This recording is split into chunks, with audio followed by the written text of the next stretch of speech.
Chapter 871.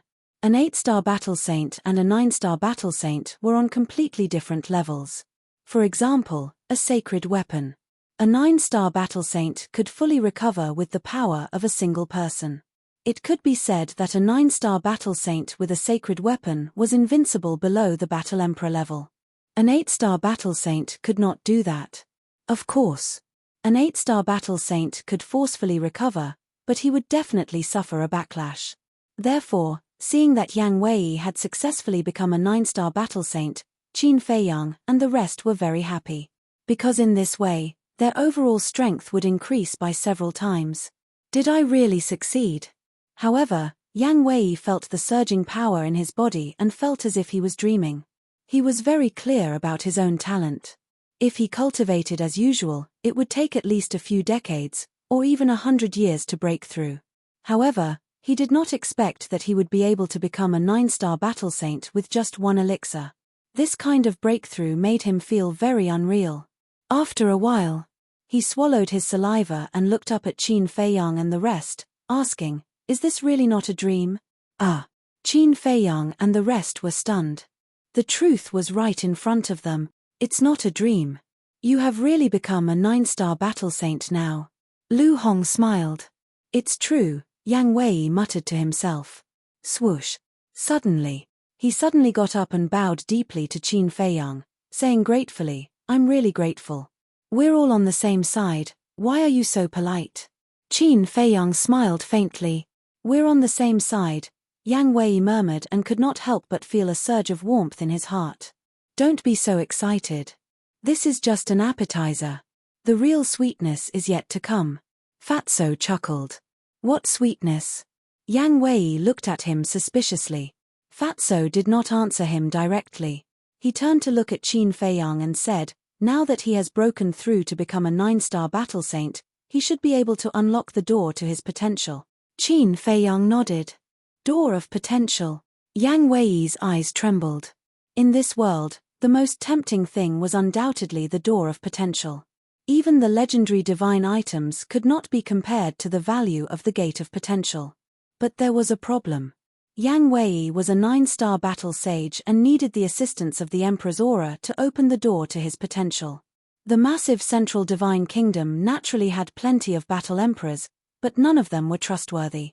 For a time, everyone couldn't help but frown and fall into deep thought. A moment later, Qin Feiyang's eyes lit up. "I know who to ask for help." "Who?" Everyone looked at him. "Li He," Qin Feiyang said. Fatso was slightly taken aback. "If we ask him for help, wouldn't that be the same as telling him that we have a pill that can open the door to his potential?" I deliberately let him know. Because this way, he will wholeheartedly cooperate with us. Qin Feiyang smiled and whispered into Fatso's ear. Good, good, good. Hearing this, Fatso nodded. Next, Qin Feiyang walked to the altar, opened a tranquil bag, and took out 3 potential pills. 2 potential pills, and handed them to Yang Wei. Subsequently, he brought Fatso and Yang Wei out of the castle and appeared in the alchemy room. "Give me the herbs." Qin Feiyang walked to the front of the furnace and said. Fatso immediately took out his tranquil bag and took out one medicinal herb after another. They were the medicinal herbs for the small creation pill. There were 2 in total. In less than a moment, 2 small creation pills were out of the furnace. Qin Feiyang also handed the small creation pill to Yang Wei and said, "Go to the trading pavilion now. You must investigate that person's identity." The 2 of them nodded heavily. "Ancestor Mu, do you really want to be a bastard?" Outside, the 2 white-clothed youths were still hooting. "Are you done?" Fatso raised his eyebrows.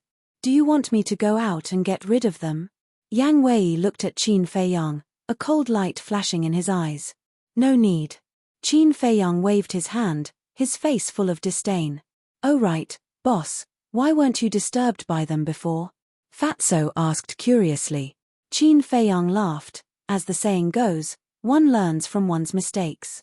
When I was refining pills before, I was already fully mentally prepared. As long as he was mentally prepared in advance, with his calm temperament, he would not be disturbed. "Is that so?" Fatso suddenly realized and laughed. You're still the best. Then we'll go first. Qin Feiyang nodded. Fatso waved his hand and opened a portal. He and Yang Wei walked in one after another. Mu Jiao, I'd like to see if it has anything to do with you. Qin Feiyang muttered. His eyes flashed. He put away the blazing sun cauldron and strode towards the stone door. Outside the stone door, the two white-clothed youths lazily leaned against the railing of the corridor, constantly cursing. We scolded him like this and he didn't come out. His endurance is a bit too strong, isn't it? It's not that he doesn't want to come out, it's that he doesn't dare to come out. Let's go back and rest. We'll continue after we've rested. Yes, we have plenty of time anyway. The two looked at each other and smiled, then turned and left. However, just as the two of them turned around, the tightly shut stone door suddenly opened, and Qin Feiyang walked out with large strides. Huh! The two white-clothed youths were stunned. They turned around at the same time. Their faces were full of ridicule. You finally came out. I thought you're going to hide in there for the rest of your life. The two of them slowly stepped forward. Their eyes were full of contempt. Ancestor Mu, they scolded you like this and you can still endure it. I really admire you. Exactly. If it were me, I would have accepted their challenge long ago, defeated them fair and square, and made them scram with their tails between their legs. Some of the disciples who were watching the show laughed. At first glance, these people were supporting Qin Feiyang. But in fact, they had ulterior motives. They instigated Qin Feiyang to accept the challenge and then waited for Qin Feiyang to embarrass himself. Because now, Qin Feiyang's spiritual energy was only at level 10. Almost all the disciples in the first tower knew about it. But a person with level 10 spiritual energy was occupying the 10th alchemy room. They felt very unbalanced. Looking at Qin Feiyang again. He didn't even want to look at these people who hid a knife behind their smiles. He glanced at the two white-clothed youths, turned around, closed the stone door, and walked directly to the 9th alchemy room. Why are you so cowardly? Didn't your parents teach you to be a person with integrity? The two of them sneered presumptuously. Qin Feiyang's body stiffened. He stopped walking and turned to look at the two of them. His eyes gradually turned cold. Ayaya. Look at how scary his eyes have become. I'm scared to death. One of the white-clothed youths quickly took a few steps back and patted his chest. However, his eyes were full of ridicule. Qin Feiyang's eyes flashed and said lightly, "Does the main tower allow private fights?" Huh! Are they going to fight? Everyone looked at each other. Someone immediately replied, yes. It's fine as long as no one dies. If you want to fight to the death, you have to go to the fighting arena. Won't anyone die? Qin Feiyang muttered, looked at the two white-clothed youths, and said, I don't have time to go to the fighting arena now, so I'll teach you a lesson first. The two of them were stunned. Following that, the two of them laughed, and the disdain on their faces was undisguised. Was this person stupid? A mere 8-star battle saint dared to threaten to teach them a lesson? Boom. Qin Feiyang didn't waste any more words. He raised his hand and pointed at the air. An invisible force suddenly roared out from his fingertips like a raging wave. As soon as it was pointed out, the laughter stopped abruptly. The two white-clothed youths' eyes widened in anger. As a 9-star battle master and a member of the Scorpion tribe, they could naturally judge at a glance that the destructive power of this finger was comparable to a perfect battle art. You can't underestimate it. Get out of the way. The two of them quickly dodged to the side. Boom. That invisible force exploded on the corridor in front of them, creating a deafening explosion. It's a bit strong. Those who witnessed this scene with their own eyes couldn't help but shrink their pupils, and there was some fear in them. The two white-clothed youths also broke out in cold sweat. If they hadn't dodged quickly, they would have been in big trouble. Whoosh. Suddenly, the two of them looked at Qin Feiyang, and a cold light surged in their eyes. In this tower, you're not the only one who has a perfect battle art. Wake up. The two of them roared and waved their hands at the same time. Battle chi emerged, and a destructive wave quickly spread out in the Pill Pagoda. Clang. But at this moment, accompanied by a loud noise, a stone door suddenly opened. As soon as the stone door opened, the entire pill pagoda fell into a dead silence. Because this opened stone door led to alchemy room number 1. Everyone looked at alchemy room number 1, and their faces were full of fear. Whoosh! Suddenly, a purple figure rushed out from alchemy room number 1 and landed in front of the 2 white-clothed youths like lightning. Slap! The next moment, 2 loud slaps sounded in this place, and it was particularly ear-piercing. Then, the purple figure took a few steps back, stood in the middle of the corridor, and revealed his true appearance. It was a purple-clothed youth. His skin was like jade, and his black hair was like a waterfall, showing an extraordinary temperament. His 2 eyes were like 2 bright moons, and his whole body exuded a king's aura. Greetings, senior brother Pei Yi. At this moment, everyone who was watching from the outside lowered their proud heads and bowed to the purple-clothed young man. Pei Yi. Qin Feiyang looked at Pei Yi's sadness, and his pupils constricted slightly. This person's aura had reached the peak of the 9-star Battle Master realm. He could even faintly feel a trace of sage aura from him. It was enough to show that he was half a step into the Battle Sage realm. Then he looked at the 2 white-clothed youths. There was a striking palm print on their faces. The 2 of them were also stunned by this slap. They couldn't understand why Pei Yi slapped them. I slapped you to let you remember that without my permission, no one can cause trouble in the Pill Pagoda. Pei Yi said indifferently, with a dignified tone that couldn't be disobeyed and a domineering aura of a superior. What about him? He started it first. The 2 white-clothed youths pointed at Qin Feiyang and said angrily, "If you hadn't been shouting here, would he have done it? You started it first, of course you have to pay the price." Chapter 872. Not bad. Qin Feiyang muttered to himself. From this incident, it could be seen that Pei Yi was a person who could distinguish between gratitude and grudges. On the other hand, the 2 young men in white, at this moment, they had no choice but to suffer in silence. Seeing that the 2 of them were indifferent, Pei Yi raised his eyebrows and hollered, "What are you waiting for? Get lost." "Yes." The 2 of them shuddered and hurriedly responded respectfully before turning around to flee. However, before leaving, the 2 of them glared at Qin Feiyang menacingly without hiding their threatening intentions. However, Qin Feiyang didn't take it to heart at all. If it weren't for Pei Yi's sudden appearance, the 2 of them would have ended up in a worse state. After the 2 of them left, Pei Yi's expression softened and he turned to look at Qin Feiyang. Qin Feiyang cupped his fists and said, "Thank you for helping me out, senior brother Pei. It's just a small matter, don't mention it." Pei Yi smiled and waved his hand before sending a voice transmission. "However, try not to fight in the future if you can." "Okay." Qin Feiyang nodded. Pei Yi was rather pleased with Qin Feiyang's attitude. He was neither arrogant nor rash and was a talent. Pei Yi asked, "Do you have time now?" Qin Feiyang said, "I happen to have something to attend to." "All right then. When you're free, let's go to Longfeng House for a few drinks. I'll treat you to a meal and invite Qin Day along." Pei Yi smiled. "No problem." Qin Feiyang responded with a smile. "Goodbye." Pei Yi cupped his fists and turned into a stream of light, darting into alchemy room number 1 at lightning speed. He is humble and amiable, and he is not arrogant when taking credit for himself.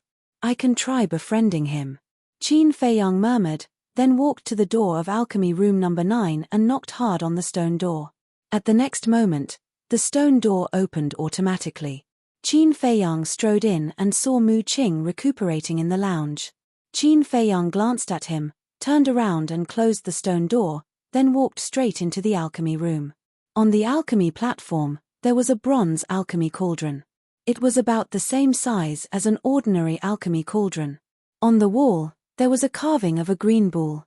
Qin Feiyang didn't even turn his head as he asked, "Is this the pill furnace that Feng Mo gave you?" "Yes." Mu Qing nodded, then frowned and said, "Are you really going to take it away? Do I look like I'm joking?" Qin Feiyang waved his hand and erased the blood contract in the furnace. Then, he dripped a drop of blood to claim ownership. A piece of information flowed into his mind. The 6th grade cauldron, Azure Ox Cauldron. Still a loss. Qin Feiyang shook his head and sighed deeply. He put the green ox cauldron back into the castle. Fuck. What's there to lose? Mu Qing was so angry that she almost exploded.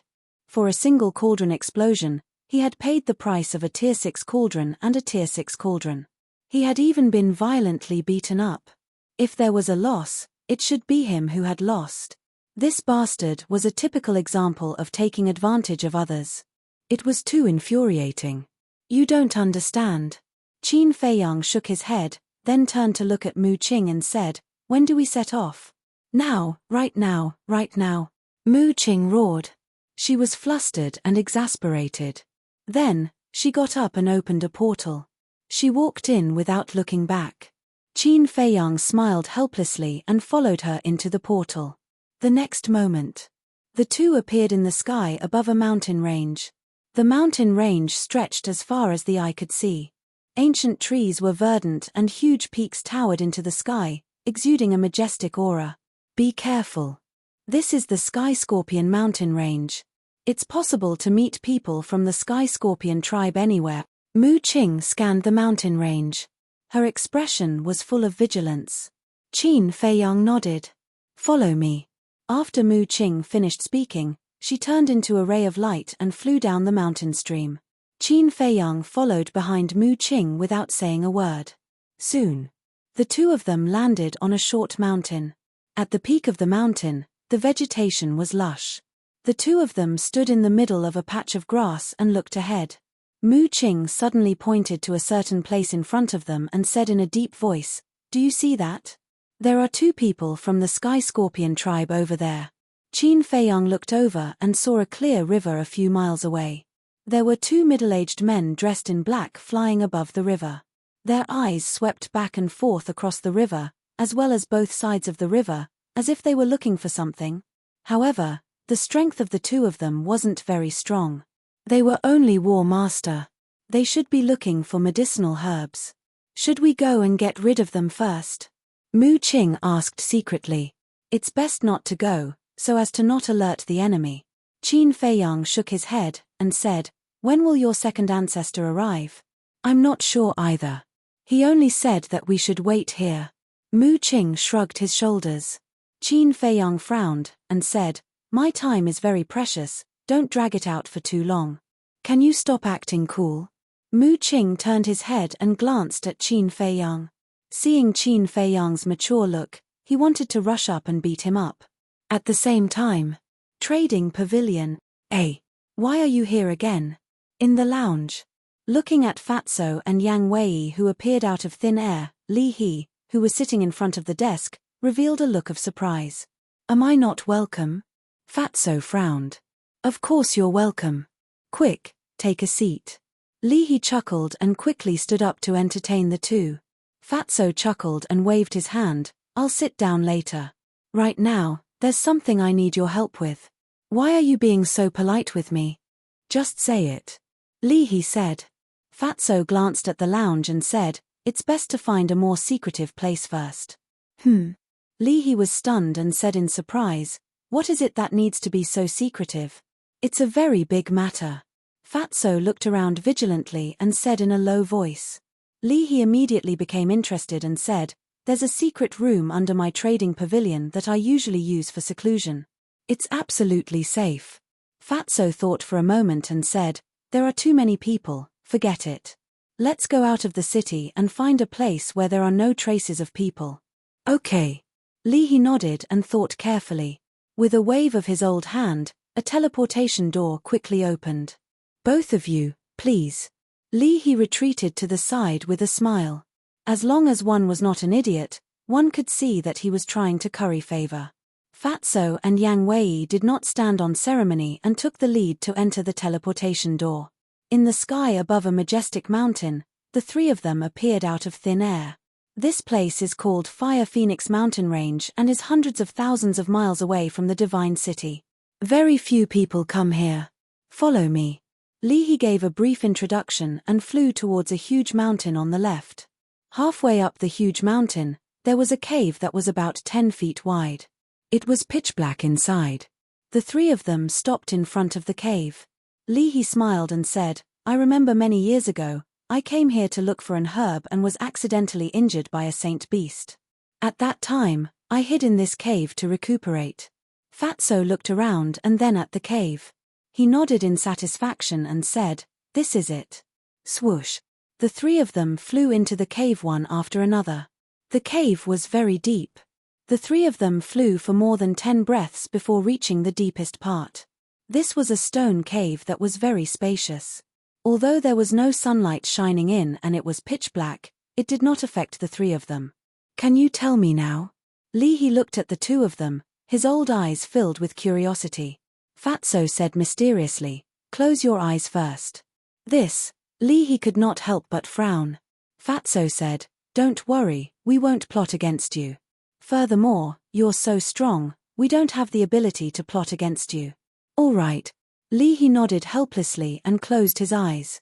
Hurry and take the potential elixir. Fatso hurriedly sent a message to Yang Wei.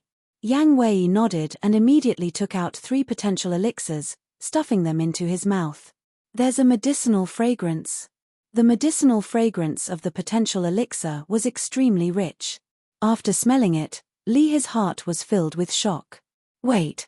At the same time, Fatso's eyes widened as he grabbed Yang Wei's wrist hurriedly and said angrily in his heart, What are you doing? Weren't you the one who told me to take the potential elixir? Yang Wei looked at him suspiciously. Fatso was stunned and let go of Yang Wei's wrist, saying speechlessly, I did ask you to take it, but I didn't ask you to take it all. You can only take one at a time. Then you should have made it clear. Yang Wei was speechless as well. He kept 2 potential elixirs and threw the remaining one into his mouth. Fatso said, Sit down. Yang Wei sat cross-legged on the ground as he was told. Fatso looked at Li He and said with a smile, That's enough. Li He opened his eyes, looked at Yang Wei who was sitting on the ground, and asked doubtfully, What are you doing now? Don't ask anything, just do as Fat Lord says. I promise to give you a big surprise later. Now, release your Emperor's might and imprison him. But be careful, don't kill him. Fatso pointed to Yang Wei and said, Release the Emperor's might? Li He became more and more confused. At this moment, Yang Wei's body began to tremble, and a look of pain crawled onto his face. Obviously, the potential elixir's effect had taken effect. Quick! Seeing this, Fatso hurriedly urged Li He. Li He quivered, and the Emperor's might roared out, instantly enveloping Yang Wei. Roar! Just as he was being enveloped by the Emperor's might, Yang Wei suddenly raised his head and let out a beast-like roar, hysterical. His eyes were also completely red. What's going on? Li He was bewildered. Fatso ignored him and stared at Yang Wei, saying in a deep voice, I've also tasted this feeling before, it's very painful, living is worse than death. Even though your cultivation is stronger than ours, I'm afraid it's unbearable, but you have to persevere, otherwise you will explode and die. Explode and die. His gaze trembled. What were these two doing? Yang Wei could not help but tremble both physically and mentally. He never thought that opening the gate of potential would be so dangerous. He did not dare to let his guard down, gritting his teeth and persevering. After a few breaths, all the pores on his body began to spurt blood, and in an instant, he was covered in blood. That heart-wrenching pain caused his face to contort and distort. After a while, Yang Wei suddenly let out a long howl.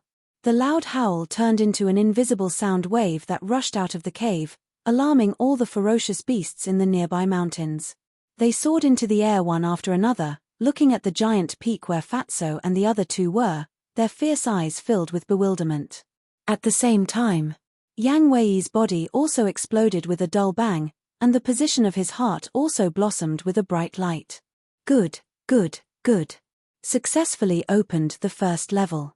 Fatso laughed and hurriedly looked at Li He, saying, Quickly retract the Emperor's might.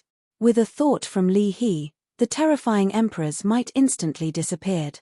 Yang Wei also could not wait to take off his clothes and wipe off the blood on his chest. Immediately, a white potential imprint was exposed to Li He's line of sight. This is, Li He sized up the imprint, his old eyes full of suspicion. Suddenly, He seemed to have thought of something, and his old body suddenly trembled, saying, "Could it be? That's right, it's the potential imprint." Fatso chuckled. His face went blank as he stared at Yang Wei in bewilderment, saying, "How did you do it?" Yang Wei was still immersed in joy, and instinctively replied, "Medicinal pill." Boom. The moment these words came out, he was like a bolt from the blue on the spot, his mind rumbling. Medicinal pills to open the door of potential. What kind of joke was this? How was this possible?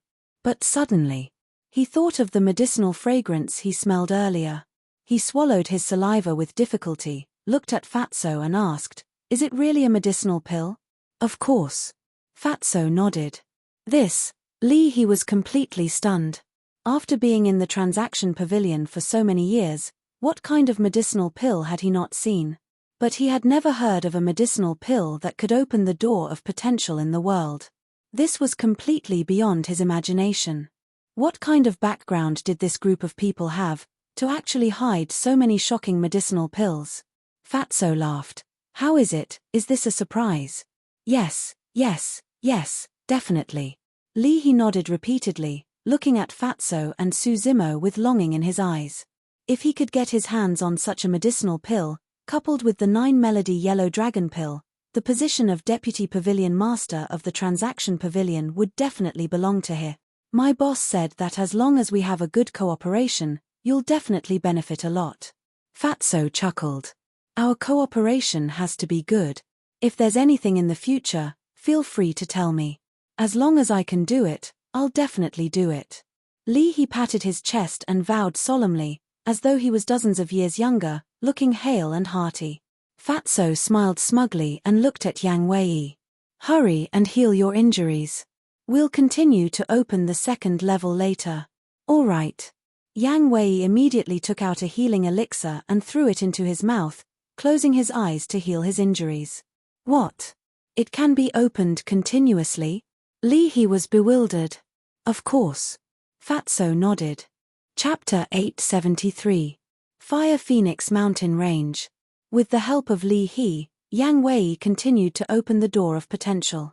Whether it was talent or body, they were all undergoing earth-shaking changes. At the same time, Scorpio Mountain Range. Qin Feiyang and Mu Qing stood side by side at the peak of the short mountain, looking around vigilantly. Swish. Suddenly, an old figure silently appeared behind them. It was an old woman, wearing a pitch-black robe, skinny and with a trace of fierceness on her wrinkled face. It was the previous housekeeper of the Mu family. Mu Li, greetings, young master. After the black-robed old woman appeared, she glanced at the mountain range in front of her and bowed to Mu Qing. "You're here." Mu Qing turned and looked at the black-robed old woman with a smile. The black-robed old woman nodded. Qin Feiyang also slowly turned around. The moment their eyes met, there was an invisible collision that caused sparks to fly. Then, Qin Feiyang glanced behind the black-robed old woman and frowned. "You came alone? Although the strength of the Scorpio tribe is not as good as my Mu family, it is still a super tribe. With this old woman's strength, I can't get rid of them. So, of course, it's impossible for this old woman to come alone." The black-robed old woman said expressionlessly, as if she didn't like Qin Feiyang. "What about the others?" Qin Feiyang asked. As for the black-robed old woman's attitude, he directly ignored it. "What's the hurry?" The black-robed old woman glanced at him indifferently, then at the mountain range in front of her, and said, "Wait for me here." After saying that, the black-robed old woman turned into a stream of light and flew away like lightning. Above the river, the two middle-aged men of the Scorpio tribe were still there. Whoosh! Almost in the blink of an eye, the black-robed old woman descended above the two men. With a wave of her old hand, she directly erased the two men. Everything happened in an instant, and the two men didn't even have time to call for help. Then, the black-robed old woman cut through the sky again and rushed in another direction. Soon, she had returned, and her entire body was filled with a shocking murderous aura. The people of the Scorpion tribe nearby have all been killed by this old one. This old one will inform the second ancestor. After saying that, the black-robed old woman took out an image crystal. The next moment, A purple-clothed old man appeared. It's the Mu family's second ancestor. The black-robed old woman bowed and said, "Greetings, second ancestor. The obstacles have been cleared. Well done." Mu Jio's second ancestor nodded, and the shadow dissipated. In less than 3 breaths, Mu Jio's second grandmaster appeared. He stood above the heads of Qin Feiyang and the other two, gazing into the depths of the mountain range, his old eyes flashing with a cold light. Swish. After the Mu clan's second forefather, more and more silhouettes began to materialize in the void. There were a total of 30 people, and they were all well-built men. They were also wearing the same black robes, and the aura they exuded was unfathomable. "Greetings, young master." These 30 well-built men, after bowing to Mu Qing, looked at Qin Feiyang. Mu Qing glanced at Qin Feiyang and chuckled, "Did you see that? Each of them has the cultivation of a war emperor." Qin Feiyang's pupils contracted. 30 war emperors were sent out at once. This Mu clan's foundation was too terrifying. Are you scared? Let me tell you, this is only the tip of the iceberg of my Mu clan. Mu Qing said proudly. What do you want to say? Qin Feiyang raised his eyebrows. What I want to say is, before going against my Mu clan in the future, it's better to weigh yourself first. Mu Qing laughed secretly. Weigh. The corner of Qin Feiyang's mouth lifted, and a trace of ridicule could not be removed. The Mu clan's foundation indeed made him panic, but he had never put Mu Qing in his eyes. We can act now. At this time. The Mu clan's second forefather retracted his gaze and looked at the 30 well-built men. You guys spread out and surround the Scorpion tribe. Don't let even a fly escape. Yes. The 30 burly men responded respectfully, then turned into streaks of light and flew off in different directions. The Mu clan's second forefather looked at the black-robed old woman and said, "You go to the Scorpion tribe's medicine field." Okay. The black-robed old woman nodded and rushed to the east of the mountain range. Medicine field?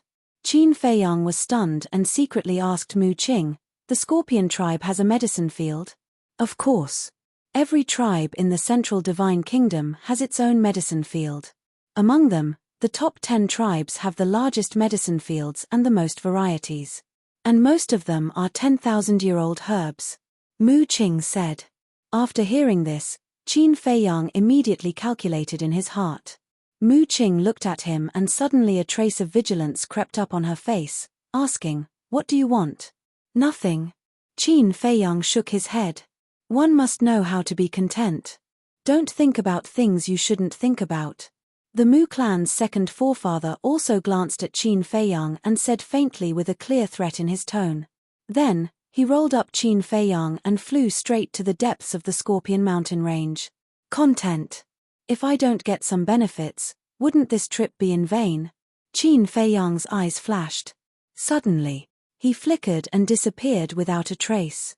Huh! The Mu clan's second forefather suddenly braked and stopped in the void. At the same time, Mu Qing also frowned and glanced at the void, saying in a deep voice, "Qin Feiyang, I'll kindly advise you not to think too much." Whoosh!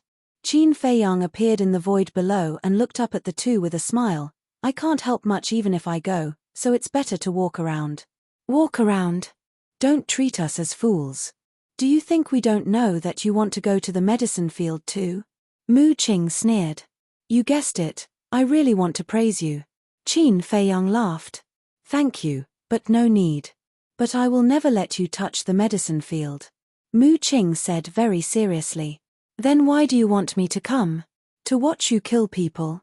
Not interested. If you don't let me go to the medicine field, then I'll go back to the main tower. But I'm not a tight-lipped person. If I accidentally let it slip, don't blame me. Qin Feiyang grinned, revealing a mouthful of white teeth. Mu Qing's face sank. Now, the arrow on the bow has to be released. If Qin Feiyang really went back to spread the news, it may be a disaster for the Mu clan. The Mu clan's second forefather's eyes flashed and nodded. Okay, as you wish, go. Great ancestor, you can't. Mu Qing quickly turned his head and anxiously looked at the second forefather. It doesn't matter, isn't it just some herbs? It doesn't matter if you give it to him. The Mu clan's second forefather waved his hand. Then thank you very much. Qin Feiyang smiled brightly and used the phantom steps, rushing towards the east. Looking at Qin Feiyang's back, Mu Qing was extremely angry. Then he looked at the Mu clan's second forefather and frowned. Great ancestor, you can't let him do as he pleases, otherwise he will definitely take advantage of you. Don't worry, it won't be that easy for him to get the herbs. The Mu clan's second forefather sneered and took out the image crystal. Buzz. The next moment, the black-robed old woman's shadow emerged. The Mu clan's second forefather said, Qin Feiyang is going, you watch, if necessary, give him a little pain. In short, don't let him get a single herb. Mu Qing added. Understood. The black-robed old woman nodded, and then the shadow dissipated in an instant. Whoosh. The Mu clan's second forefather also took Mu Qing and continued to rush forward. Back to Qin Feiyang. After flying for a distance, he stopped over a dense forest and glanced around, his brows tightly knitted together. He ignored a problem. He didn't know the exact location of the herb field. And the black-robed old woman's speed was many times faster than his, she had long disappeared. Suddenly, his eyes lit up, and he dragged Wolf King out of the castle, urging, quickly track the black-robed old woman's scent. The Wolf King also clearly heard the conversation between Qin Feiyang and Mu Qing from the castle. So, without Qin Feiyang's explanation, it also knew what to do. At that moment, it used its strength to flick its nose and said, "Follow me." Whoosh. One man and one wolf rushed through the air, chasing into a large mountain. Within a radius of dozens of breaths, there were towering and majestic giant peaks. The lowest was more than 1,000 feet. The mountain stream was surrounded by clouds and mist, hazy and full of a mysterious aura. Wolf King's nose twitched, his eyes flashing, and said, "I can already smell the medicinal fragrance." Qin Feiyang couldn't help but look forward to it. Wolf King suddenly turned his head, looked at Qin Feiyang, and asked, "Don't you want to change your appearance?" Qin Feiyang was stunned, nodded and said, "Yes, I have to change it." If he met the people of the Scorpion tribe, and if the Mu clan didn't eliminate the root of the problem, then wouldn't his current identity be exposed? He thought about it and simply took a facial restoration pill to restore his true appearance. Because Wolf King was beside him, no matter what he looked like, the other party would be able to recognize him. Therefore, it was better to directly show his true appearance. After a dozen breaths, the clouds in front of them gradually dispersed, and a large canyon entered the sight of a man and a wolf. Holy shit! Wolf King was stunned on the spot. The canyon was more than a dozen miles wide, but there was nothing on the ground, not even a blade of grass, it was all medicinal herbs. Densely packed in a large area, this is too much. Qin Feiyang was also dumbfounded by what he saw. Those stalks of medicinal herbs swayed in the wind, gushing with multicolored light that dyed the entire canyon in a myriad of colors. It was incomparably gorgeous. But suddenly, Qin Feiyang's eyes narrowed, staring at the center of the canyon. There was a small old wooden building, and on the terrace of the small wooden building, a white figure could be faintly seen. Someone is guarding it. A man and a wolf's heart trembled, they quickly landed below the mountain stream and quietly sneaked into the canyon. What about the old witch? Didn't she come first? The Wolf King asked in a low voice, his eyes full of suspicion. She may be hiding somewhere, Qin Feiyang said. If that's the case, it means that the old witch is not sure to kill the person guarding the herbal field. Wolf King said. Qin Feiyang nodded. This old woman is not sure.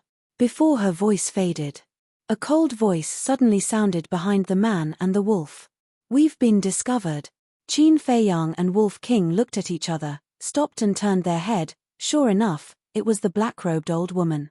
The black-robed old woman glanced at the man and the wolf, sneered, "Your ambition is not small, you want to take the herbal field." Chapter 874. So what if he leaked the information? Don't think that you're the only smart person in this world.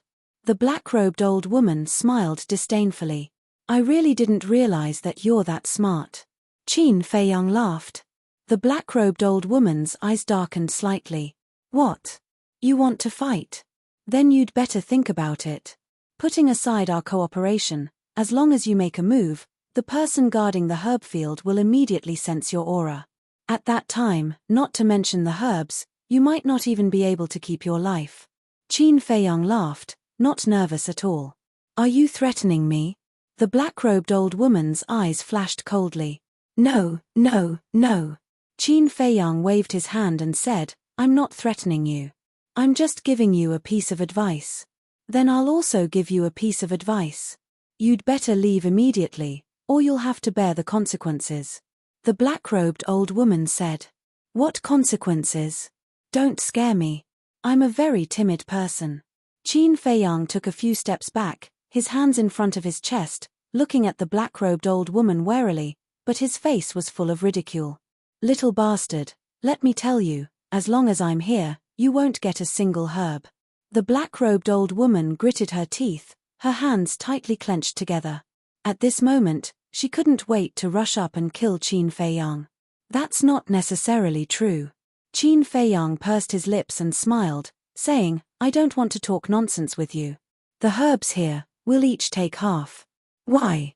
The black-robed old woman was so angry that she laughed. She really had an impulse to hit someone. What do you think? Qin Feiyang laughed. I really don't see how you can threaten me. The black-robed old woman sneered. In her view, Qin Feiyang was just bluffing. You're not just an ordinary idiot. Take a guess. What do you think will happen if I yell now? Qin Feiyang laughed. The black-robed old woman frowned. Suddenly, she seemed to have thought of something and her body stiffened. If that was the case, the people guarding the herb field would have noticed it immediately. Qin Feiyang said, Do you think I have the right to threaten you now? You, the black-robed old woman gnashed her teeth. Shh. Don't be angry. If you accidentally expose your aura, you'll be in big trouble. Qin Feiyang made a shushing gesture and laughed in a low voice. The black-robed old woman's pupils constricted as she swept her gaze over Qin Feiyang and Wolf King. A moment later. In the end, she compromised and nodded. All right, we'll split it in half. That's right. We could have discussed this peacefully. Why did you have to make things so awkward? Qin Feiyang smiled. Me. The black-robed old woman snorted and turned around, heading towards the canyon. Qin Feiyang and Wolf King looked at each other and quickly chased after him. Very quickly. The two men and the wolf arrived at the bottom of the canyon and climbed up to the peak on the left. They lay in the grass and restrained their aura as they looked at the small wooden building in the middle of the canyon. From here, they could clearly see the true appearance of the person on the balcony. It was an old man who was over 70 years old. His hair was white and his body was stooped. However, his aura was like a vast ocean, unfathomable. It's him. The black-robed old woman frowned. Who? Qin Feiyang and Wolf King looked at her in surprise. The great elder of the Scorpion tribe. He has the cultivation of a 5-star war emperor. I'm not his opponent. You have to think of a way to lure him away. The black-robed old woman said in a deep voice. Qin Feiyang was startled, and said with a flattering smile, Me, lure him away? Are you kidding me? The black-robed old woman frowned. You have the castle to hide in, what are you afraid of? I'm not afraid of him, but I'm afraid of you. Do you think I don't know what you're thinking? When I lure him away, you'll take the opportunity to collect the herbs in the medicine field. At that time, I won't be able to get a single one. Qin Feiyang said. The black-robed old woman was a little angry. How could this person be so shrewd? She asked, Then what do you think we should do? Don't you already have an idea in your heart? Why are you still asking me? Qin Feiyang said. Didn't you say I'm stupid? What idea can I have? The black-robed old woman's eyes flashed and said lightly, Don't pretend. You haven't made a move yet, isn't it because you're waiting for your second ancestor to make a move? Qin Feiyang sneered. The black-robed old woman raised her eyebrows and immediately fell silent. Little Qin Zi, what do you mean by waiting for their second ancestor to make a move? Wolf King looked suspiciously at the black-robed old woman and secretly asked. It means that as long as the second ancestor of the Mu family makes a move, the great elder of the heavenly clan will definitely leave the medicine field and go to the tribe to support. And when this person leaves, These herbs will be ours, right? Qin Feiyang secretly laughed. So that's how it is. Wolf King murmured, thought for a moment, and said, it doesn't seem right. What's wrong? Qin Feiyang asked. Now this old witch doesn't dare to do anything to us because of the great elder. But if he leaves, this old witch won't have any worries, right? At that time, she will seriously injure us, or use her pressure to imprison us, then we can only watch her loot these herbs, right? Wolf King said. Not bad, you know how to think about problems. Qin Feiyang laughed. Wolf King said disdainfully, TSK, I just don't like to use my brain, do you really think I'm an idiot? Good, good, good, you're smart, I underestimated you. I also thought about your problem. And this old witch will definitely do as you said. So, I have already made a plan. Qin Feiyang said. What plan? Wolf King was curious. You'll know later. Qin Feiyang smiled mysteriously. He can't compare to the Mu family's strength, but in terms of brains, he is confident that he can play around with them. The conversation between the man and the wolf was carried out in secret, so the black-robed old woman didn't know. At this moment, she was also calculating in her heart. In short, both of them have their own ulterior motives. At the same time, in the center of the Sky Scorpion Mountain, there is a huge city. Tall buildings, majestic and tall, exuding an ancient aura. In front of the city, there is a plain. On the plain, there is a layer of green grass. There are no towering ancient trees, nor birds and beasts, but there is a group of young people practicing martial arts seriously. There are also a few old people teaching them. On one side, there is an ancient stone tablet, engraved with 4 bold words. Sky Scorpion Tribe. On the top of the stone tablet, there is a sky scorpion totem carved, vivid and lifelike. You can even feel an astonishing murderous aura from the totem. That's right. This is the base camp of the Sky Scorpion tribe. Whoosh. Suddenly, there is a sound of breaking air in the distance. One of the slightly older old men frowned slightly, apparently already aware of it, and looked up. In the distance, there are 2 figures breaking through the air like lightning. Who is it? The other old men also noticed the 2 figures, and a trace of surprise crept into their old eyes. Whoosh. The 2 figures are very fast. Almost in the blink of an eye, they arrived in the sky above the plain. After revealing their true appearance, the eyes of the old men on the plain suddenly trembled. Because these 2 people are the Mu family's second ancestor and Mu Qing has also restored her true appearance. The older old man quickly retracted his gaze, looked at the young men who are practicing martial arts, and whispered, "Children, go back quickly." The group of young men suspiciously looked at Mu Qing, and then rushed towards the city like a swarm of bees. When the group of young men entered the city, the older old man breathed a sigh of relief, raised his head to look at the Mu family's second ancestor, and cupped his hands. "Greetings to the Lord. May I know why the Lord has come to our Sky Scorpion tribe?" The other old men also bowed one after another. Their expressions were extremely respectful, and there was a trace of fear that can't be dispersed. However, what responded to them was the arrival of death. The Mu family's second ancestor waved his hand, and a terrifying pressure emerged, roaring towards them like a torrent. Before they could figure out the situation, they were smashed by the pressure, and not even their bones were left. What's the situation? This move is undoubtedly like poking a hornet's nest. One figure after another, like meteors, constantly swept out of the city. Some stood on the city wall. Some stood in the sky above the city. But when they saw the Mu family's second ancestor, everyone's face crawled with panic. The Mu family's second ancestor glanced at those people, and shouted, "Guo Chengqing, get out here." His voice was like a bell, resounding in all directions. Whoosh. Not long after, 2 figures hurried over. It was the Sky Scorpion tribe's chief and high priest. Second ancestor. When the 2 saw the Mu family's second ancestor, their eyes slightly trembled, and quickly flew to the front of the Mu family's second ancestor, bowing, "Greetings to the Lord. Do you want me to do it myself, or do you want to do it yourself?" The Mu family's second ancestor said expressionlessly. Guo Chengqing and the high priest looked at each other, their eyes full of surprise. Guo Chengqing suspiciously asked, May I ask the Lord, what is the meaning of this? The Mu family's second ancestor did not answer, but Mu Qing sneered, do you know who I am? Guo Chengqing and the high priest looked at Mu Qing. Mu Qing said, I am the Qin Dai you want to kill, and my other identity is the young lord of the Mu family. What? The two trembled physically and mentally. The people in the city also immediately became restless. Qin Dai is actually the young lord of the Mu family? Mu Qing smiled playfully, looked at the high priest of the Sky Scorpion tribe, and said, do you remember what I said to you in the Rolling Clouds mountain range?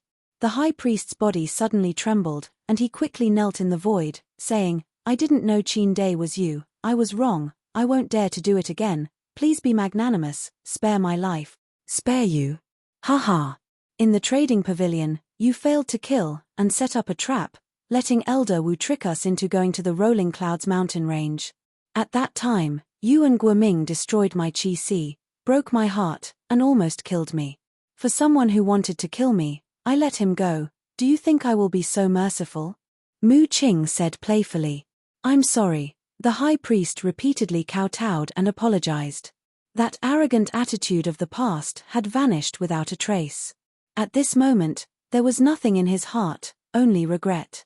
Guo Chengqing was the same. He never thought that Qin Dai was the young lord of the Mu family. The Mu family was mysterious and powerful, even the Pill Pagoda was quite afraid, let alone the Sky Scorpion tribe. Chapter 875. You want to kill Ming-Er? Guo Chengqing's face turned pale. Mu Qing glanced at Guo Chengqing and said, do you need me to say it again? Guo Chengqing's heart was struggling. Leader, I told you before that you must discipline him well, but you didn't believe me and insisted on spoiling him. Now, he's provoked the Mu clan. What kind of existence is the Mu clan? Can you offend them?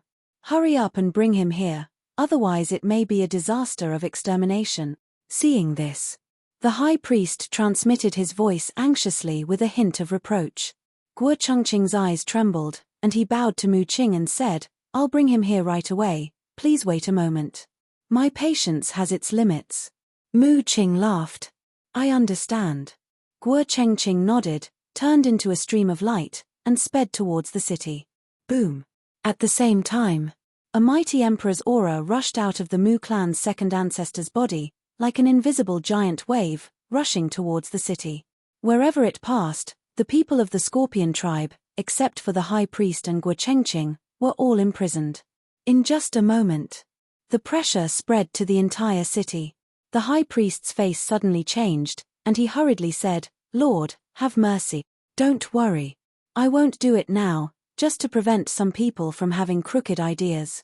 The Mu clan's second ancestor said. Hearing these words, Guo Chengqing, who was flying towards the city, trembled slightly. The only remaining hope was ruthlessly obliterated. Originally, he planned to wait until he found Guoming and let Guoming leave the tribe and go outside to hide for a while. But now, the pressure of the Mu clan's second ancestor controlled everyone in the Scorpion tribe. If he dared to do so, the millions of people in the tribe would definitely be doomed. Unfilial son. He roared in grief and indignation and quickly disappeared into the city. After a while, he twisted into Guoming and flew out of the city. There were two eye-catching palm prints on Guoming's face. Without a doubt, it must be Guo Chengqing. When he saw Mu Qing and the high priest, Guoming was also terrified. Obviously, he had already found out about Mu Qing's true identity. Guo Chengqing flew over and casually threw Guoming in front of Mu Qing and Mu Qing. He said, I'll pretend that I don't have this son. You can do whatever you want with him. Very good. Mu Qing nodded and looked down at Guoming. Guoming's face was pale with fright. He was so scared that he couldn't even speak. Actually, in the Forgotten Continent, not many people knew about the Mu family. But anyone who knew would know how powerful the Mu family was. This was a colossus that absolutely could not be provoked. Even if it's a super tribe, they still have to bow down in front of the Mu Jia. Why aren't you talking? Mu Qing asked suspiciously. Say what? Guoming asked. He was completely scared silly. Didn't you want to kill me? Now that I'm right in front of you, why aren't you making a move? Mu Qing said. Guoming panicked to the extreme. If he had known that Qin Dai was the young master of the Mu family, he wouldn't have dared to kill him even if he was beaten to death. Bang! Mu Qing raised his eyebrows, lifted his foot and kicked Guoming's lower abdomen. Guoming immediately let out a shrill scream. He was kicked out and rolled into the void not far away. Crawl back here. Mu Qing looked down at him overbearingly. Guoming didn't dare to. He lay in the void and looked at Guo Chengqing and the high priest for help. However, Guo Chengqing and the high priest pretended not to see. Don't look at them. No one can save you now. Since you're not coming, I'll go find you. Mu Qing laughed. As he spoke, he took out a dagger. As he walked towards Guoming, he stretched out his hand and gently rubbed the blade. His attitude was extremely arrogant. But no one in the Scorpion tribe dared to speak. Such a big tribe was dead silent. Everyone was panicking. Don't come over. Guoming quivered and hurriedly waved his hand. He was so scared that he almost peed. If I don't go over just because you told me not to, then wouldn't I lose face? Mu Qing laughed and stopped in front of Guoming. How you treated me at the Rolling Clouds mountain range, now I'll treat you the same. Are you ready? No. Guoming's body trembled violently. He hurriedly hugged Mu Qing's thigh and begged, just treat me as a dog. Let me go, okay? I can't raise a dog like you. Mu Qing shook his head and smiled. Suddenly, he picked up Guoming and stabbed the dagger in his hand into Guoming's lower abdomen. His sea of qi was destroyed on the spot. Fresh blood gushed out like a fountain. Guoming covered his lower abdomen and screamed again and again. His face was already distorted. And your heart? Mu Qing licked his lips and stabbed Guoming's heart again. I really didn't mean it. Please let me go. Guoming roared. Blood gushed out and he had become a bloody man. But Mu Qing turned a deaf ear and grinned. I remember that you also slapped me a few times. His words fell. He put away the dagger, raised his arm and slapped Guoming's face again and again. For a moment. Blood splattered everywhere. Guoming's teeth were smashed into smithereens, and he spat them out along with blood. At the same time, Grand Canyon, Qin Feiyang, Wolf King, and the black-robed old woman were all looking in the direction of the Scorpion tribe. Because they had all sensed the pressure of the Mu family's second ancestor. 2 people and 1 wolf could sense it. The great elder of the Scorpion tribe naturally could also sense it. At this moment, the great elder stood on the balcony of the small wooden house and looked in the direction of the tribe. His old eyes were full of surprise. Qin Feiyang suddenly thought of something. He retracted his gaze and looked at the great elder. Then he looked at the black-robed old woman and asked in a low voice, Old witch, what's your cultivation? What did you call me? The black-robed old woman angrily said. Qin Feiyang said, Old witch, is that wrong? The black-robed old woman gritted her teeth and said, Boy, when the cooperation is over, I promise to kill you with my own hand. Qin Feiyang impatiently said, We'll talk about it when the time comes. First answer me, what's your cultivation? What do you want to do? The black-robed old woman frowned. Qin Feiyang said, I want to see if you're as strong as I imagined. The black-robed old woman was stunned and suddenly became interested. She said, Then in your imagination, how strong am I? 1-star war emperor. Qin Feiyang thought for a moment and said. The black-robed old woman's forehead suddenly crawled with a row of black lines. She angrily said, You're underestimating me too much. Let me tell you, I'm a genuine 2-star war emperor. 2-star war emperor? Qin Feiyang was astonished and said with a smile, I didn't expect you to be so strong. However, compared to the great elder of the Scorpion tribe, you're still far behind. I'm indeed not his opponent, but I don't plan to fight him head-on. What's there to be afraid of? The black-robed old woman indifferently glanced at Qin Feiyang. Her gaze was as if she was looking at an idiot. What's there to be afraid of? Just wait, I'll let you die here. Qin Feiyang mumbled as a shocking murderous intent flashed in the depths of his eyes. Originally, he only wanted to snatch the herbs, but after knowing the black-robed old woman's true cultivation, he changed his mind. Not only did he have to snatch the herbs, But he also had to kill this old witch. Back then in the 9 great areas, this old witch had repeatedly tried to kill him. He hadn't forgotten this debt. Whoosh. And at this moment, the great elder of the Scorpion tribe jumped up from the balcony and stood high up in the sky. He continued to look in the direction of the tribe. Who exactly came to my Scorpion tribe?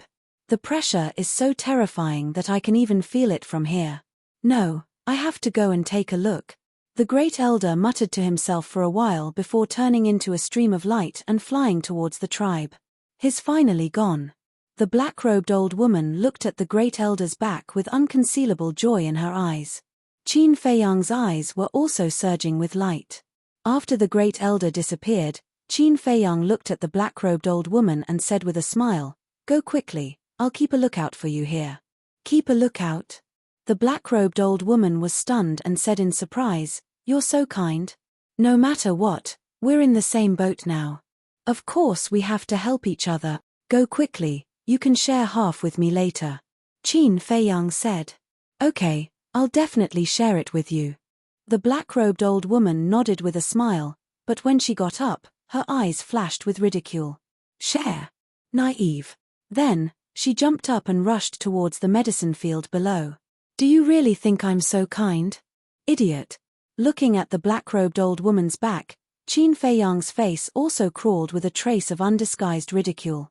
He quickly took out an illusory form pill and threw it into his mouth.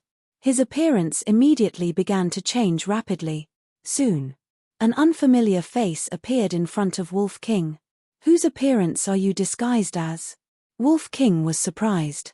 "Remember the 2 white-robed youths who challenged me in the pill pagoda?" Qin Feiyang asked with a smile. "Remember, you said that they were also from the Scorpion tribe." Wolf King nodded. "I'm now disguised as one of the 2 of them," Qin Feiyang said. "What do you want to do?" Wolf King was puzzled. "Wait for a good show." Qin Feiyang smiled. Although it was slow, the whole process was less than 3 breaths. The black-robed old woman had already entered the medicine field and was frantically sweeping it. Qin Feiyang smiled coldly, got up and looked at the direction where the great elder disappeared, and anxiously shouted, "Great elder, come quickly, someone is looting the medicine field." His voice was very loud and clear, resounding through the sky. "Ah!" Wolf King was stunned, and then suddenly realized, and his eyes revealed a look of ridicule. "You go hide first." Qin Feiyang looked at Wolf King and said. Without waiting for Wolf King's response, he sent Wolf King to the castle. Then, he strode to the top of the mountain. "What's the situation?" At the same time, the black-robed old woman raised her head and looked at Qin Feiyang, her old face full of shock. "Who are you? How dare you touch the medicinal herbs of my Scorpion tribe?" Qin Feiyang glared at the black-robed old woman and shouted with a stern voice. That angry look was really like a member of the Scorpion tribe who found a thief. "What's going on?" The black-robed old woman was stunned. Weren't Qin Feiyang and Wolf King on the lookout? How could a member of the Scorpion tribe appear? She didn't recognize that the person in front of her was Qin Feiyang. Whoosh! Just as the black-robed old woman was stunned, a white figure broke through the sky like lightning. It was the great elder of the Scorpion tribe. When he saw the black-robed old woman standing in the medicine field, his old face suddenly revealed a shocking killing intent. Courting death. Chapter 876. In an instant, the Grand Elder arrived in front of the black-robed old woman. That aged hand suddenly lifted up, roaring with battle chi as it slapped towards the black-robed old woman. Killing intent enveloped all directions. The black-robed old woman finally regained her senses, and her expression changed greatly. But at this moment, it was too late for her to dodge. She could only hurriedly raise her hand and meet the Grand Elder head-on. Boom! When the 2 palms collided, the black-robed old woman's body trembled, and then she flew out like a meteorite. Blood wildly spurted out from her mouth. Just 1 palm was enough to heavily injure the black-robed old woman. This was the difference between a 5-star combat emperor and a 2-star combat emperor. "It's you, Mu Li." The Grand Elder finally saw the black-robed old woman's true face and angrily said, "Why did you come to rob my Sky Scorpion tribe's medicine field?" The black-robed old woman didn't reply. Using the impact of the impact, she turned around and fled in panic. Want to leave? Not so easy. The Grand Elder's hair stood on end in anger. Using a mysterious footwork, he quickly chased after the black-robed old woman. Looking at the Grand Elder's speed, Qin Feiyang's pupils contracted. This Grand Elder actually grasped a perfect support-type battle art. He looked at the black-robed old woman again. He discovered that the old witch was also using a strange footwork. Moreover, her speed was 4 times faster than usual. This meant that the old witch also grasped a perfect support-type battle art. The foundation of these super forces really can't be underestimated. Qin Feiyang mumbled. But then, the corners of his mouth pursed into a bone-chilling cold. Although the black-robed old woman also had a perfect support-type battle art, the difference between her and the Sky Scorpion tribe's Grand Elder's cultivation was too great. She couldn't escape at all. And now, the furious Grand Elder definitely wouldn't let her go. Similarly, she couldn't find a reason to defend herself now. After all, she was caught red-handed by the Grand Elder. Therefore, she would definitely die. Boom. As expected. After the Grand Elder caught up to the black-robed old woman, he directly punched her back without any mercy. Pu. The black-robed old woman spat out a mouthful of blood, dyeing the sky red. Her entire body was like a meteor, crashing into a giant mountain in front of her. The giant mountain collapsed on the spot. The rumbling sound was like rolling thunder, deafening to the ears. My Scorpio tribe has always been respectful to your Mu clan, but I didn't expect you to come and rob my medicinal field. You've gone too far. The great clan elder's killing intent soared to the heavens as he pointed his finger at the collapsed mountain peak. The black-robed old woman also appeared. But at this moment, she was covered in wounds and lying quietly in a pool of blood. She seemed to have lost all signs of life. The great clan elder glanced at her, then turned around and landed in front of Qin Feiyang. The anger on his face dissipated quite a bit, and he said with a smile, "Fortunately you discovered it in time, otherwise our losses this time would be great." Yeah. Qin Feiyang nodded, but he was still a little nervous. After all, his opponent was a 5-star combat emperor. If they found out that he was an imposter, it would be disastrous. "Oh right, aren't you in the main tower? Why did you suddenly come back?" The Grand Elder looked at Qin Feiyang suspiciously. "Recently, I've been refining a kind of medicinal pill. I need a few 10,000-year-old herbs, so I came back to see if there are any in the medicinal field." Qin Feiyang calmly said. "What herbs? You don't have any in the main tower?" the great clan elder asked. Qin Feiyang was a little annoyed. Why does this old man have so many questions? Bang! But at this time, an earth-shattering loud noise came from the distance. Huh! Qin Feiyang and the great clan elder looked up at the same time. The loud noise came from the direction of the Scorpio tribe. It seems that they've already made their move.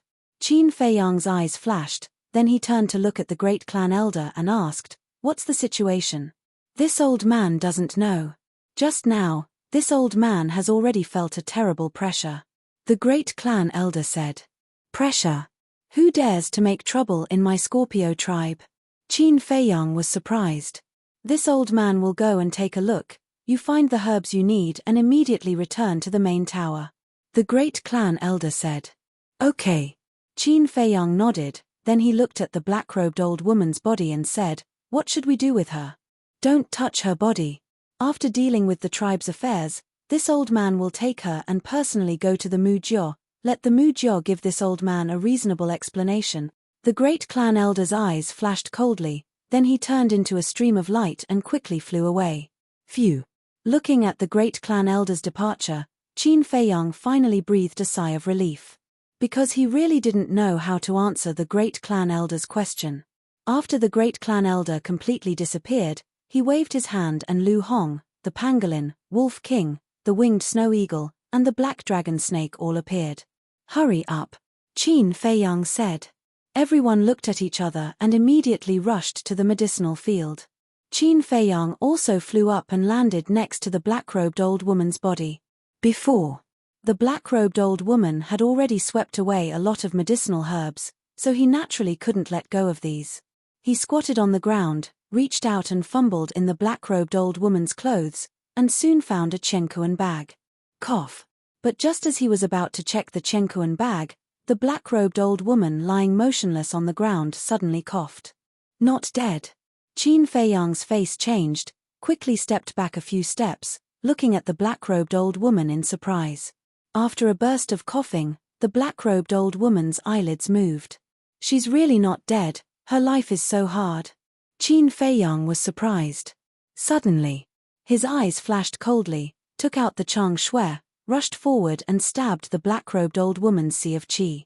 Ah! The black-robed old woman screamed in pain, immediately opened her eyes, stared at Qin Feiyang with resentment, and roared, "You damned little bastard, I'm going to kill you." Qin Feiyang had not recovered his true appearance, so the black-robed old woman did not know that the young man squatting in front of her was Qin Feiyang. "Kill me."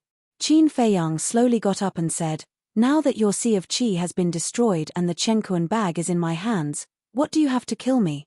Hearing it, the black-robed old woman's heart sank. "Right, look at my memory, you don't seem to know who I am." Qin Feiyang patted his head, took out a facial restoration pill, and threw it into his mouth. Soon, a familiar face appeared in the black-robed old woman's line of sight. "It's you." The black-robed old woman's eyes trembled. "That's right, it's me. You didn't expect that you would be tricked by me so miserably?" Qin Feiyang grinned, revealing a mouthful of white teeth.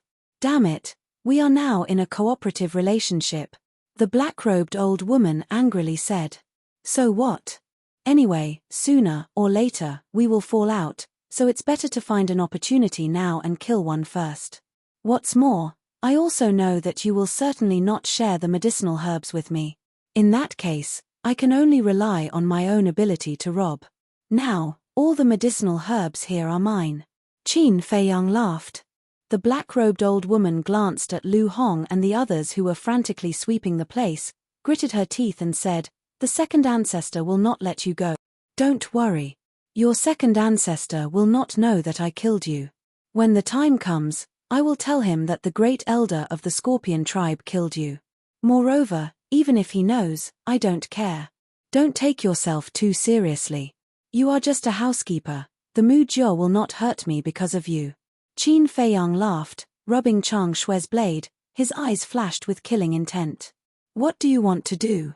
Seeing this, the black-robed old woman hurriedly shouted, her blood-stained face was full of panic. Qin Feiyang grinned and said, "What do you think I want to do?" "Don't kill me," the black-robed old woman panicked. She never thought that one day, she would beg Qin Feiyang for mercy. Qin Feiyang was stunned and jokingly said, "Then give me a reason not to kill you." The black-robed old woman hesitated, she really couldn't find a reason for a while. "How about this? If you are willing to tell me the origin and details of the Mujio, I can spare your life." Qin Feiyang said. "Then you'd better kill me," the black-robed old woman said, her eyes were filled with a determined light. "Well, as you wish." Qin Feiyang's eyes were stunned, his big hand suddenly waved, the chang shui in his hand, like a sharp arrow, instantly went into the black-robed old woman's eyebrows. With a mournful scream, the black-robed old woman died on the spot. This time she really died. Qin Feiyang looked down at her, his eyebrows tightly knitted together. She would rather die than tell him the details of the Mujio. What secret is this Mujio hiding? Sure. At this time, Wolf King came to Qin Feiyang's side and said, "Did you get anything?" Qin Feiyang shook his head. "It seems that we have to rely on Fatso and Yang Wei to investigate." After saying this, the Wolf King continued to sweep through the medicinal herbs. Qin Feiyang bent down and pulled out the chang shui, then took out the black-robed old woman's chenkuan bag to check. He wanted to see if he could find any information about the Mujio in this chenkuan bag. But in the end, he was disappointed. In this chenkuan bag, except for various herbs, pills, gold coins, and some ordinary weapons, there was nothing else. Boom! Catcher! Suddenly, in the distance, there was another deafening noise. Qin Feiyang put away the chang shui and the chenkuan bag, jumped into the sky, looked up, and suddenly turned pale with fright. He saw that the giant peaks in the distance were constantly collapsing. The earth was trembling and sinking. Waves of magma erupted from the ground, like pillars of fire, rushed into the sky, illuminating half of the sky. From afar, it was like the scene of the end of the world. Moreover, Qin Feiyang also heard a metallic sound in the loud sound of the mountains collapsing and the earth cracking. It was obvious. Someone took out a sacred weapon, and more than one. He could even feel the sacred power and sharpness of those sacred weapons. "Kill for me." Not long after, a loud and clear roar exploded in the area, and a murderous aura filled the sky. This was the voice of the Mu Jiao's second ancestor. Boom. The moment the Mu Jiao's second ancestor's shout sounded, in all directions of the Sky Scorpion mountain range, a terrifying emperor's aura erupted. Qin Feiyang couldn't help but tremble. Obviously, the 30 strong men surrounding the Sky Scorpion mountain range also made their move. This also means that the battle between the Mu Jiao and the Sky Scorpion tribe has officially begun. Hurry up. Qin Feiyang withdrew his gaze and looked down at Lu Hong and the others, urging them. Because there is still a place he must go. Chapter 877. As a super tribe that had existed for so many years, the Scorpion tribe must have accumulated a lot of treasures. About 100 breaths later, Lu Hong, Wolf King, and the other beasts landed beside Qin Feiyang one after another. Their eyes were filled with unparalleled excitement. Qin Feiyang asked, "Are we done?" Lu Hong nodded. "The medicinal herbs we harvested this time can't be calculated with numbers. There were all kinds of rare medicinal herbs. And most of them were 10,000 years old. In terms of value, it was no exaggeration to say that it was more than what they had accumulated over the years." "Very good." Qin Feiyang was also overjoyed. He said, "Except for the white-eyed wolf, all of you go to the castle and sort it out as soon as possible." "Okay." Lu Hong, the black dragon snake, and the other beasts nodded. Qin Feiyang waved his hand. After sending everyone to the castle, he took a facial restoration pill and restored his original appearance. Then, he rushed out of the canyon with Wolf King and rushed toward the Scorpion tribe. They were very fast. In less than 100 breaths, they arrived in front of a majestic mountain ridge. Here, the battle fluctuations were even more obvious. The mountain ridge, which was hundreds of feet tall, was also trembling violently. Cracks appeared on it, and it would collapse at any time. Whoosh! A man and a wolf rushed up like lightning. They stood at a commanding height and looked ahead. What appeared before their eyes was a scene that resembled Azura hell. The mountain was collapsing, the ground was cracking, and the people were in a terrible situation. Terrifying waves of air rolled in the void like a tsunami. There were many ferocious beasts in the mountain range. And they were not weak. There were even holy beasts. But under the waves of air, they were like withered trees, unable to withstand a single blow. As far as the eye could see, there was blood everywhere. Wails and cries were everywhere. And standing here, they could already faintly see the city of the Scorpion tribe, but it was very blurry. "Let's go." Qin Feiyang waved his hand and was about to jump down from the mountain ridge and approach the city. Whoosh! But at this moment, an ear-piercing sound broke through the air. The two of them turned their heads and saw a black streak of light carrying a destructive aura shooting towards them from afar. "What is it?" Wolf King was bewildered. "It's a saint artifact." Qin Feiyang took a closer look and turned pale with fright. It was a heavenly halberd that was more than 3 meters long. Its entire body was as black as ink, and it emitted a blazing black light. Logically speaking, Qin Feiyang should be happy that a saint artifact was flying towards him. However, this saint artifact was currently in a state of complete recovery. If he were to descend here, with his and Wolf King's current cultivation, they would not be able to stop him. They might even be killed on the spot, and not even their bones would be left. Therefore, now was not the time to be hot-headed and run to catch that sky pisser. Boom! Crack! In front of the man and the wolf, there were several giant peaks that were several thousand feet tall. However, the heavenly halberd was like a hot knife through butter as it smashed everything into smithereens. Then, it smashed into the mountain below their feet. Whoosh! Qin Feiyang did not dare to hesitate. He grabbed Wolf King and hid in the ancient castle. Boom! Accompanied by an earth-shaking loud noise, the place was suddenly covered in dust and smoke. About 10 breaths passed. The man and the wolf appeared again. The mountain had disappeared, and there was a huge sinkhole on the ground. Dust and smoke were everywhere. Qin Feiyang waved his sleeves, and a gust of wind suddenly rose in this place. The dust and smoke were quickly blown away. Next, the man and the wolf looked at the bottom of the sinkhole. They saw that the heavenly halberd was now inserted into the soil at the bottom. The sharpness and saint aura that it emitted previously had disappeared. Its entire body was dim and lightless. What's the situation? Wolf King was bewildered. I think this saint artifact should belong to the Scorpion tribe. And the owner of this saint artifact may have met with misfortune. Qin Feiyang pondered. Then what are we waiting for? Heard of it? Wolf King's eyes glowed with a green light as he rushed to the bottom of the sinkhole. Whoosh! However, at this moment, another ear-piercing sound was heard. Qin Feiyang's expression changed. He quickly raised his head and looked over. He saw a black figure rushing over. Wolf King also noticed it. He quickly landed at the bottom of the sinkhole and directly spat a mouthful of blood on the heavenly halberd. The heavenly halberd also emitted a layer of hazy bloodlight. It was dripping blood to recognize its owner. When the bloodlight dissipated, the blood contract was completed. I've made a fortune. Wolf King smiled and waved his paw. The heavenly halberd turned into a stream of light and entered his sea of qi. Next, he jumped up and landed next to Qin Feiyang. He looked up at the black figure. There was a trace of vigilance between the man and the wolf. As the distance got closer and closer, Qin Feiyang and Wolf King finally saw the man's true face. It was a strong man in black. His body was covered in blood and filled with an astonishing murderous aura. But they couldn't find a single wound on his body. Obviously, the blood was someone else's. Qin Feiyang and the Wolf King also secretly heaved a sigh of relief. Because this man was not from the Scorpio tribe. He was one of the 30 strong men of the Mu Jiao. The strong man in black also found Qin Feiyang and Wolf King. Whoosh! He landed in front of Qin Feiyang and looked at the sinkhole next to him. Did you see a heavenly halberd flying over? The man and the wolf were shocked. It turned out that this man was chasing after the heavenly halberd. What heavenly halberd?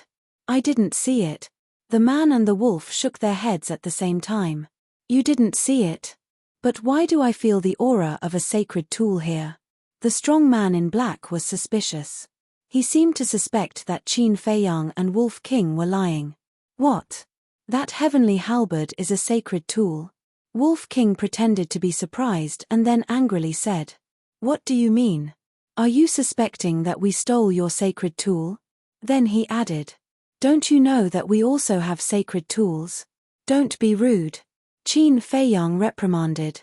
Soon after, he looked at the black-clothed brawny man and said with a smile, Not long ago, we encountered a member of the Scorpion tribe. His strength was slightly stronger than ours, so we took out our saint artifacts to fight with him. This crater was created during our fight. Is that really the case? The strong man in black murmured. Of course, he also knew that Qin Feiyang had 2 sacred tools. Among them, the heavenly thunder sword originally belonged to the Mu Jiao. But now, except for the sacred tool and Qin Feiyang's aura, he didn't sense anyone else's aura. This Mu Jiao's people are really not easy to fool. Qin Feiyang's eyes flashed slightly. He hurriedly changed the topic. What's the situation of the Scorpio tribe? The overall situation is under control. The strong man in black only said this sentence, showing a full domineering aura. Qin Feiyang nodded and said, Although the situation is under your control, you still have to be careful. Don't let any of them escape. You can rest assured. With the second ancestor here, not to mention the people of the Scorpio tribe, even a fly can't escape from the Scorpio mountain range. The strong man in black said confidently. That's good. Qin Feiyang pretended to be relieved. In fact, whether this matter was exposed or not, it didn't have much to do with him. Because, from entering the Scorpio mountain range until now, except for the people of the Mujio, the people of the Scorpio tribe had never seen him. In other words, the Scorpio tribe didn't know that he existed. So, even if this matter was exposed, the Pill Tower and other tribes would only look for the Mujio and not him. You really didn't see the halberd? The strong man in black asked again. Are we that untrustworthy? We really didn't. Qin Feiyang smiled bitterly. Well, you guys be careful. The black-clothed brawny man said, then turned around and flew away. Qin Feiyang seemed to think of something and asked loudly, by the way, what is Mu Qing doing now? The young master went to the treasure house of the Scorpio tribe. The strong man in black answered without looking back. Damn. He's one step ahead of us. Wolf King said angrily. If we can think of it, he must have thought of it too. Qin Feiyang sighed deeply. Mu Qing went to the treasure house. It was meaningless for them to go now. Because by the time they rushed there, Mu Qing would have already swept away everything. However, even if they didn't get the treasures in the treasure house, they didn't lose too much. After all, they harvested the medicinal herbs of the entire medicinal field and also got an extra sacred tool. What should we do next? Wolf King asked. We can't get involved in the battle between the Scorpio tribe and the Mujio. The medicinal field and the treasure house are gone. There's nothing we can do now. Qin Feiyang pondered for a while and said. Let's just go back and retreat. Yes, we need to cultivate well. Wolf King nodded. The people they met now are getting stronger and stronger. With their strength, they can no longer control the overall situation. The battle in the Scorpio tribe continued. Corpses were everywhere, and blood flowed like a river, but all this had nothing to do with Qin Feiyang. He opened a portal and sent Wolf King to the castle and went straight back to the main tower. Shortly after Qin Feiyang went back, Fatso also rushed back to the alchemy room. What's wrong? Qin Feiyang was washing up. Seeing Fatso's anxious look, he couldn't help but ask. Fatso said. Hurry up and refine another small fortune pill. Huh? Qin Feiyang was slightly stunned. He wiped the water off his face and turned to look at Fatso. He frowned. Did you fail? Fatso nodded. Old Yang's character is not very good. He failed to open the 7th floor. The 7th floor is the ultimate realm of the War Saint. That's too much. This small fortune pill only has a 60% success rate. Being able to open the 6th floor is already a miracle. Qin Feiyang rolled his eyes at Fatso and strode towards the alchemy room. Fatso followed and asked. What's the situation in the Scorpio tribe? Qin Feiyang said. I don't know, but according to the Mujio, there shouldn't be any accidents. You don't know? Fatty was startled and asked suspiciously, didn't you go too? How can you not know? Qin Feiyang said. I went, but I didn't participate in the battle. I didn't go to the Scorpio tribe. Then what are you doing? Fatso wondered. I looted the medicinal herbs in the Scorpio tribe's medicinal field and got a sacred tool. Qin Feiyang laughed. Damn, then didn't you make a lot of money? Fatso was stunned. Chapter 878. It's a huge profit. Qin Feiyang laughed and said, where did you guys help Yang Wei open the door of potential? Fire Phoenix Mountain Range. Fat Lord is not sure what kind of place it is, but according to Li He, it is a primordial forest, extremely dangerous, and basically no one goes there. Fatso said. While the two of them were talking, they had already entered the alchemy room. Fatso took out a set of medicinal ingredients for the small creation pill. Qin Feiyang closed his eyes and concentrated for a moment before opening the furnace to refine the pill. During the process of refining the pill, Fatso did not make the slightest sound. Soon, a small creation pill was out of the furnace. Qin Feiyang threw it to Fatso and said, quickly send it to him. No rush, no rush. He is still recuperating from his injuries. It will take a while before he can continue to open it. First, tell me the specific situation of the Scorpio mountain range. Fatso was like a curious baby, looking at Qin Feiyang. Qin Feiyang shook his head and laughed. He walked into the lounge and simply said, haha, that old witch was actually tricked so miserably by you. It's really satisfying. After listening, Fatso couldn't help but laugh out loud. Although we have gotten rid of a scourge, it is also a great pity that we didn't get the treasures of the Scorpio tribe. Qin Feiyang shook his head. In this world, there are gains and losses. Moreover, the people that the Mu clan sent out this time are all war king. Even if Mu Qing didn't go, you might not be able to snatch the treasures from the treasury under their noses. At that time, you might even attract a lot of attention. Fatso said. Qin Feiyang nodded and said with a smile, then what was his reaction when he saw the potential pills? 2 words to describe it: shock. Right now, he can't wait to swear a blood oath with you and become sworn brothers. Fatso laughed. Qin Feiyang asked, then what's your next plan? I have already told Li He about this matter, and he has also expressed that he will do his best to assist me. He has also allowed me and Yang Wei to work in the trading pavilion. Fatso said. After pondering for a moment, Qin Feiyang nodded and said, that's good too. If you work in the trading pavilion, you'll be able to notice the mysterious person buying the herbs. Next. He frowned and said, does Li He know nothing about this person? It's not like you don't know about the trading pavilion. As long as there's money to be made, who cares who you are? However, Li He did mention that when this person went to purchase medicinal ingredients in the past, he would always refer to himself as Mr. Wan. In other words, his surname is Wan. But Fat Lord thinks that this shouldn't be true. Fatso said. Don't make wild guesses before the truth is out. Qin Feiyang said with a smile. Yes. Then Fat Lord will go. If there's any news, Fat Lord will inform you immediately. Fatso got up and said. Qin Feiyang nodded and suddenly said, by the way, go and find out if there's any dragon blood in the central divine kingdom. Dragon blood? Fatso was stunned and said, no problem. After saying that, he opened the portal and left. Qin Feiyang lowered his head and pondered for a moment. He entered the castle and concentrated on copying the last stroke of the kill formula. As for Lu Hong, Wolf King, and the other beasts, they were all immersed in sorting out the medicinal ingredients. The entire castle was filled with a strong medicinal fragrance. Midnight. Dawn.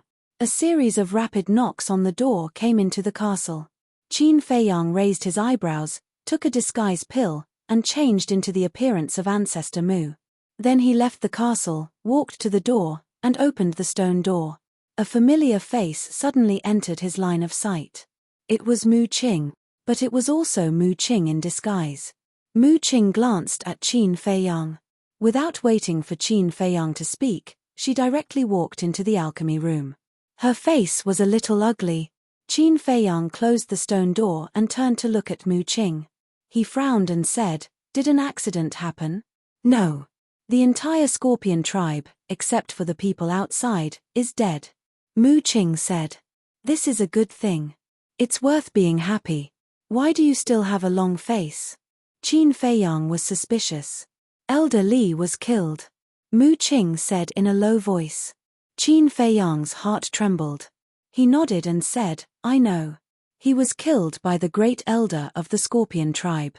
Mu Qing suddenly shouted, since you know, why don't you help her? Help her? Are you kidding? The great elder of the Scorpion tribe is a 5-star combat emperor.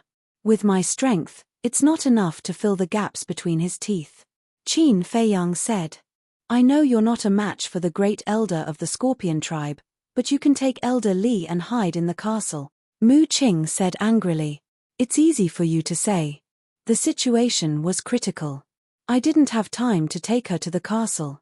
Besides, do you think I don't know what you're thinking? Why should I help her? Qin Feiyang sneered. Mu Qing said in a low voice, so, all the herbs in the herb field have also fallen into your hands? Yes. Didn't you also get the treasures of the Scorpion tribe? We're dividing the benefits equally. Qin Feiyang said. Dividing the benefits equally? Without the help of the Mu family, you can't even enter the Central Divine Kingdom, let alone go to the Scorpion mountain range. Tell me, what right do you have to talk to me about dividing the benefits equally? Mu Qing was a little flustered and exasperated. Besides, he always felt that Mu Li's death was not that simple. Yes. I can enter the Central Divine Kingdom thanks to the help of the Mu family, But you want to use me to achieve your goal, don't you? To put it bluntly, we're using each other. We're all adults. Don't be so childish, okay? Qin Feiyang said helplessly. I'm childish. Mu Qing was furious. He stepped forward, grabbed Qin Feiyang's clothes, and shouted, I'm telling you, don't be arrogant with me. This is the Central Divine Kingdom, not the Great Qin Empire. If I want to kill you, it's as easy as killing an ant. Do you understand? Qin Feiyang raised his eyebrows and kicked. Mu Qing was kicked away on the spot and hit the wall behind him. A trace of blood flowed from the corner of his mouth. Then, Qin Feiyang tidied his clothes and glanced indifferently at Mu Qing, who was sitting on the ground, and said, I'm also telling you, I dare to kill you now, so you'd better not provoke me again. Mu Qing was furious, but looking at Qin Feiyang's calm expression, he couldn't help but feel a chill in his heart. There was a kind of person in the world. The more calm he appeared, the more terrifying he was. And Qin Feiyang was this kind of person.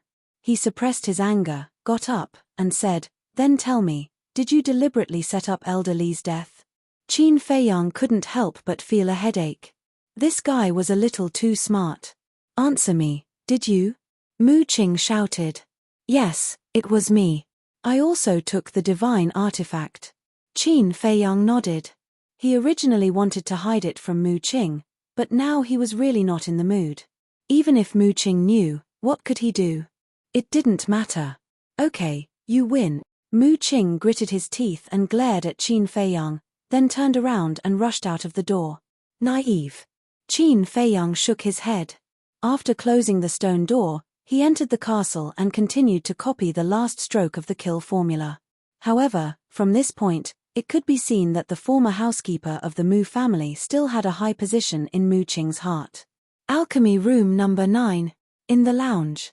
Mu Qing held the image crystal in his hand and sat on the chair, his face gloomy to the extreme. Buzz. After a while, the shadow of the Mu family's second ancestor appeared and asked, How did it go? It was he who killed Elder Li. Mu Qing said word by word, his eyes full of murderous intent. This damn little beast, I should have listened to you and not let him go to the medicine field. The Mu family's second ancestor was furious. Mu Qing said, I must avenge Elder Li Qing'er, I understand how you feel. Mu Li has been taking care of you since you were a child, and you also see her as your grandmother. But remember not to be impulsive, you must think of the overall situation.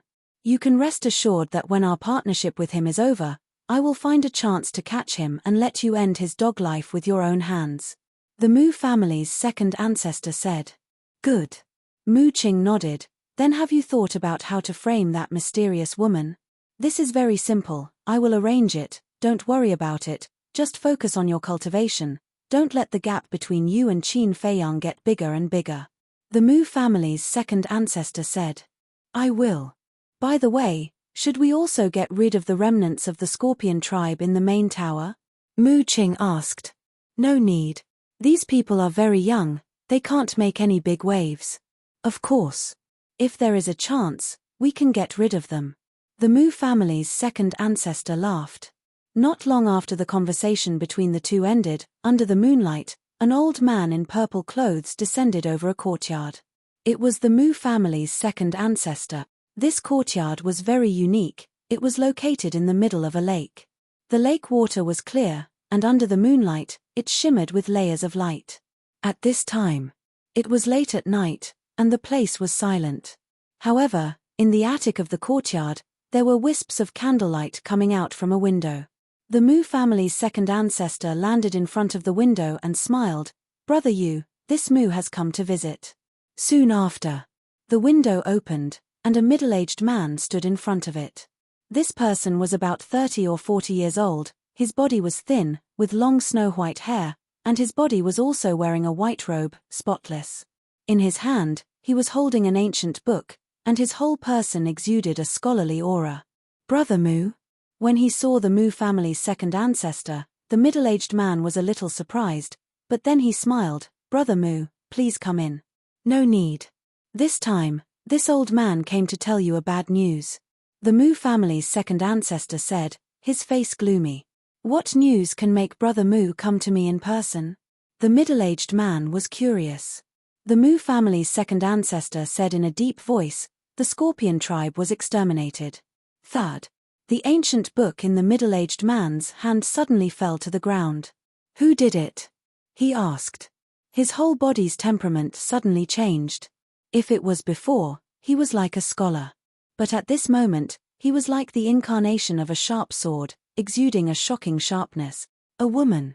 The Mu family's second ancestor waved his hand, and his battle chi surged, condensing the shadow of the mysterious madam. The middle-aged man raised his eyebrows, and said, isn't she the one who helped Qin Feiyang time and time again? Yes. Not long ago, a clansman of the Mu family was looking for medicinal herbs near the Scorpion mountain range. Suddenly, he heard the sound of fighting in the Scorpion tribe, so he quietly sneaked over. At that time, he saw with his own eyes that this woman ruthlessly slaughtered the entire Scorpion tribe. When this old man learned of this, he was extremely shocked and immediately went to check in person, and sure enough, no one was alive. Chapter 879. The middle-aged man's eyes turned cold. The Mu family's second ancestor had personally confirmed it. Thank you, Brother Mu, for coming to inform me. I will send someone to investigate the Scorpion tribe. The middle-aged man said. The extermination of a super tribe was no small matter. Once the news spread, it would cause an unprecedented turmoil in the central divine kingdom. Good. This old man will go back first. If there is anything the Mu family can help with, Brother Yu, please don't hesitate to ask.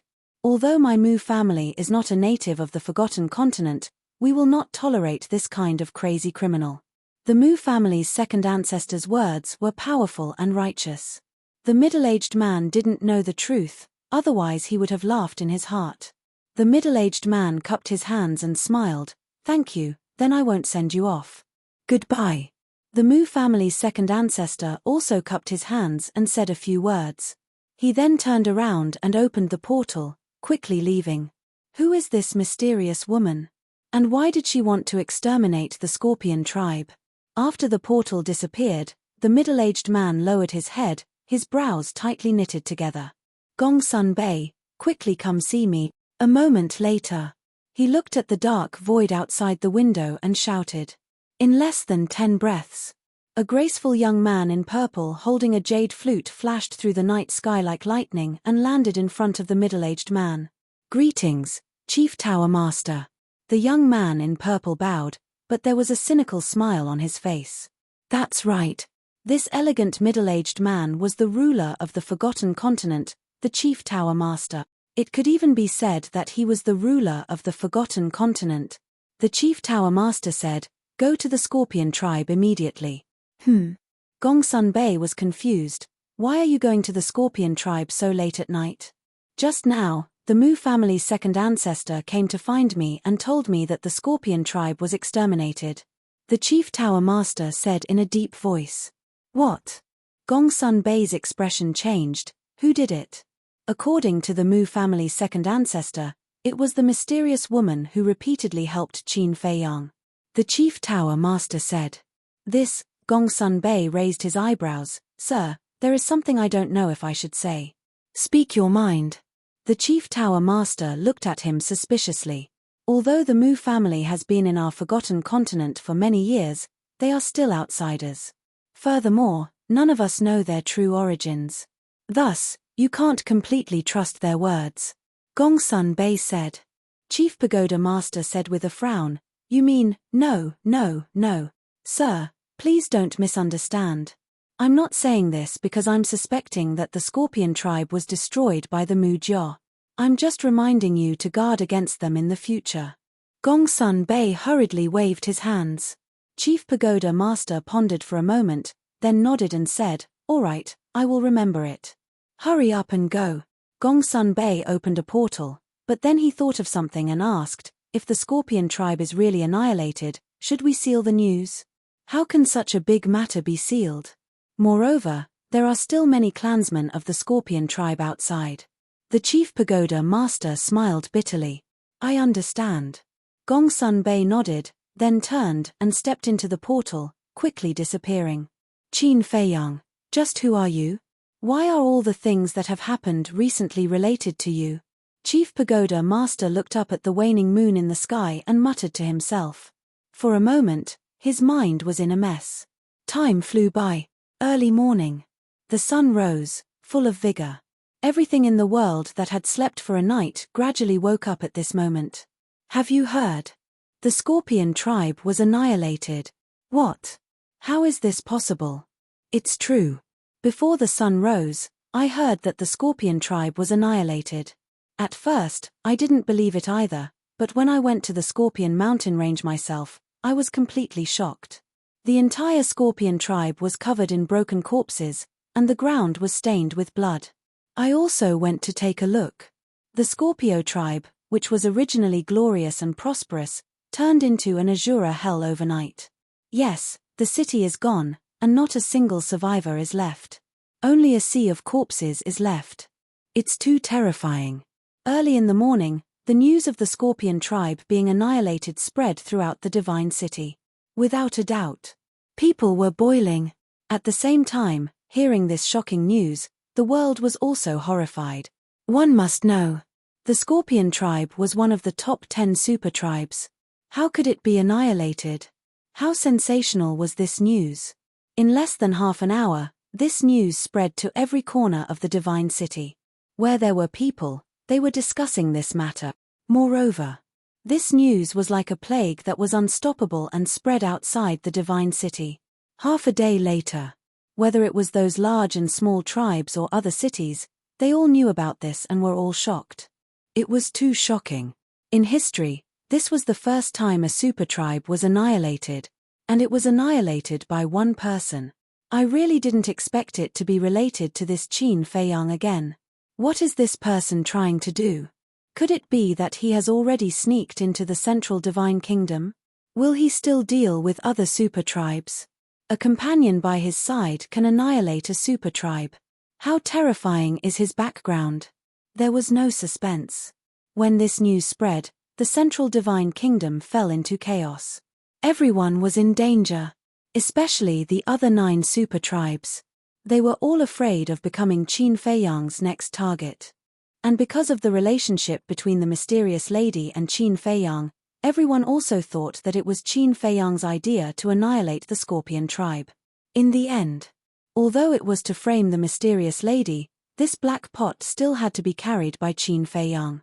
Knowing this situation, Qin Feiyang was also quite helpless. After scheming and scheming, in the end, it was him who was schemed against. Thinking about it, he felt funny. However, he didn't care too much.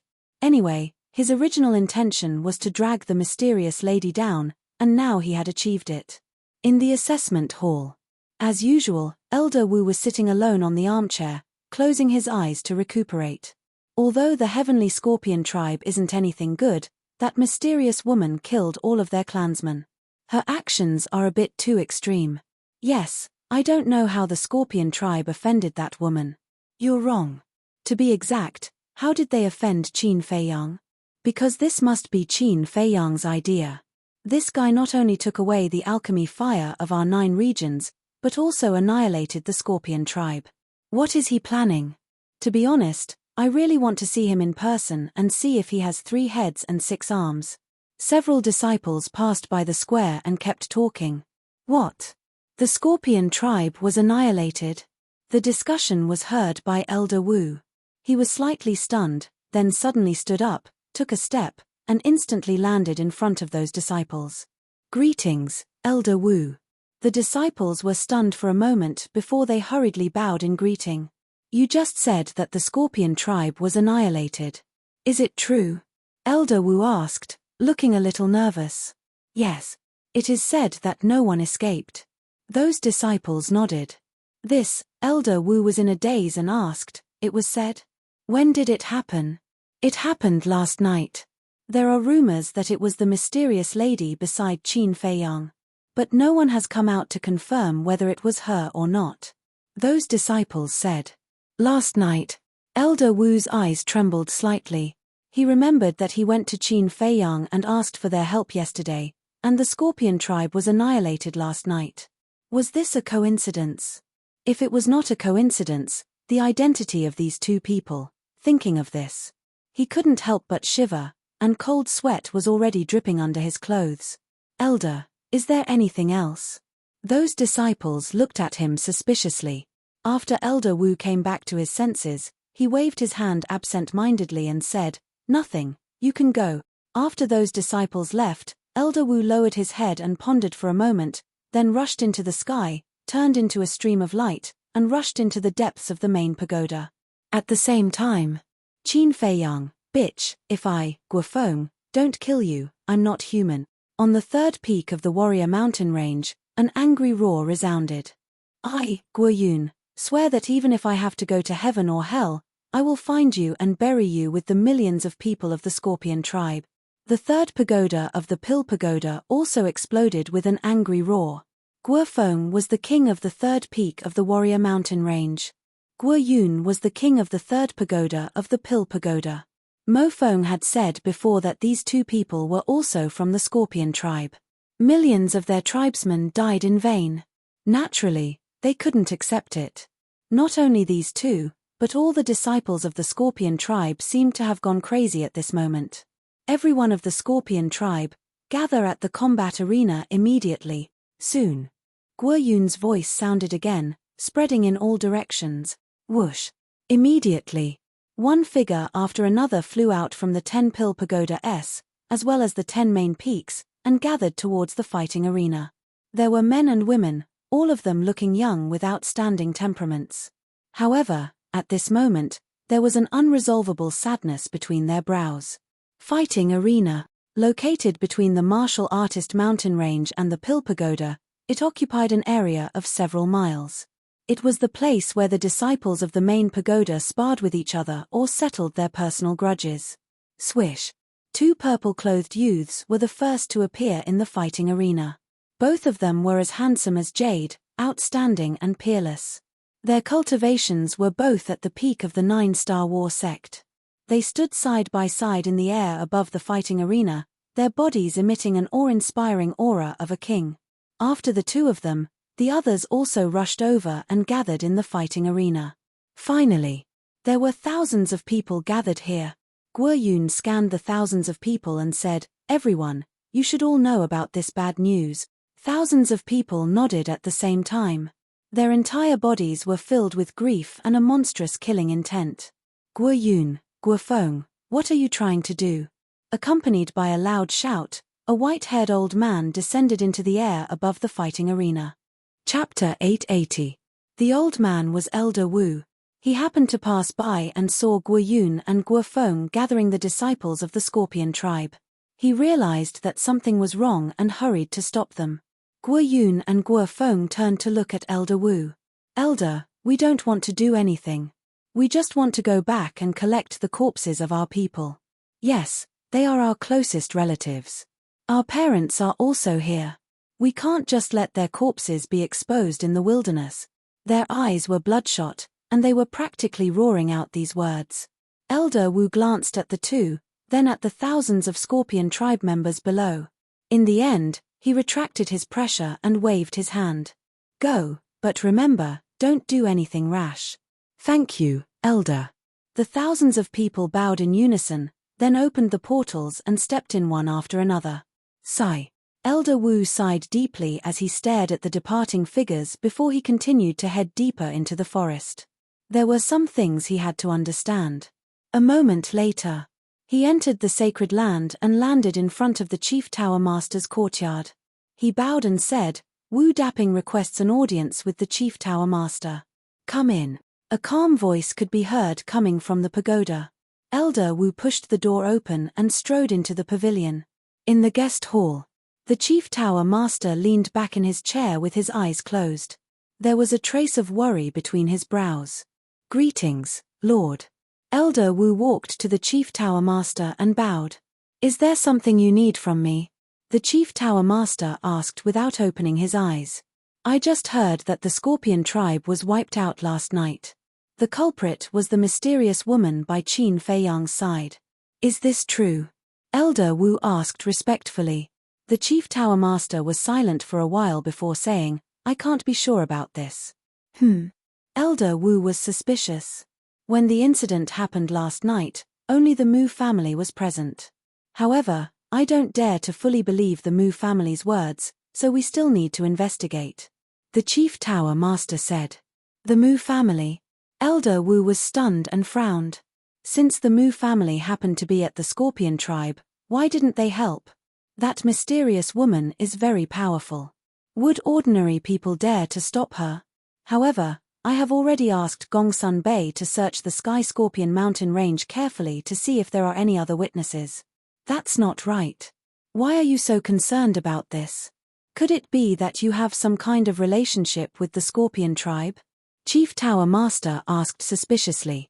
We do have some friendship, but it has nothing to do with that. I just want to find out if the rumors outside are true or false. Elder Wu said. Chief Pagoda Master nodded and waved his hand. If there is nothing else, you may leave. Yes. Elder Wu replied respectfully before he turned around and left. Not long after Elder Wu left, a purple-clothed youth appeared in front of the Chief Pagoda Master. It was Gongsun Bei. How's the investigation going? The Chief Tower Master finally opened his eyes. His eyes flickered with anticipation. I've searched the area within a radius of several hundred miles. There's not a single survivor. Gongsun Bei shook his head. What about the ferocious beast?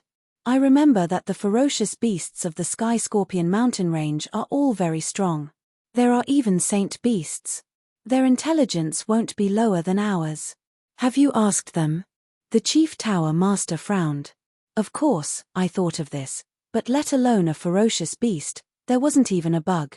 Even the ferocious beasts outside the Scorpion mountain range were all killed. In short, there's nothing. Gongsun Bei sighed. The Chief Pagoda Master frowned. No. Suddenly, he stood up with a trace of surprise in his eyes. What's wrong? Gongsun Bei was surprised. There's only one reason to kill all these ferocious beasts. That's to hide something. If the Scorpion tribe was really destroyed by that mysterious woman, is there a need for her to hide? Although I haven't seen this woman, it's not difficult to judge from her actions in the 9 regions that she's a very arrogant person. I don't think she would do something so unnecessary. The Chief Pagoda Master analyzed. This, Gongsun Bei pondered for a while and said, maybe she has some secret conspiracy that she doesn't want people to know? The Chief Pagoda Master thought about it carefully and nodded. It's not impossible. Then, he looked up at Gongsun Bei and said, we can't take this matter lightly. While looking for that mysterious woman, we must also pay attention to the Mu family's movements. My lord, are you beginning to suspect the Mu family? Gongsun Bei asked. Not suspect, but to guard against the unexpected. After all, you're right. They're just outsiders, and they're so mysterious. Now that such a big thing has happened, we have to guard against them. In addition, to make things easier for you, from this moment on, all the divine envoys of our Pill Pagoda will be under your command. After the Chief Pagoda Master finished speaking, he returned to his seat, looking quite tired. Gongsun Bei's eyes flashed as he bowed and said, this subordinate will do his best to complete the task. Also, go find Hao and tell him that during this period of time, try not to go out if possible. I have a hunch that our central divine kingdom may be in chaos. The Chief Pagoda Master said. Yes. Gongsun Bei bowed respectfully, turned around, and strode out of the attic. He closed the door and then looked at the sky. Chaos? Whoever dares to disturb the order of our central divine kingdom, I, Gongsun Bei, will not let him go. Gongsun Bei muttered, and a strong cold light burst out of his eyes. Then, he rushed into the sky and disappeared into the horizon like lightning. One pagoda. Elder Wu was pacing back and forth in front of the pagoda door, as if he was hesitating about something. Elder, what's the matter? A few disciples passed by and couldn't help but look at him suspiciously. Don't bother me, get lost. Elder Wu did not even bother to look at them as he shouted impatiently. Those disciples shrank their necks and hurriedly fled. Another moment passed. Elder Wu finally stopped and looked at the pagoda door in front of him, muttering, I don't care so much, I have to ask clearly. He took out his identity token, opened the pagoda door, and then turned into a stream of light and rushed into the pill pagoda. Soon, he came to the door of Alchemy Room 10 and reached out to knock on the door. After more than 10 breaths, the stone door didn't open. Elder Wu was a little impatient and was about to knock again. But at this moment, the stone door opened quickly. Qin Feiyang was standing behind the door. Elder Wu didn't beat around the bush and said directly, "Do you have time? There's something I'd like to ask you." Qin Feiyang looked at Elder Wu suspiciously before nodding and retreating to the side. Elder Wu entered the elixir refinement room. Qin Feiyang closed the stone door casually and asked with a smile, "Elder, why do you seem a little uneasy?" Elder Wu turned around and looked at Qin Feiyang with an extremely stern expression. "Tell me honestly, did you guys have anything to do with the annihilation of Sky Scorpion tribe?"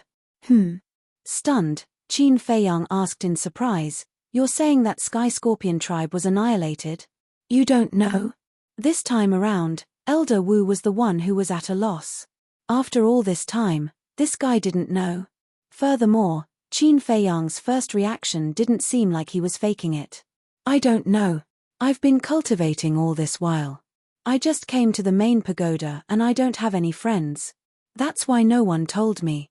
"Elder, you're not joking, right?" Qin Feiyang asked. "I'm not in the mood to joke with you. This matter has already become a hot topic in the city. Everyone knows about it." Elder Wu sighed. "Who did it?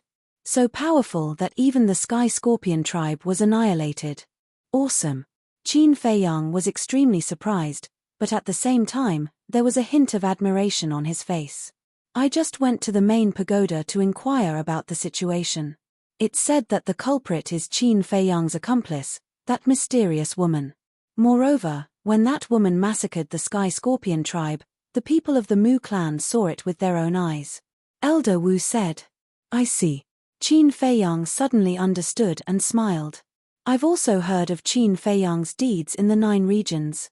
He's indeed a lawless lord. Has anyone ever praised themselves? If Mu Qing was here, she would definitely despise him. You can still laugh." Elder Wu rolled his eyes at him and said, "To be honest, before this, I've been suspecting you and Qin Day." This, Qin Feiyang was stunned and hurriedly said, "Elder, you can't say such things. You can't blame me for this. After all, I just came to ask for your help yesterday, and the Sky Scorpion tribe was annihilated at night. If it were someone else, they would also suspect you. However, now I can be sure that this matter has nothing to do with you." Elder Wu chuckled and finally breathed a sigh of relief. Qin Feiyang smiled and said, "Elder is wise. Don't flatter me. Listen to my advice. No matter what relationship you have with Willow Divine Representative, you'd better be honest in the main pagoda in the future." Elder Wu said with a serious expression. "I will remember." Qin Feiyang nodded. Elder Wu smiled and said, "Then I'll take my leave first. Take care, I won't see you off." Qin Feiyang cupped his hands and said with a smile. Elder Wu turned around and opened the stone door. He then turned his head to look at Qin Feiyang and said, "You probably don't know about the martial arts treasury, right? Every new disciple has a chance to enter for free. You and Qin Day should take some time to go and take a look.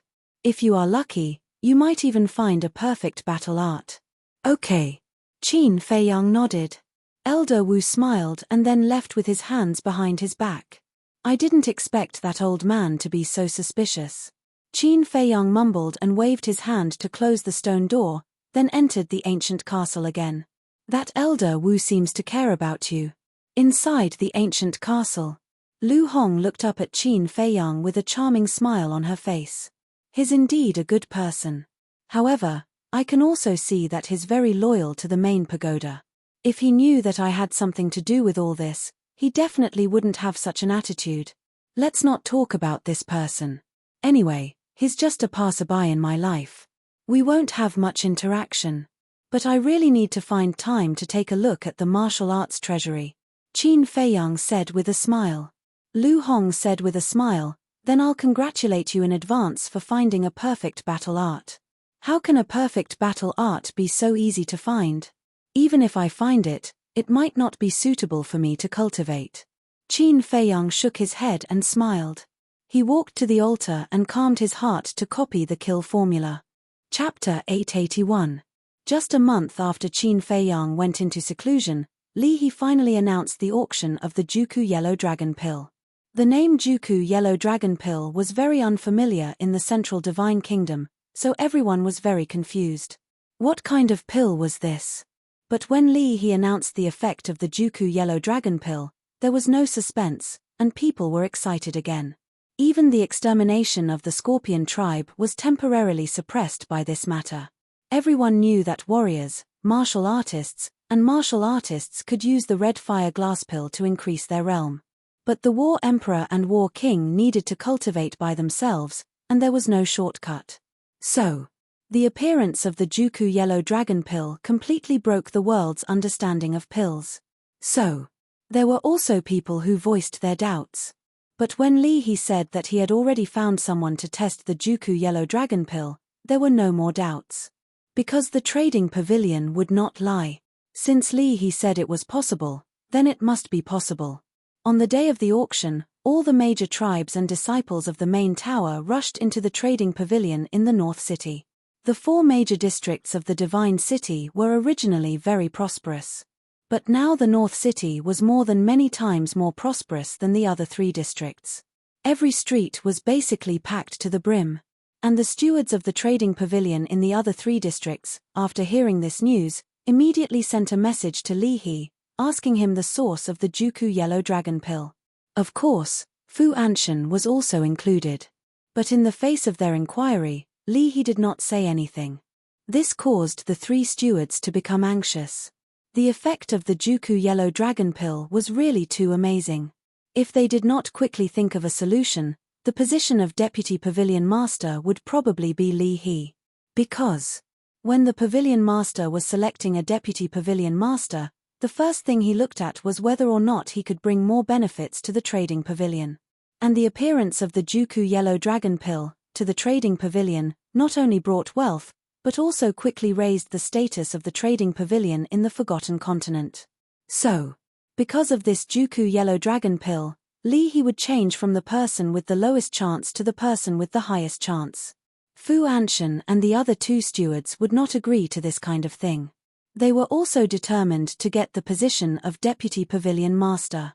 Therefore, they were now thinking of ways to inquire about the source of the Juku Yellow Dragon Pill. As long as they could find the person who refined the Juku Yellow Dragon Pill and form a partnership, the situation would instantly reverse. But, no matter how they investigated, and even sent people to spy on Li He, they didn't find anything. This person who refined the 9 songs Yellow Dragon Pill was like a mystery. It was hard to see the person in person. Of course, they couldn't give up just like that. As for Li He, he was naturally overjoyed. However, his happiness did not last long. Because, ever since the first Juku Yellow Dragon Pill was auctioned off, everyone was asking when the next one would be auctioned off. Even the Pavilion Master, who had not appeared for a long time, and the Vice Pavilion Master, who was nearing the end of his life, had gone to him one after another to ask about this matter. This gave Li He a headache. He also repeatedly went to Fatso and Yang Wei, hoping to meet Qin Feiyang. The meeting with Qin Feiyang was fake. The real thing was that he wanted the 9 tunes Yellow Dragon Pill. But every time Fatso told him that Qin Feiyang was in seclusion, and no one was to disturb him before he came out, Li He had no choice but to wait quietly. Because right now, Qin Feiyang was the owner of the transaction pavilion. He couldn't afford to offend him.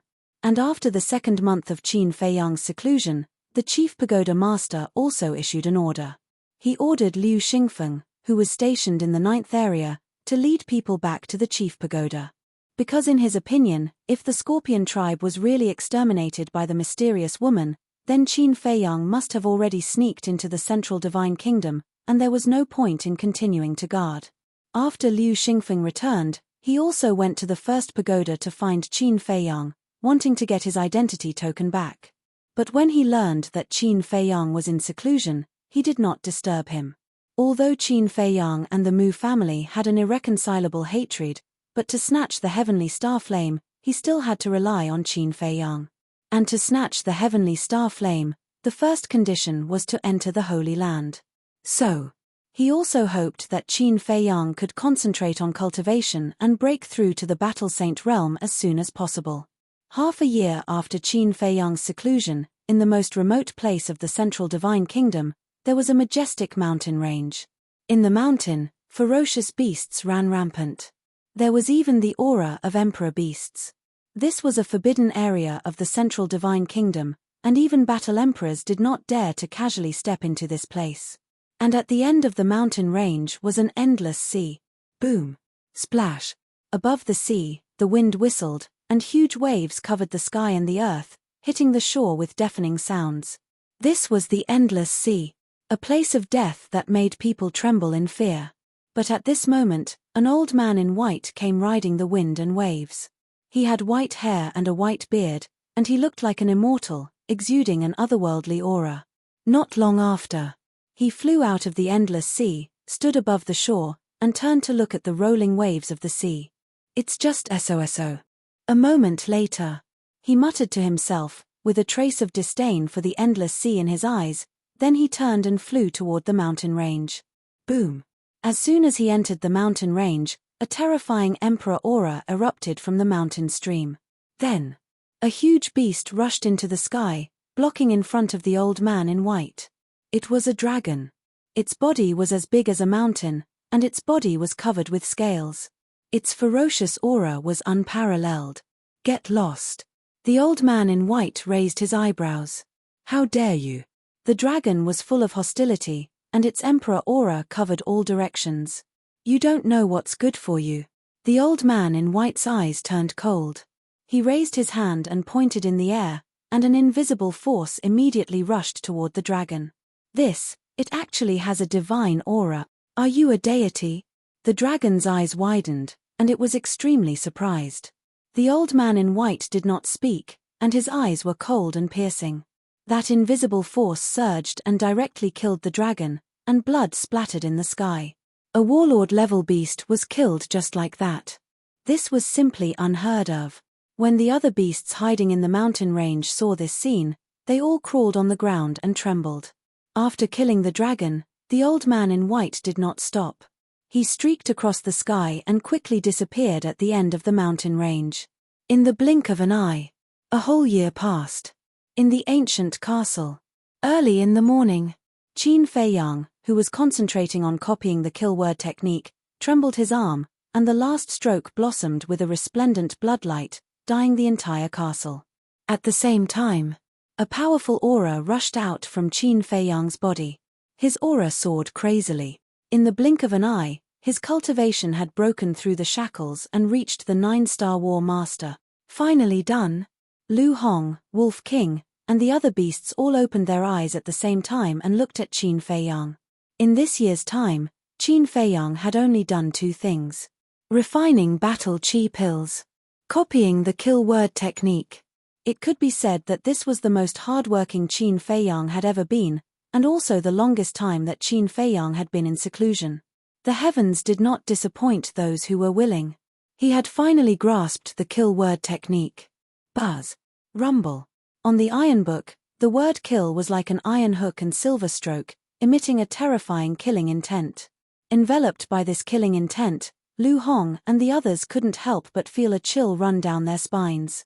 They even felt that the word kill was like the incarnation of a death god. Whoosh. Suddenly, the word kill turned into a stream of light and entered between Qin Feiyang's eyebrows. Boom. Qin Feiyang's body trembled, and a shocking killing intent roared out from his body. At the same time, his long hair, skin, and eyes quickly turned blood red, filled with a ruthless and cold aura. But this was only secondary. The most important thing was that in the center of his eyebrows, a bloody word kill had appeared, as if it was condensed from blood. At this moment, he was like a demon god from hell, causing people to tremble in fear. Even Lu Hong, Wolf King, and the other beasts felt an uncontrollable fear in their hearts when they saw Qin Feiyang's current appearance. At the same time, Qin Feiyang was also carefully experiencing the feeling the kill word technique gave him. He felt it. This kill word technique was even more terrifying than what was recorded. For example, at this moment, that killing intent was actually corroding his mind, as if it wanted to control his body. Moreover, he had the urge to kill someone right now. He couldn't help but suspect that if he killed more people, would this kill word technique completely control his mind in the end? If it did, then the consequences would be unimaginable. Because if that was the case, he would become an emotionless killing machine. It seemed that this kill word technique could only be used as a trump card. Unless it was a critical moment, it could not be used. Who? After letting out a long breath, Qin Feiyang's mind stirred, and the word kill between his eyebrows disappeared. His appearance quickly returned to normal. The killing intent around his body also dissipated. Lu Hong, Wolf King, and the other beasts looked at each other and secretly heaved a sigh of relief. Wolf King stood up and stared at the iron book. His eyes flickered as he said, "Quickly take a look at what the next divine art is." Qin Feiyang looked at the iron book and shook his head. "The next page can only be opened after I break through to the War King." "That's right. I almost forgot." Wolf King patted his forehead and said, "However, the last stroke of the kill word technique is really a waste of time. Look at me, I didn't do anything, and I've already broken through to the 9-star War Master." It laughed mischievously, its eyes filled with pride. Qin Feiyang rolled his eyes at it. Although Wolf King had the intention to show off, it was still the truth. But now, he didn't need to copy the 6-word divine arts for the time being. In the future, his cultivation speed would definitely not be slower than Wolf King's. Next, he swept his gaze towards Lu Hong, the winged snow eagle, and the other beasts.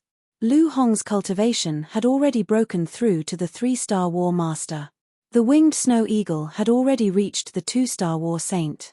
The pangolin's cultivation was even higher than Lu Hong's, and it had now stepped into the 7-star War Master. As for the black dragon snake, it could be said to have traveled 1,000 miles a day. In short, after this closed-door cultivation, everyone's strength had risen to a new level. "You guys continue cultivating. I'll go out and take a look," Qin Feiyang said with a smile, then left the castle.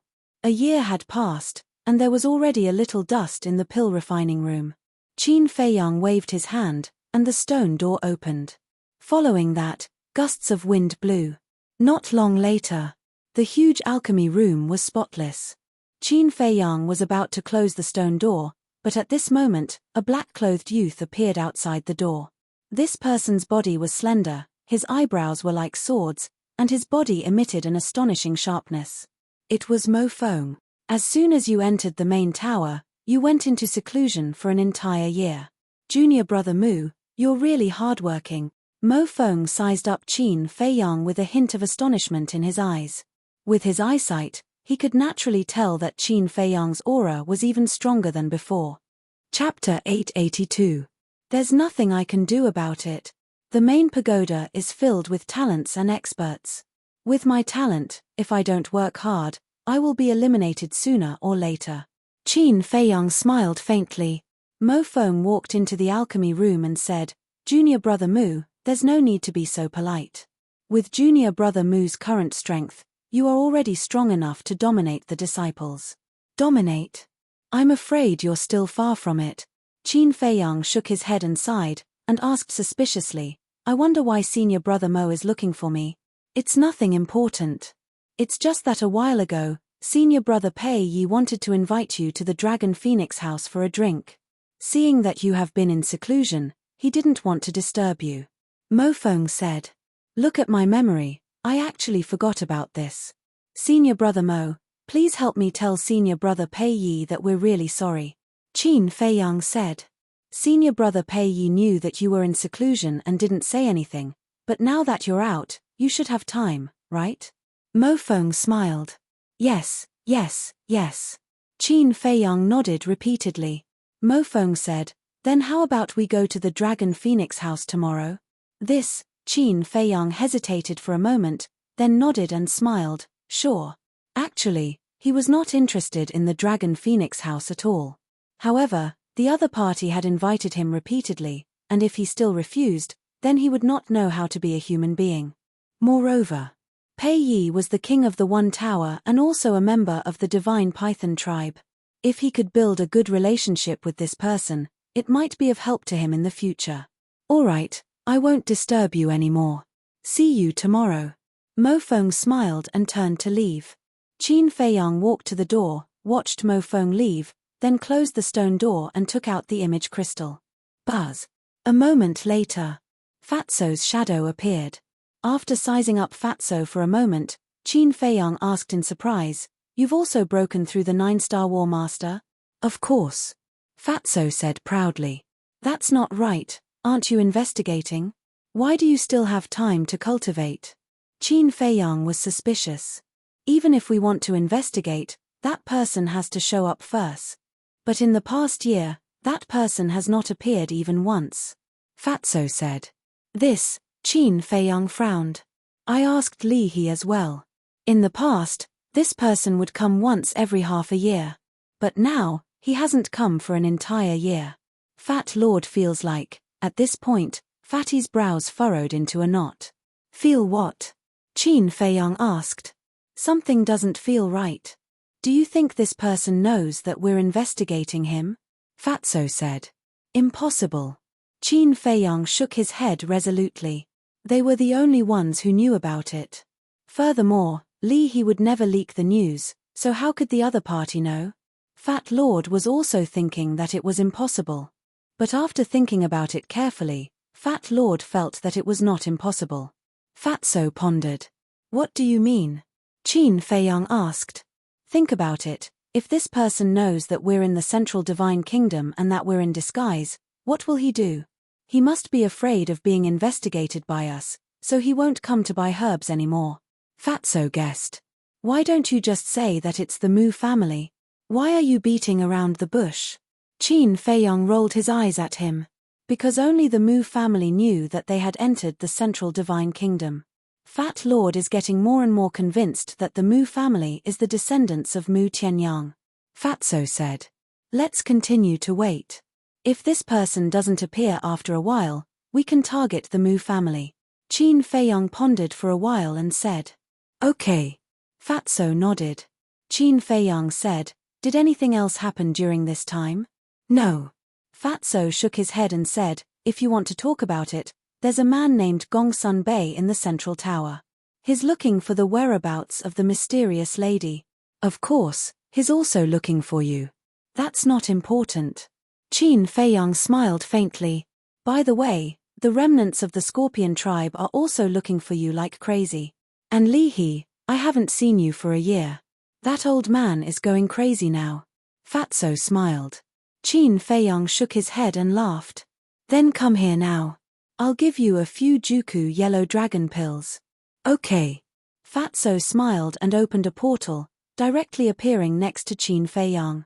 Qin Feiyang also immediately entered the castle, took out 5 Juku yellow dragon pills, handed them to Fatso, and said, "Tell him that only 1 pill can be auctioned every month."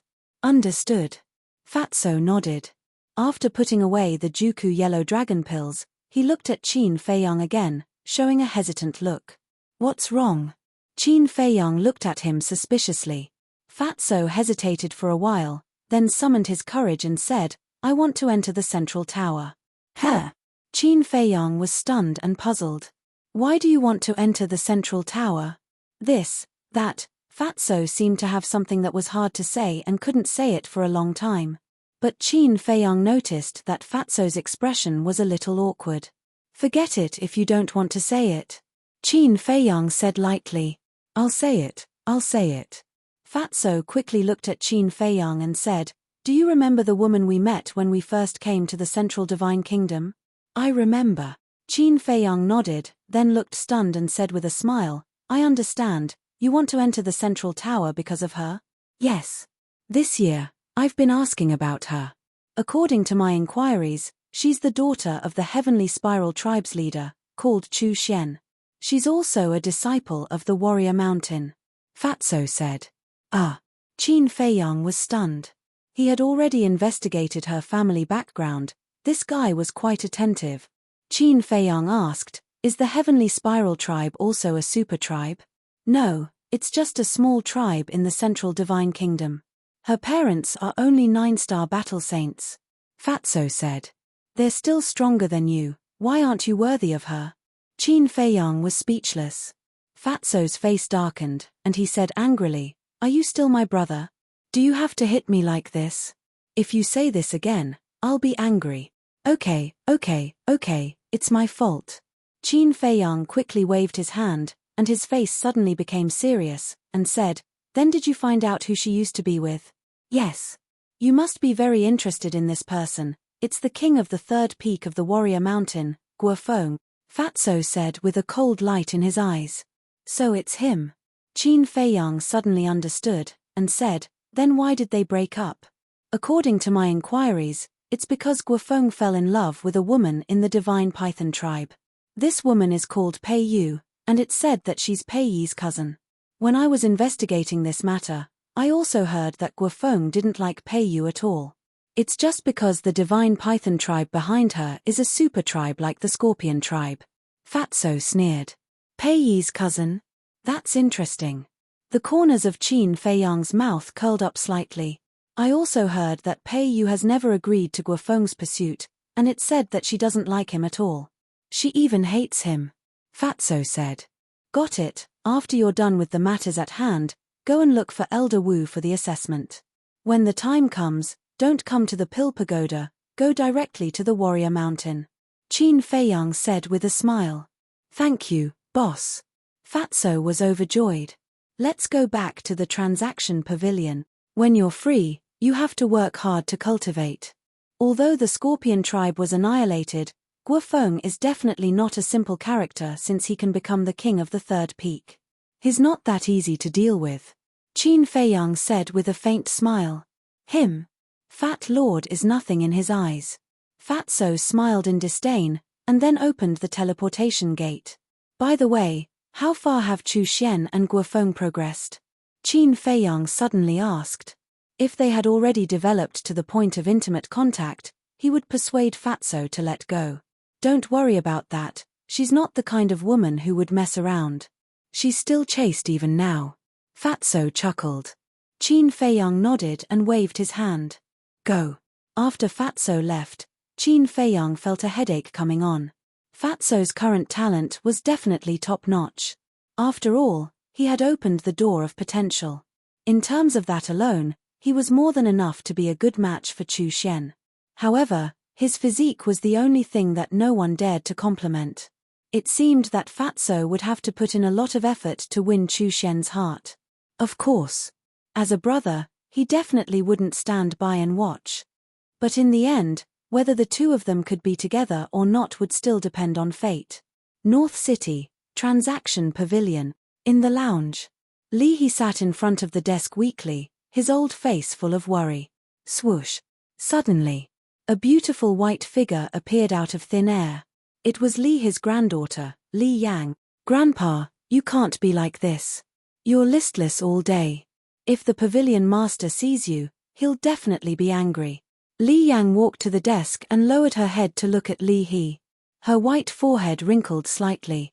"Let me tell you, if I can't get the Juku yellow dragon pill, the pavilion master will really be angry," Li He said weakly.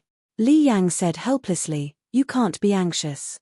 I went to the first pagoda to inquire. This person is indeed in seclusion." Seclusion. He has been in seclusion for a year. Isn't that enough? This little bastard, it's too torturous. Li He slammed his palm on the desk, blowing his beard and glaring at him. He was on the verge of exploding. Looking at the current Li He, Li Yang's beautiful eyes flickered. She couldn't bear it and said, "Why don't I go find him?" "Don't. He's now the little ancestor of our transaction pavilion. We can't afford to offend him," Li He said, his heart full of grievances. Although he wasn't some big shot, he was still a war king. How could he be so easily taken advantage of by a brat who had just arrived at the central divine kingdom? Where was the heavens? "My boss isn't as old as you say. He can't afford to be the ancestor of your transaction pavilion." At this moment, a teasing voice sounded from outside the door, and then Fatso pushed the door open and entered. "What do you mean? Back then, you guys agreed to cooperate with my grandfather. Now that my grandfather wants a Juku yellow dragon pill, I have to beg him. Isn't it a bit too much?" Chapter 883. I'm a little angry that you said that. As Fatso spoke, he took out a Juku yellow dragon pill from his Chenkuan bag and waved it in front of them. Seeing the Juku yellow dragon pill, he immediately perked up. He got up and rushed to Fatso in a hurry, reaching out to grab it. Wait. Fatso shook his hand and quickly dodged. What's wrong? He was puzzled, his eyes full of desire. Fatso shook his head and sighed. Your granddaughter's previous attitude made me very dissatisfied. Yang apologize. He immediately looked at Li Yang and said, I apologize. Li Yang was stunned and glared at He angrily. Why? They are in the wrong. Can't I say it? Oh. He hurriedly ran to Li Yang and whispered, Yes, you're not wrong. But for Grandpa's future, you have to compromise. This is a matter of principle. I'm determined not to apologize. Li Yang didn't buy it at all. She turned her head to the side and pouted, very unhappy. This, he looked at Li Yang, then at Fatty, his old face filled with helplessness. Fatso couldn't help but laugh. Then, he acted very generous and open-minded, saying, Forget it, I'm too lazy to argue with an unruly woman like you. Take it. Then, he threw the Juku yellow dragon pill to He. Thank you. He grabbed the pill and thanked him repeatedly. Then, he lowered his head and looked at the Juku yellow dragon pill, his eyes shining. However, Li Yang didn't accept it. He actually said that she was unruly. Wasn't this just making trouble for no reason? Seeing that the situation was not good, he hurriedly put away the pill and persuaded, Yang can you say a few words less? Grandpa is begging you. Grandpa. Li Yang raised her eyebrows and looked at He. What's wrong? He asked. Li Yang said, I found that you've changed. You've become a little spineless. His face darkened and he said angrily, Go away, how can you talk to Grandpa like that? You're rude. That's right. Li Yang snorted through her nose. To be despised by his own granddaughter, he felt bitter in his heart. Dong. But at this moment, there was a knock on the door. He sorted out his emotions, put away the Juku yellow dragon pill, and returned to his seat, saying, Come in. Li Yang and Fatso also stood behind He. Fatso came here to work, so he had to act like a professional in front of outsiders. The door was pushed open and a black-clothed guard stood at the door and said respectfully, Sir, Lord Fu Anshan requests an audience. Again. He frowned. In this 1 year, who knew how many times Fu Anshan had already come? Every time he came, it was for no other reason than to inquire about the source of the Juku yellow dragon pill. The guard asked, Then, will you see him or not? We all work in the transaction pavilion. We see each other all the time. How can I reject you? Let him in. He sighed as a wisp of helplessness appeared between his brows. Yes. The guard turned around and left. Don't say anything later. This Fu Anshan is very shrewd. If we're not careful, he might discover something. He turned to look at Fatty and Hey and whispered to them. The two of them nodded. Brother Li, I haven't seen you for a few days. How have you been? Not long after, Fu Anshan came. He stood at the door and looked at He with a smile, as if they were old friends who had met for many years. They were extremely affectionate. In his hand, he was carrying an exquisite gift box. I'm very well. He got up and smiled, saying, Come in and sit. Fu Anshan walked into the lounge, turned around and closed the door. Then, he walked in front of He and placed the gift box in his hand on the desk. This is. He glanced at the gift box, then raised his head and looked at Fu Anshan suspiciously. This must be a gift for your grandfather. Fatso laughed secretly and sent a voice transmission to Li Yang. This person's skin is so thick that it's indescribable. You'll get used to it. Li Yang replied, her tone full of disdain. Brother, don't you like tea? That's why I specially went to prepare some top-grade tea leaves. I picked them myself, and I picked them out piece by piece. Brother, don't mind. Fu Anshan chuckled. How can I accept this? It's too expensive. I can't accept it. He hurriedly waved his hand, looking flattered. In fact, he knew in his heart that Fu Anshan must have bought these tea leaves at the market. What picking them personally, what picking them out piece by piece, they were all hypocritical words. But no matter what, he still had to do it on the surface. This, Fu Anshan frowned and pretended to be angry. Brother, if you don't accept it, you won't give me any face. But whether he was pretending to be angry or not, he didn't know. All right, then I'll kindly accept it. Li He looked at the gift box and finally nodded. Sir, wait a moment. But at this time, Fatso said. What's wrong? Li He turned his head and looked at him suspiciously. I'll help you taste it first to see if it's poisonous. Fatso said respectfully, walked to the desk, and directly opened the gift box. Ah! Seeing this, both Li He and Li Yang were astonished. Then, the grandfather and grandson's faces couldn't help but twitch. Not only did he suspect others, he even directly checked the goods in front of others. How could Fu Anshan endure this? The grandfather and grandson glanced at Fu Anshan. Sure enough. At this moment, Fu Anshan's face was extremely gloomy, and the way he looked at Fatso was as if he wanted to pull out his tendons and skin him. Fatso turned a blind eye to it, took out a piece of tea, put it in his mouth and chewed. A moment later, he spat out the tea and nodded. This tea is indeed good. Then he looked at Li He and bowed. Sir, it's not poisonous, you can rest assured and accept it. Li He couldn't help but want to laugh, but he didn't dare to. He held it in and nodded. But Fu Anshan was about to explode. He stared fixedly at the fatty and said, if this old man remembers correctly, you are the person who was following Qin Day and his companion a year ago, right? That's right. Fatso nodded. Fu Anshan said in a deep voice, then why are you here now? My talent is not good enough, and the people of the main tower don't like me, so I can only find a job to make a living. What, do you have a problem with that? Fatso teased. Fu Anshan clenched his fists, and his joints made a cracking sound. Seeing this, Li He knew that something was wrong, and hurriedly scolded Fatso. Who gave you the guts to speak to Steward Fu like that? Apologize to Steward Fu, or pack up your things and get out of here. Fatso shrunk his neck and hurriedly bowed. It's this little one who doesn't understand etiquette. Please be magnanimous and don't bother with this little one. Humph.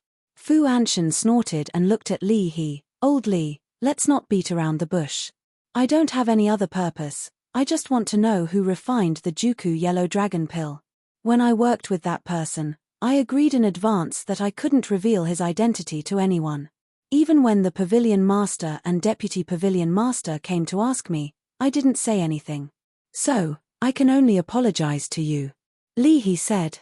Fu Anshan raised his eyebrows, and the anger in his heart almost exploded.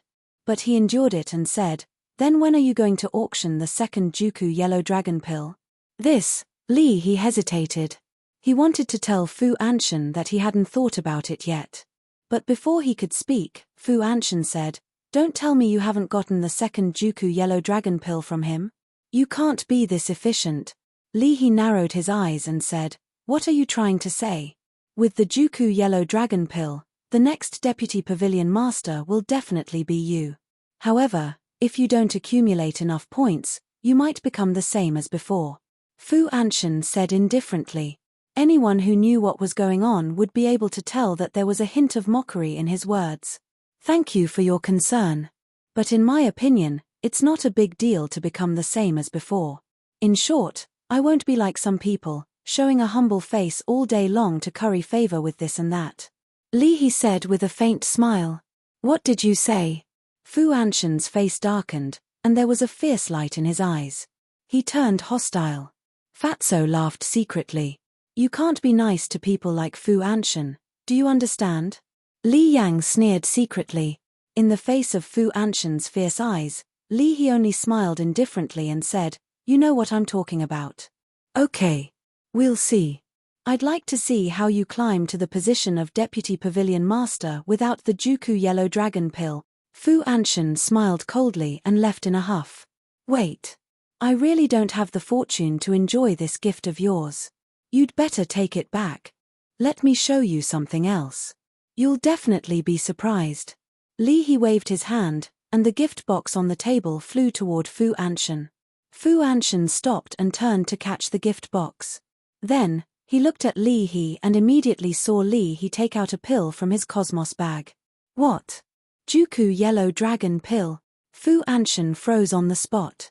I wanted to tell you before that I already got one, but unfortunately, you didn't let me. How is it?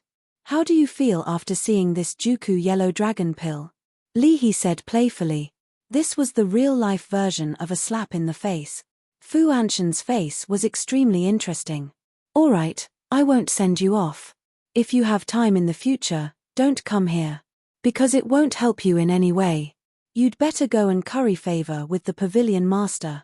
Maybe one day, when he's in a good mood, he'll directly let you succeed the position of deputy pavilion master.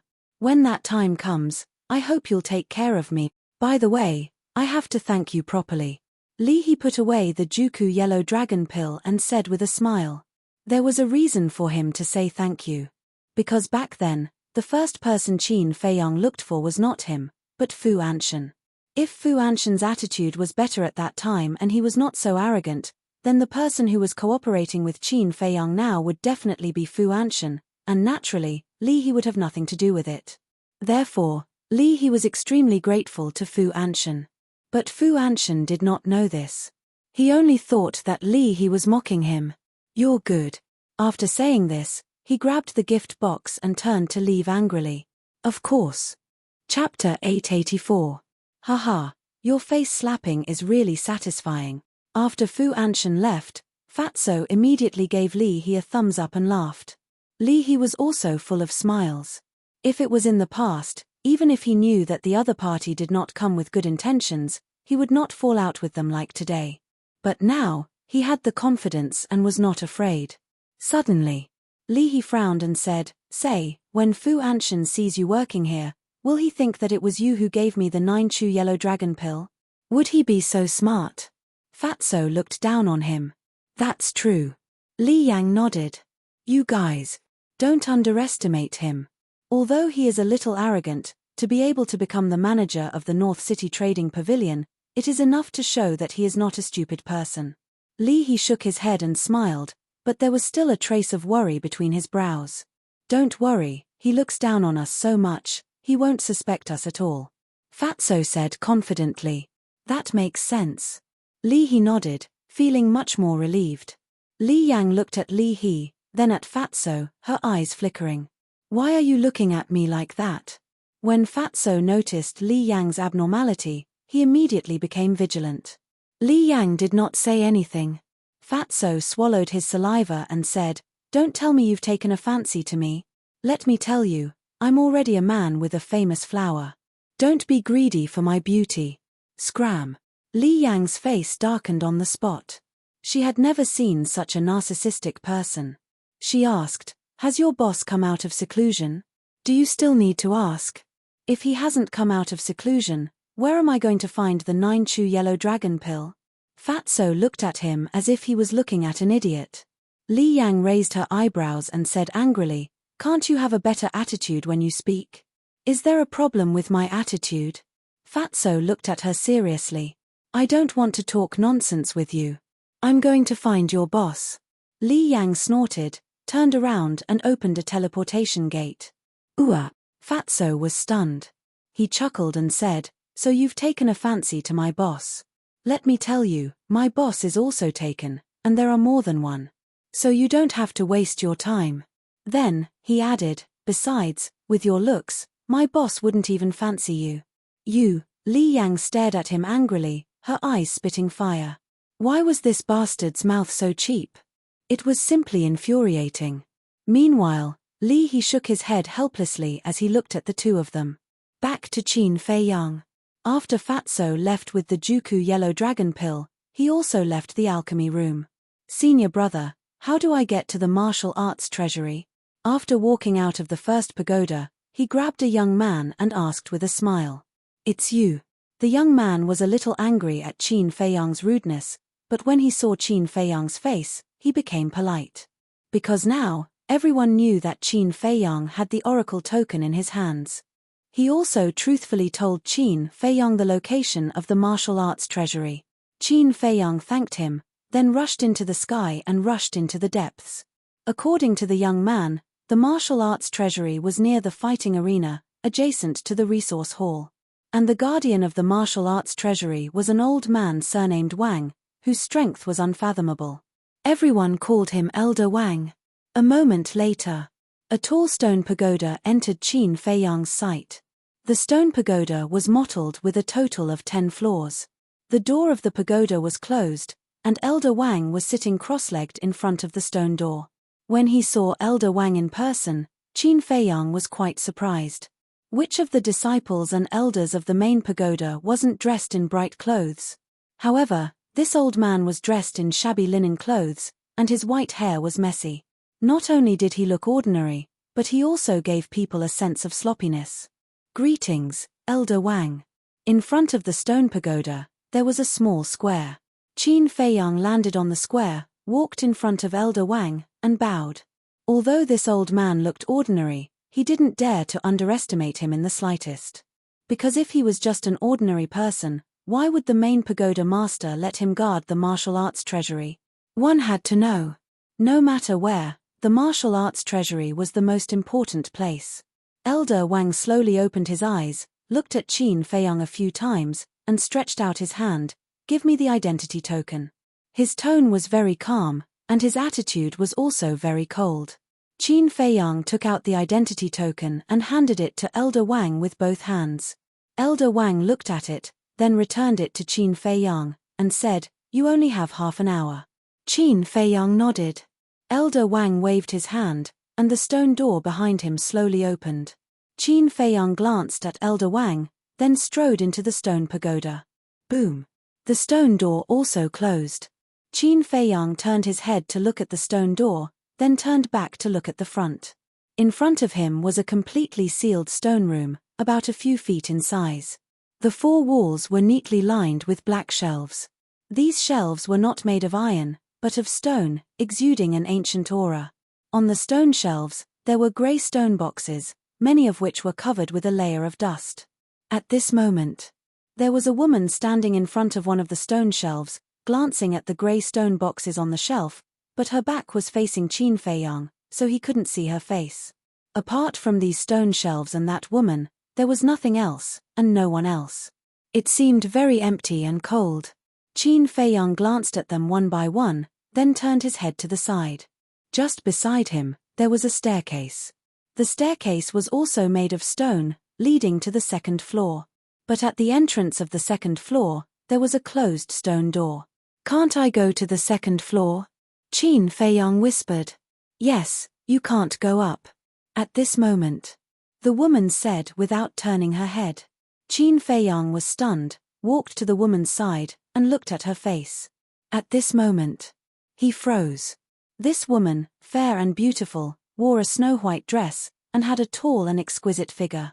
A pair of big eyes, crystal clear like black gems, shining with a charming light. Her long black hair draped over her fragrant shoulders, and exuded a faint fragrance. In short, this woman was very beautiful. However, this face was also very familiar. It was the woman Fatso fell in love with at first sight, Chu Xian. What a coincidence. Qin Feiyang muttered secretly, and said with a smile, "Should I call you junior sister Chu Xian, or senior sister Chu Xian?" Chu Xian had never looked at him. Hearing this, she was stunned and turned to look at Qin Feiyang. "It's you." At this moment, her beautiful eyebrows raised, and there was a trace of disgust in her eyes. This made Qin Feiyang puzzled. First, he had never offended her. Second, he had never bullied her. Why did he look at her like that? Qin Feiyang said with a faint smile, "Is there a misunderstanding between us?" "Humph. Have you forgotten? A year ago, what did your companion say about me? At that time, I was abandoned, but there is no need to explain it, right? In short, none of you stinky men are good." Chu Xian snorted coldly and turned to walk away. Qin Feiyang smiled bitterly. The companion that Chu Xian referred to was undoubtedly Fatso. "Miss, you have indeed misunderstood. At that time, my companion was just being kind and wanted to comfort you." But before Qin Feiyang could finish, Chu Xian suddenly turned his head and said, "I don't need anyone to comfort me." Okay. I won't say any more." Qin Feiyang waved his hand, his forehead hurting. Originally, he wanted to help Fatso save some of his image, but he didn't expect this woman to have a bad temper. He didn't ask for a rebuff and turned his head to glance at the stone boxes on the shelf. These stone boxes were all the same size and shape, but there were no signs or words on them. But obviously, inside the stone boxes, there must be jade slips. Then there was a problem. There were no signs. How could he choose? Purely by luck. Qin Feiyang pondered for a moment. Then, he grabbed a stone box. Kindly remind you, think carefully before opening the stone box. At this time, Chu Xian's voice sounded. Why? Qin Feiyang was puzzled. Because once you open it, you can't choose another stone box. Chu Xian said. I see. Qin Feiyang nodded, looked at the stone box in his hand, and then put it back. Then, he walked to Chu Xian. You kindly remind me, which shows that you are also a reasonable person. So, you can't hate all of us men because of Guofeng. This is very unfair to us, you know? Qin Feiyang laughed. Don't mention him to me. Chu Xian said, her voice cold and piercing. Okay, I won't talk about him. Qin Feiyang nodded repeatedly, turned his head to look at the stairs, and asked curiously, how do I go up to the second floor? You have been in the main pagoda for a year and you still don't know? Chu Xian frowned.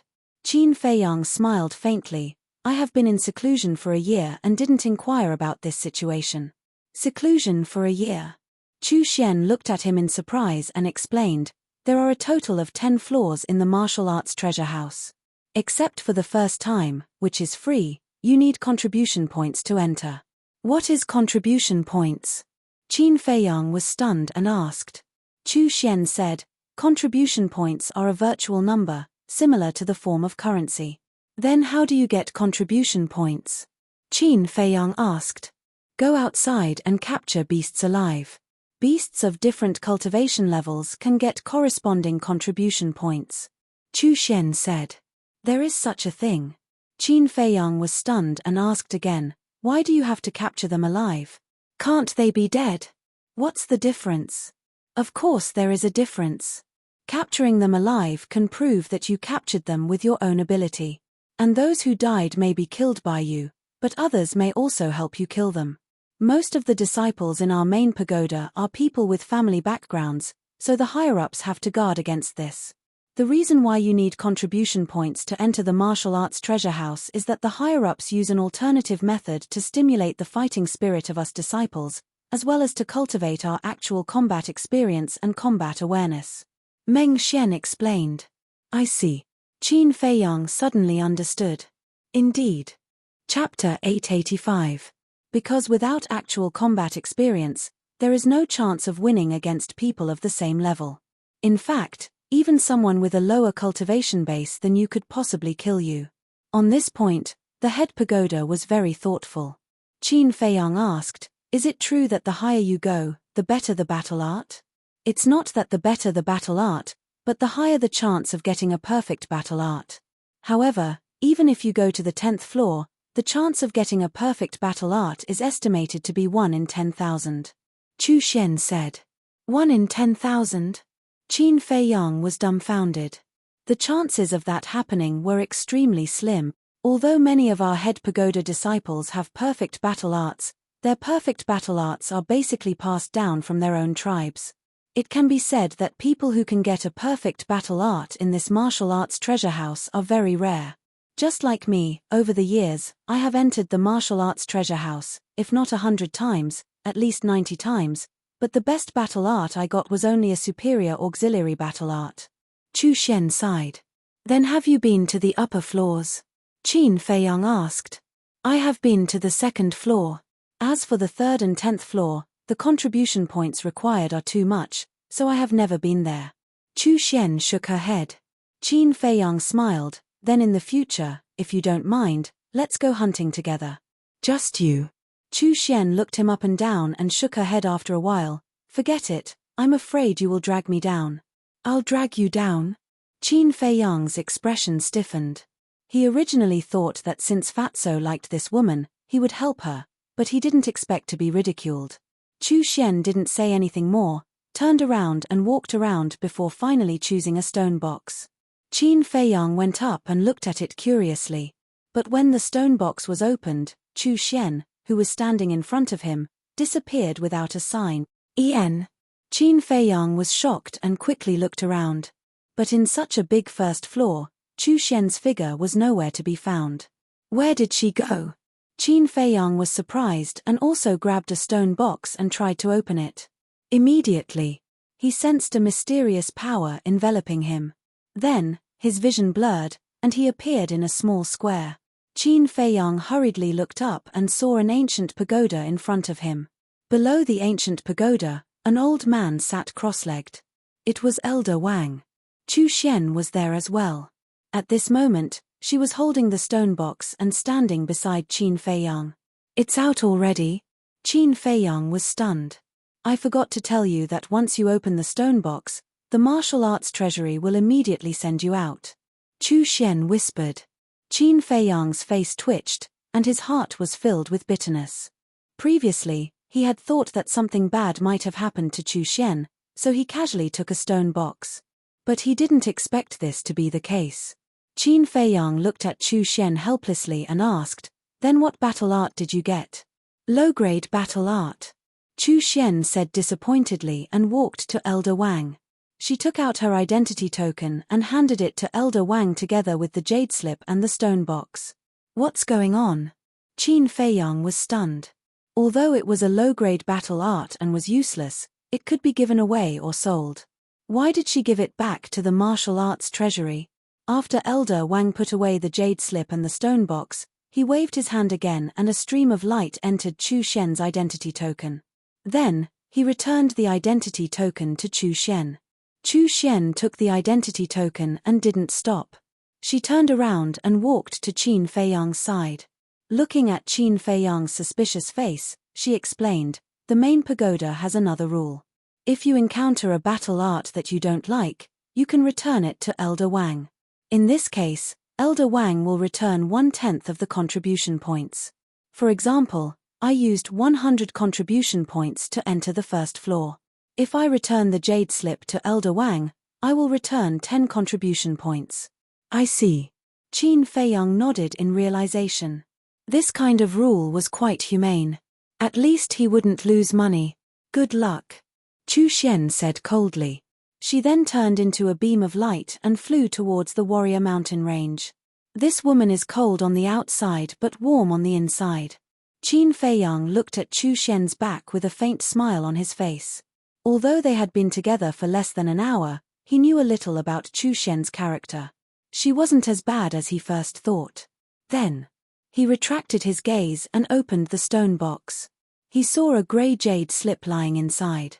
It looked like an ordinary stone without any brilliance. Before looking at it, Qin Feiyang began to feel disappointed. Because generally, high-grade battle arts would have a bright color in the jade slip. However, he couldn't not look at it.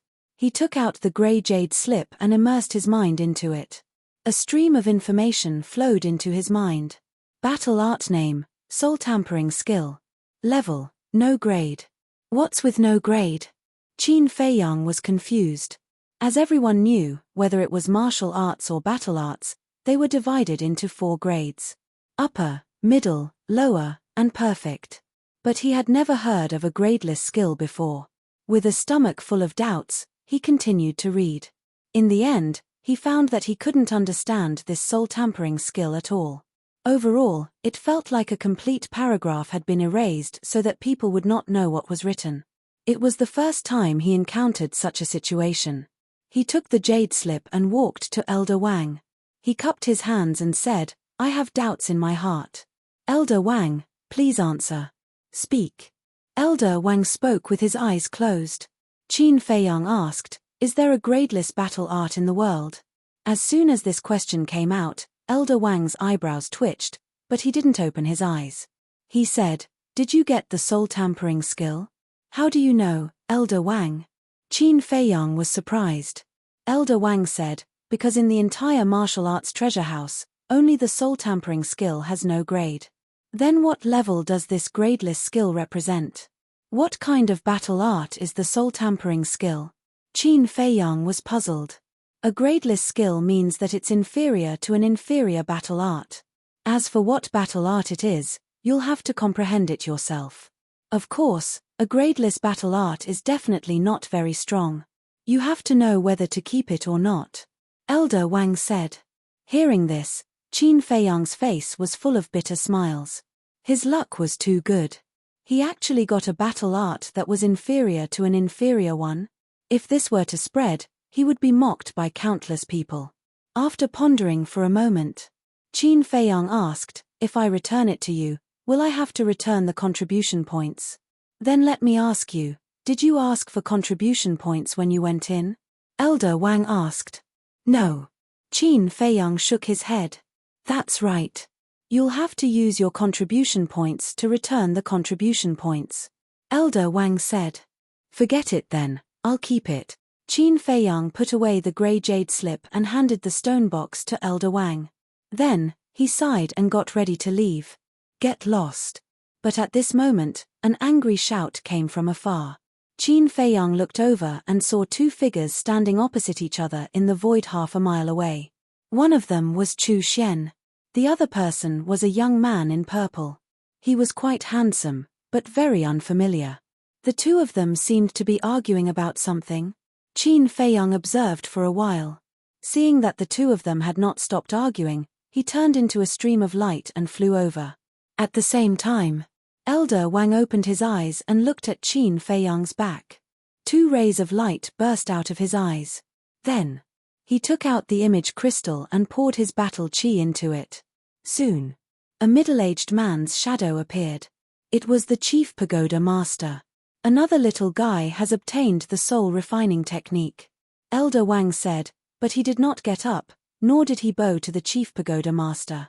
The chief pagoda master was stunned and hurriedly asked, Who? Elder Wang said, It's the young man who has a good relationship with Liu Xingfeng. His name is a bit strange, called Ancestor Mu. Did he take it? The chief pagoda master asked. Yes. Elder Wang nodded.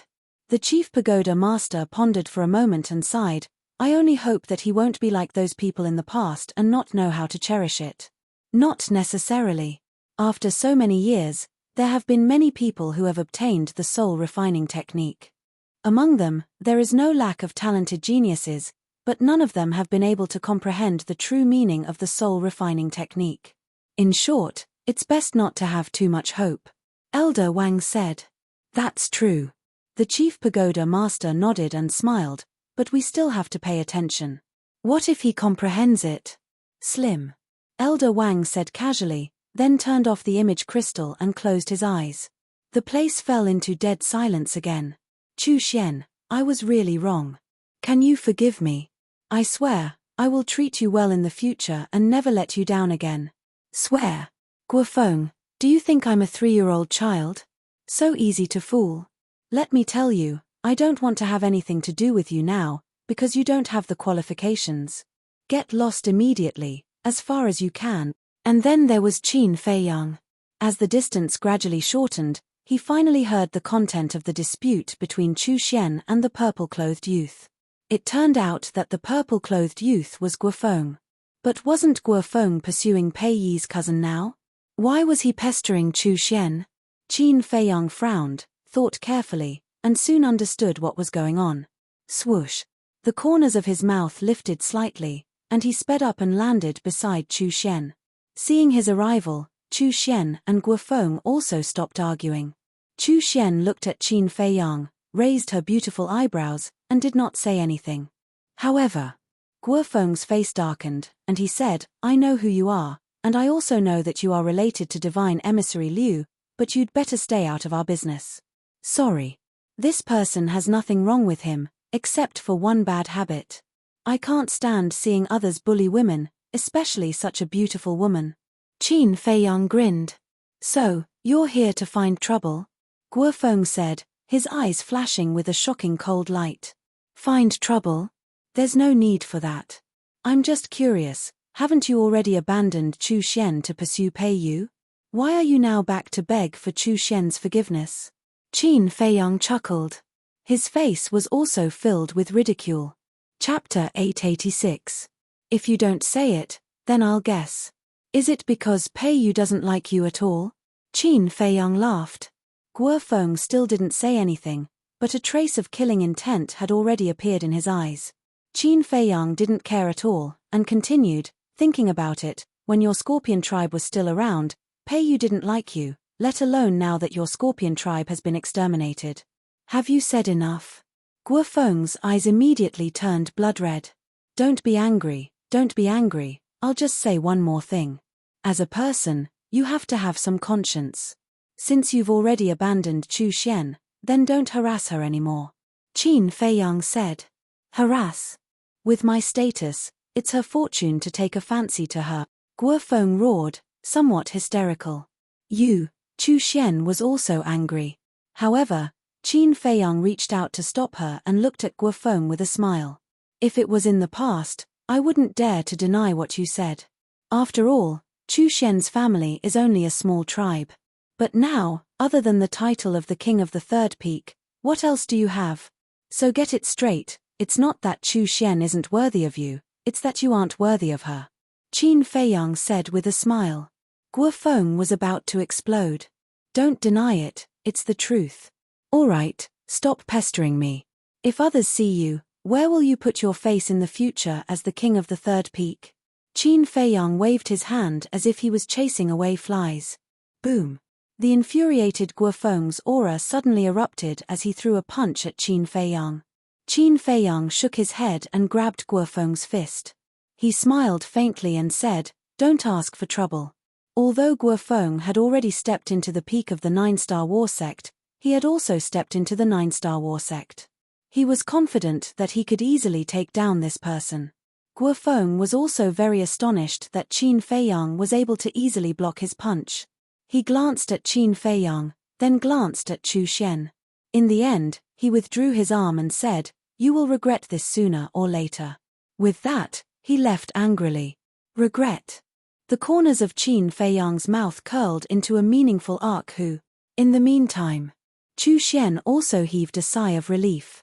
She turned to Qin Feiyang and said, Thank you. It's a piece of cake. Qin Feiyang glanced at her, turned around and waved his hand with a smile.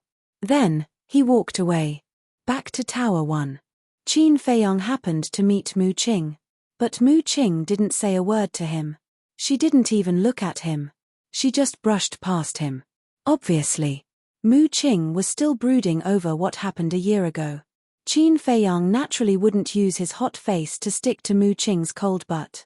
He directly returned to the alchemy room and was about to continue cultivating, but at this time, Mo Feng came looking for him again. And this time, Mo Feng's intention was to ask him to go to the trading pavilion with him. The reason was that the trading pavilion would auction the second Juku Yellow Dragon pill in the evening. Qin Feiyang was definitely not interested in this. Because the Juku Yellow Dragon pill was originally refined by him, he tactfully rejected Mo Feng. Mo Feng did not force him. After Mo Feng left, Qin Feiyang suddenly thought of the soul refining technique. He sat cross-legged in the cultivation room, took out the jade slip, and naturally started to read it. He had been struggling with a question. Was there a gradeless battle art in the world? As the son of the emperor of the Great Qin Empire, he had some understanding of battle arts, but he had never heard of such a thing. No. Suddenly, a trace of bewilderment crawled up his eyes, because he thought of a suspicious point. He remembered. At that time, he asked Elder Wang what kind of battle art this soul refining technique was, and Elder Wang's answer was to let him comprehend it himself. And this answer, at first glance, there was nothing wrong with it, but thinking about it carefully, there was a big problem. Because if this soul refining technique was really a battle art that was worse than a low-grade battle art, then Elder Wang would not let him comprehend it at all. Because it was a waste of time. So he was thinking, could this be Elder Wang hinting at something? Qin Feiyang sat alone in the cultivation room, thinking for a long time. In the end, he still decided to properly comprehend this soul refining technique. Although his guess might not be true, at least he had to figure out what kind of battle art this was. So, he closed his eyes, sank his mind into the jade slip, and calmed his heart to comprehend. At the same time, the East City district was once again flooded by the crowd. Especially near the trading pavilion, it was simply too crowded. Now, to enter the trading pavilion, even the people from the major tribes had to queue up. He was in the lounge, watching this scene through the window, and he was also grinning from ear to ear. "Grandfather, you must be overjoyed." Suddenly, Li Yang appeared out of thin air, hugging Li his arm and giggling. "Of course." He laughed and then asked, "Have you seen that kid?" "No. I knocked on the door for a long time, but he didn't even respond." Li Yang pouted, very dissatisfied. She didn't pick the right time. When she went, Qin Feiyang happened to go to the martial arts treasure house. Naturally, no one would respond to her. "Silly girl, to deal with this kid, you have to be patient. But you have good taste since you can take a fancy to him. Because this person's future achievements will definitely be limitless." He rubbed Li Yang's head and smiled. "Take a fancy to him?" Li Yang was stunned. "If you don't take a fancy to him, why did you go to him?" "Yang, don't be shy in front of grandfather," he said. Li Yang wanted to cry but had no tears. Actually, the reason why she went to look for Qin Feiyang was purely to fight for justice for Li He. Because Li He waited for a full year for a Juku yellow dragon pill. But she didn't expect Li He's imagination to be so rich. In the evening, the auction finally began, hosted by Li He personally. The entire auction house was filled with the sound of bidding, and it lasted for half an hour before it ended. And the final winner was still someone Qin Feiyang knew, Pei Yi. Time flew by. The next morning, Qin Feiyang, who had been comprehending the soul refining technique, suddenly opened his eyes, his face full of surprise. After a day and night of comprehension, he didn't manage to comprehend anything. It could even be said that he gained nothing. But because of this, he couldn't help but begin to suspect that this soul refining technique might not be as simple as Elder Wang said. Because, in the past, even if it was a perfect battle art, he could thoroughly comprehend it overnight. But the soul refining technique was profound and difficult to understand.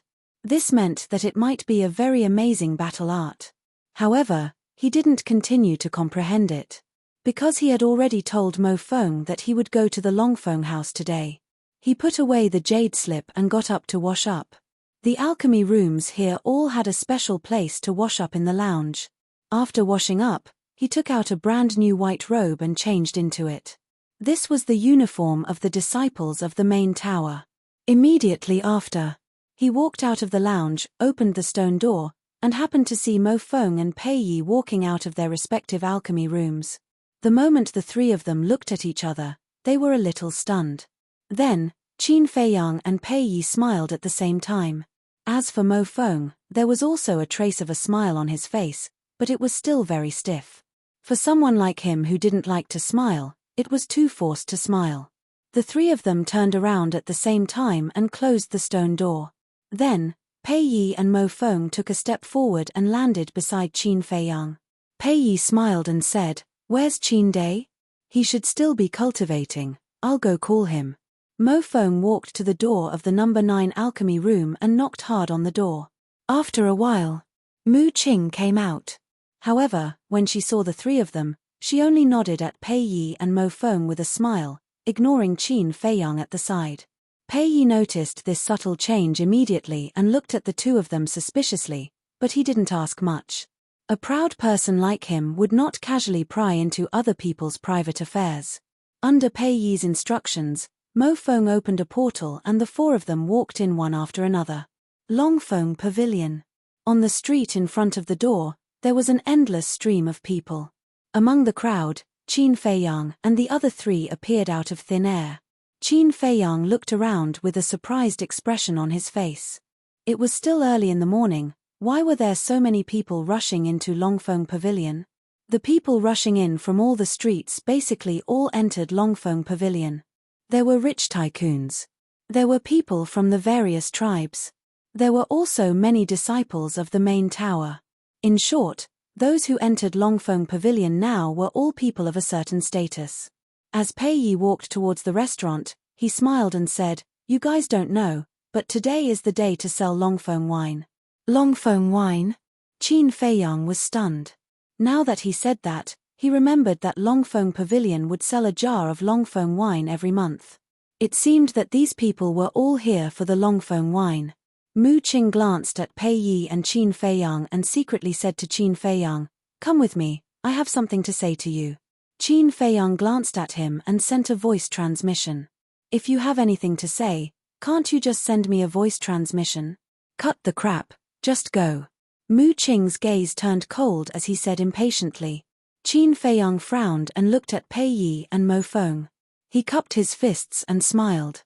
"Senior brother Pei, senior brother Mo, Qin Day, and I have some private matters to attend to. You guys go in first, we'll be there soon." "Okay. I've already booked the room yesterday. It's in room 3 on the 10th floor. You guys can come up when you're done." Pei Yi stopped and looked at the two of them with a smile.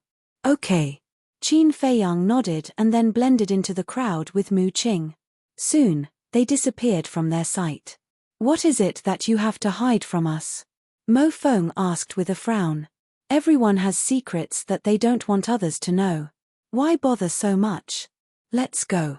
Pei Yi smiled faintly and led Mo Feng into Longfeng Pavilion. Qin Feiyang and Mu Qing walked down the street. After a while, Mu Qing saw a deserted alley and walked in. "What are you trying to say?" Qin Feiyang frowned. Mu Qing did not answer and kept walking until there was no one around. She then stopped and stretched out her hand. "Give me my second grandpa's identity token." "Just for this?" Qin Feiyang was stunned. He took out the pure gold token and threw it to Mu Qing. Chapter 887. What's the matter? Tell me. Seeing that Mu Qing was serious, Qin Feiyang couldn't help but become serious. "Master." Mu Qing enunciated each word clearly, her eyes shining brightly. "Him?" Qin Feiyang was slightly stunned and said in surprise, "You also found him?" It was Mu Qing who was stunned and said, "You already know?" "Yes. I met him in the 9th zone. It's the restaurant where you and your second grandpa found me last time." Qin Feiyang said. "He came at that time? Why didn't you tell me?" Mu Qing frowned. Qin Feiyang shook his head and said, "Would it make sense to tell you?" Mu Qing said, "Of course it would make sense. I can send someone to stop him from entering the Central Divine Kingdom." "What? You mean, he has already entered the Central Divine Kingdom?" Qin Feiyang said in surprise. Mu Qing nodded and said, "Yes, I met him at the auction house of the Eastern City Trading Pavilion yesterday." Qin Feiyang was shocked and said, "That's impossible. If he really went to the Eastern City Trading Pavilion, Fatso and Yang Wei should have found out. But why didn't I receive any news? Master has changed his appearance. Even if he stood in front of them, they wouldn't recognize him." Mu Qing pursed her lips with a touch of sarcasm. Qin Feiyang's eyes darkened. This was not good news. "Now you don't have to worry. Although Fatso and Yang Wei work in the trading pavilion, they have also changed their appearances. As long as they don't show any flaws, Master won't recognize them. As for the Juku Yellow Dragon Elixir, Master will definitely think that it was made by you. But as long as he doesn't say anything, he won't be able to find out your current identity. Now I'm thinking, why did Master come to the Forgotten Land? Just for you? Or do you have other motives?" Mu Qing's brows were tightly knitted, and there was an indescribable sense of irritation. Qin Feiyang looked at him in surprise and said, "Even if he has other motives, you don't have to be so worried." "Nonsense. He is a false god, only half a step away from becoming a god. How can I not be worried?" Mu Qing rolled her eyes at him. "What about your Mu family? In the Forgotten Continent alone, you've continued for over 10,000 years. Could it be that you haven't given birth to a single fake god?" Qin Feiyang asked suspiciously. "Do you think it's so easy to create a false god? I might as well tell you the truth. In the Forgotten Continent, the strongest person is the 9-star combat emperor. False god. Never heard of it." Mu Qing said. "So you're saying that if the Imperial Tutor makes a move, then wouldn't there be no one in the Forgotten Continent who would dare to fight against him?" Qin Feiyang frowned. "If you say that, then you're underestimating the Forgotten Continent. Although there are no false gods in the Forgotten Continent, we have divine artifacts. If we really fight, it's hard to say who will live and who will die. Mu Qing sneered. Qin Feiyang's eyes narrowed slightly. The divine artifact that Mu Qing was talking about, was it the gate of time and space? I've told you about this. In the future, be careful when you do things. Especially Li He. Make sure he keeps his mouth shut. If it's because of him that our plan is ruined, I'll make sure he dies without a complete corpse. Mu Qing's eyes flashed with a hint of murderous intent. Then, she went back the way she came and walked towards the Dragon Phoenix Pavilion. Qin Feiyang lowered his head and muttered to himself for a while. Looking at Mu Qing's back, he said, "Let me see the Imperial Tutor's current appearance after his disguise." Mu Qing stopped and waved her hand. A shadow quickly condensed. It was an old man in a red robe. He had long fiery red hair and a strong body. Although his face was old, it was ruddy and looked very energetic. "Wait for me for a while. I'll go and talk to Fatso and Yang Wei."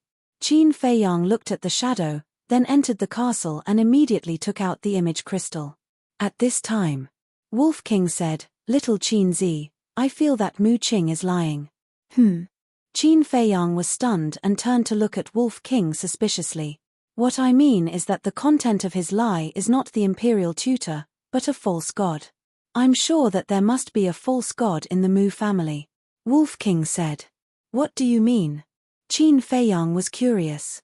"The gate of time and space.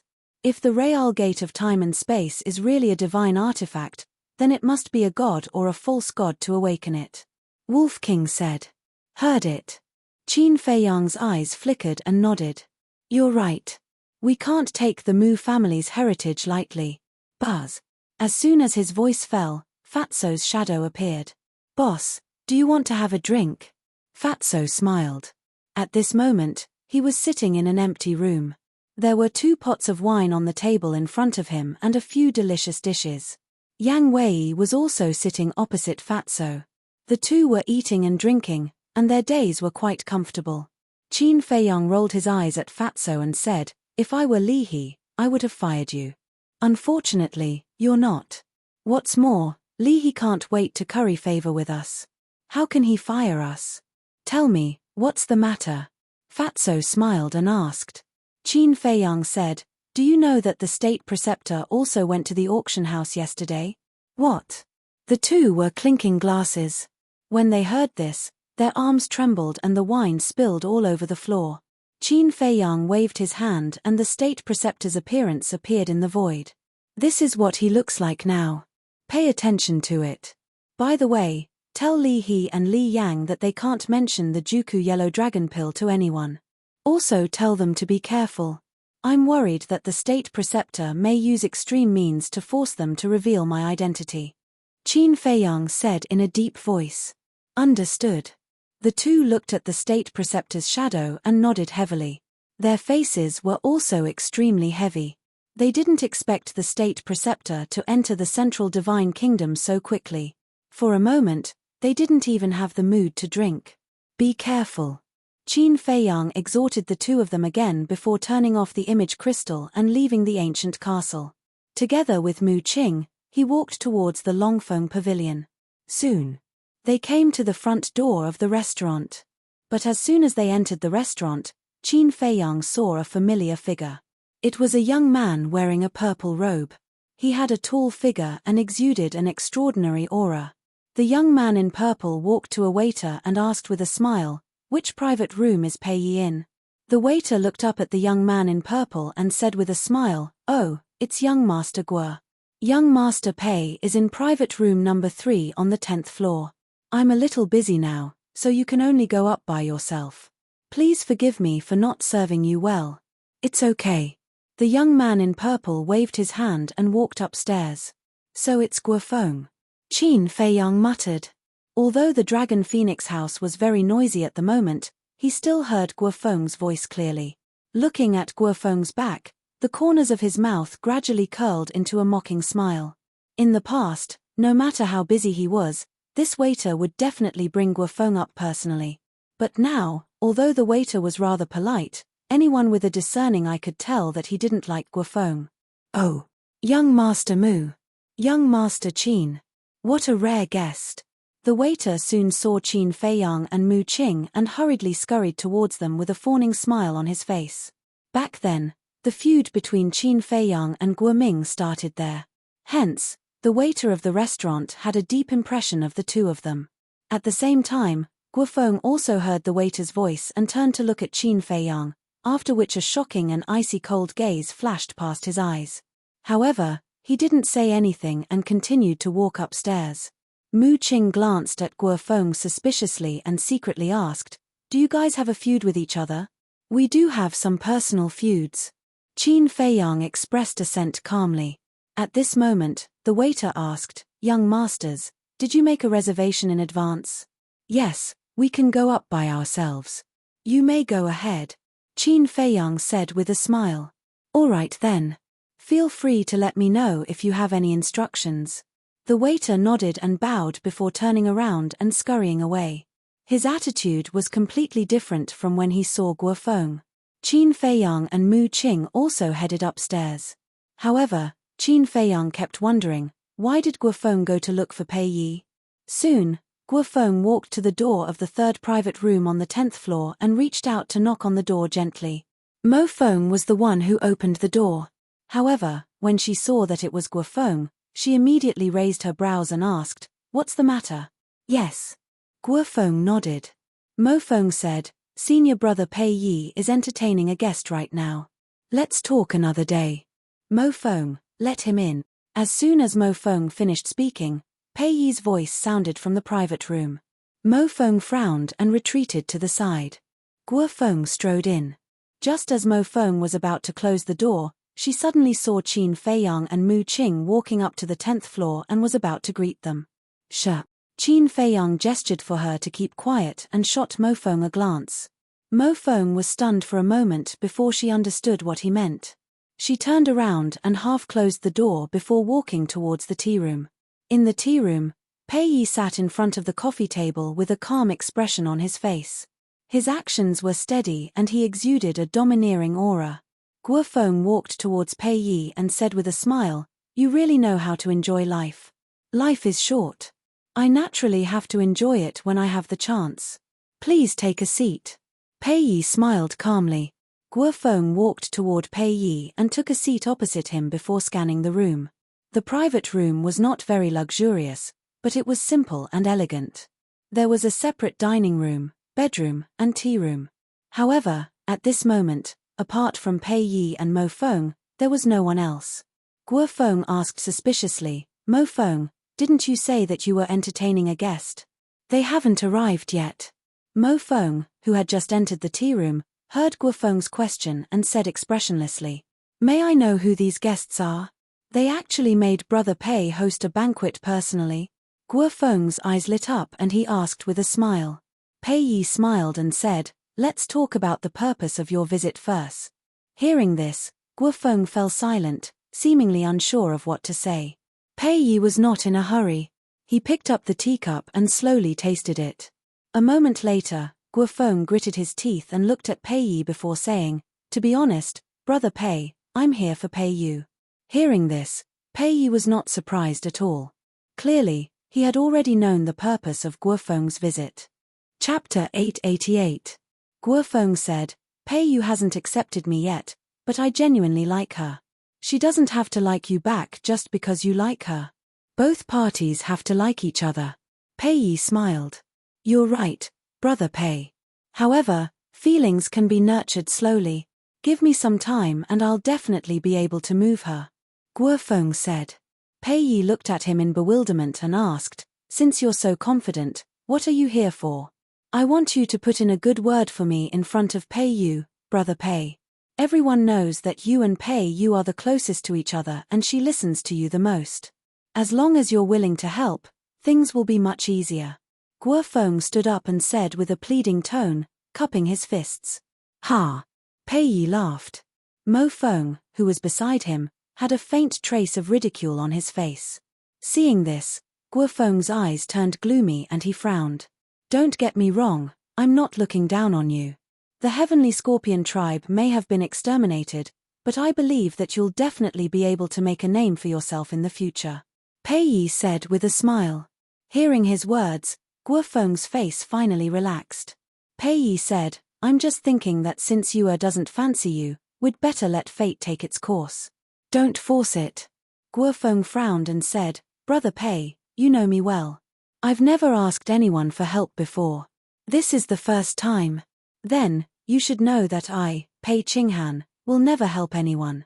Pei Yi chuckled. Guofeng's heart sank. He naturally knew Pei Yi well.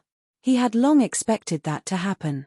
However, he was still displeased. Pei Yi asked smilingly, Is there anything else? He was clearly trying to chase Guofeng away. Guofeng's eyes lit up and he said, If I really manage to move Pei Yi, do you promise that you won't stop us? If you really love each other, why would I stop you? Of course, if your intentions are impure, it'll be a different story.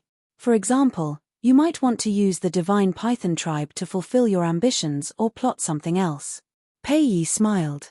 Guofeng's eyes lit up and he patted his chest. Don't worry, those things won't happen. Let's wait and see. Pei Yi smiled calmly. Seemingly reminded of something all of a sudden, he asked, I remember that you used to be with a woman named Chu Xian. I won't deny it. But a year ago, I had already severed all ties with her. Please don't worry, I will never do anything to hurt Pei Yi. Guofeng said. Is it really over? But before he could finish his sentence, a playful voice sounded from outside the door. Next. The door was pushed open. Qin Feiyang and Mu Qing walked in one after another. Who let you in? As soon as Guofeng saw Qin Feiyang, his expression changed greatly, and he immediately shouted with a stern voice. Mo Feng glanced at Qin Feiyang and Huang Xiaolong, and said coldly, I'm sorry, they are the guests we're here to entertain. What? Guofeng was dumbfounded. When did these two become so close to Pei Yi? Qin Feiyang walked into the tea room and nodded at Pei Yi. He then looked at Guofeng and said with a smile, Are you very nervous and hesitant now? Guofeng's face was as cold as water. He secretly threatened, Think carefully about what you should and shouldn't say. Qin Feiyang teased, Then let's see if you can seal my mouth. What do you want? Guofeng asked in a deep voice. What can you give me? Qin Feiyang asked back. Guofeng secretly said, Perfect battle art, pills, herbs, alchemy fire, whatever you want. Ah. Qin Feiyang was surprised and said telepathically, Then I want 2 kinds of 6th grade alchemy fire and 3 kinds of 7th grade alchemy fire. Do you have them? Don't go overboard. Guofeng was instantly enraged. 2 kinds of 6th grade alchemy fire and 3 kinds of 7th grade alchemy fire. How dare this guy ask for it? Mu Qing glanced at the two of them and asked curiously, Why are you guys looking at each other like that? Is there anything that you can't say in public? Hurry up and make a decision. Otherwise, I'll say it. You should know very well what the consequences will be if Pei Yi finds out that you went to look for Chu Xian yesterday. Qin Feiyang chuckled and sent a telepathic message. Initially, he just wanted to tease Guofeng and then tell Pei Yi everything that happened yesterday. However, he did not expect Guofeng to have alchemy fire. It would be a waste not to take advantage of the situation. Guofeng glanced at Pei Yi and the other two and said, I don't have a 7th grade alchemy fire, but I do have a 6th grade alchemy fire. I have it with me now. If you want it, I'll give it to you immediately. No, you have to have at least 2 kinds of 6th grade alchemy fire. Otherwise, forget it. Qin Feiyang refused flatly. Okay, I agree. But remember, you must keep your mouth shut. Otherwise, I won't let you off easily. Guofeng said. Of course. Qin Feiyang chuckled and turned to look at Pei Yi. Senior brother Pei, senior brother Guofeng and I have some private matters to discuss outside. Go ahead. Pei Yi did not ask anything, appearing extremely magnanimous. Senior brother Guofeng, please. Qin Feiyang turned to look at Guofeng again and gestured for him to leave. Goodbye, brother Pei. Guofeng cupped his fists at Pei Yi and turned to leave with Qin Feiyang. Not long after, Qin Feiyang returned to the private room, beaming with joy. Obviously, he had already obtained the alchemy fire. As for the remaining 6th grade alchemy fire, Guo Feng had also promised that he would give it to him within 3 days. After Qin Feiyang closed the door of the private room and entered the tea room, Mo Feng looked at him and asked with a frown, "What exactly did you say to him?" "Definitely nothing good." Mu Qing sneered. "You talk too much." Qin Feiyang glared at him and then glanced at Pei Yi, only to see that Pei Yi was staring at him meaningfully. Qin Feiyang's heart skipped a beat and he wondered, did Pei Yi sense something? Fortunately, Pei Yi soon looked away. Dong. After a while, someone knocked on the door. 5 or 6 waiters entered the private room with some exquisite delicacies and 4 jars of dragon's wine. "It's a rare opportunity. Let's have a good drink today." Pei Yi stood up and greeted them. After 3 rounds of drinks, Pei Yi put down his wine glass and looked at Qin Feiyang with a smile. "Junior brother, do you have any thoughts about the position of the leader of the pagoda?" Qin Feiyang was stunned and asked in puzzlement, "Senior brother Pei, what do you mean?" Pei Yi smiled and said, "The Scorpion tribe has been exterminated and Guo Yun is still the leader of the 3 pagodas. Doesn't that seem a little inappropriate?" Qin Feiyang's pupils constricted. Pei Yi's words were obviously laced with sarcasm. It seemed that this person was not as kind as he seemed on the surface. "Senior brother Pei Yi, do you mean that you want me to snatch the position of the leader of the 3 pagodas?" Qin Feiyang asked calmly. "Can you do it?" Pei Yi asked. "I'm afraid not. Although the Scorpion tribe has been exterminated, a starving camel is still bigger than a horse. My mental strength is only at level 11. I'm definitely no match for Guo Yun. Besides, I've already entered the 1st pagoda. It doesn't seem appropriate to snatch the position of the leader of the 3rd pagoda." Qin Feiyang declined with a smile. He could tell that the so-called banquet this time was actually to discuss how to deal with the remaining members of the Scorpion tribe. To be precise, Pei Yi was using him as a tool. "Junior brother, since you don't want to, just take it that I didn't say those words." Pei Yi smiled. In fact, Qin Feiyang had also guessed wrongly. Pei Yi's purpose of doing this was not to use him as a tool, but to test Qin Feiyang's strength. This was because he had always suspected that the mental strength that Qin Feiyang tested by Elder Wu was not real.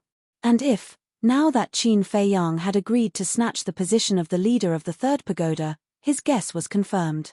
After all, without a certain level of confidence, one would not dare to challenge Guo Yun. However, now, because of Qin Feiyang's rejection, he began to hesitate. Was he really thinking too much? Dong. All of a sudden, a loud and clear bell sound exploded in the Longfeng pavilion. Ring. Chirp. At the same time, in the sky above the Longfeng pavilion, a golden divine dragon and a flaming phoenix appeared out of thin air. The dragon roared and the phoenix cried out. The 2 divine beasts danced in the sky and circled, emitting auspicious light. Just at this moment, the noisy Longfeng pavilion quieted down. "What's going on?" Qin Feiyang got up and walked to the window. Looking at the auspicious light, his eyes were filled with bewilderment. Pei Yi smiled and said, "When the bell rings, the dragon and phoenix cry together. This is the sign that the Longfeng wine is on sale." Qin Feiyang was stunned. He stuck his head out of the window and looked at the dragon and phoenix in the sky. He was speechless. The gimmick is quite big. The golden dragon and phoenix were not real divine beasts. They were just evolved from battle chi. If the gimmick is not a little bigger, who will pay for the Longfeng wine? However, the taste of this Longfeng wine is indeed not bad. Let's go out and take a look. Pei Yi smiled faintly and got up to walk towards the door. When the 4 of them walked out of the pavilion, the corridors of the various floors were already crowded, but it was very quiet. Everyone's gaze was fixed on the void on the top floor of the restaurant. In the middle of the void, there was a wine jar floating. There were a total of 10 floors in the Longfeng pavilion. As for Qin Feiyang, he was currently standing on the highest floor. Thus, he was able to clearly see that wine jug. The wine jar was only the size of an adult's palm and was sealed with a layer of beeswax. There was no trace of wine fragrance seeping out and it looked very ordinary. Ding dong. Suddenly, a pleasant sound of a zither drifted out from the opposite room. The sound of the zither was melodious and clear. The rhythm was smooth and neither fast nor slow. It was like a clear stream flowing slowly by everyone's ears, calming them down unknowingly. Who exactly is this person playing the zither? Qin Feiyang looked at the closed door and muttered to himself. Then, he scanned the surrounding corridors. In the end, his gaze locked onto a certain place and he muttered, "He's here too." A young man stood there, wearing a white robe that was spotless. His black hair was like a waterfall. He had handsome facial features and a slender figure. His entire body exuded a unique aura. At the same time, there was a cynical smile on his face. Chapter 889. Qin Feiyang could also clearly see that young Master Hao was looking at the room where the sound of the zither came from with a trace of infatuation in his eyes. It seemed that the son of the chief pagoda master was very fond of the person playing the zither.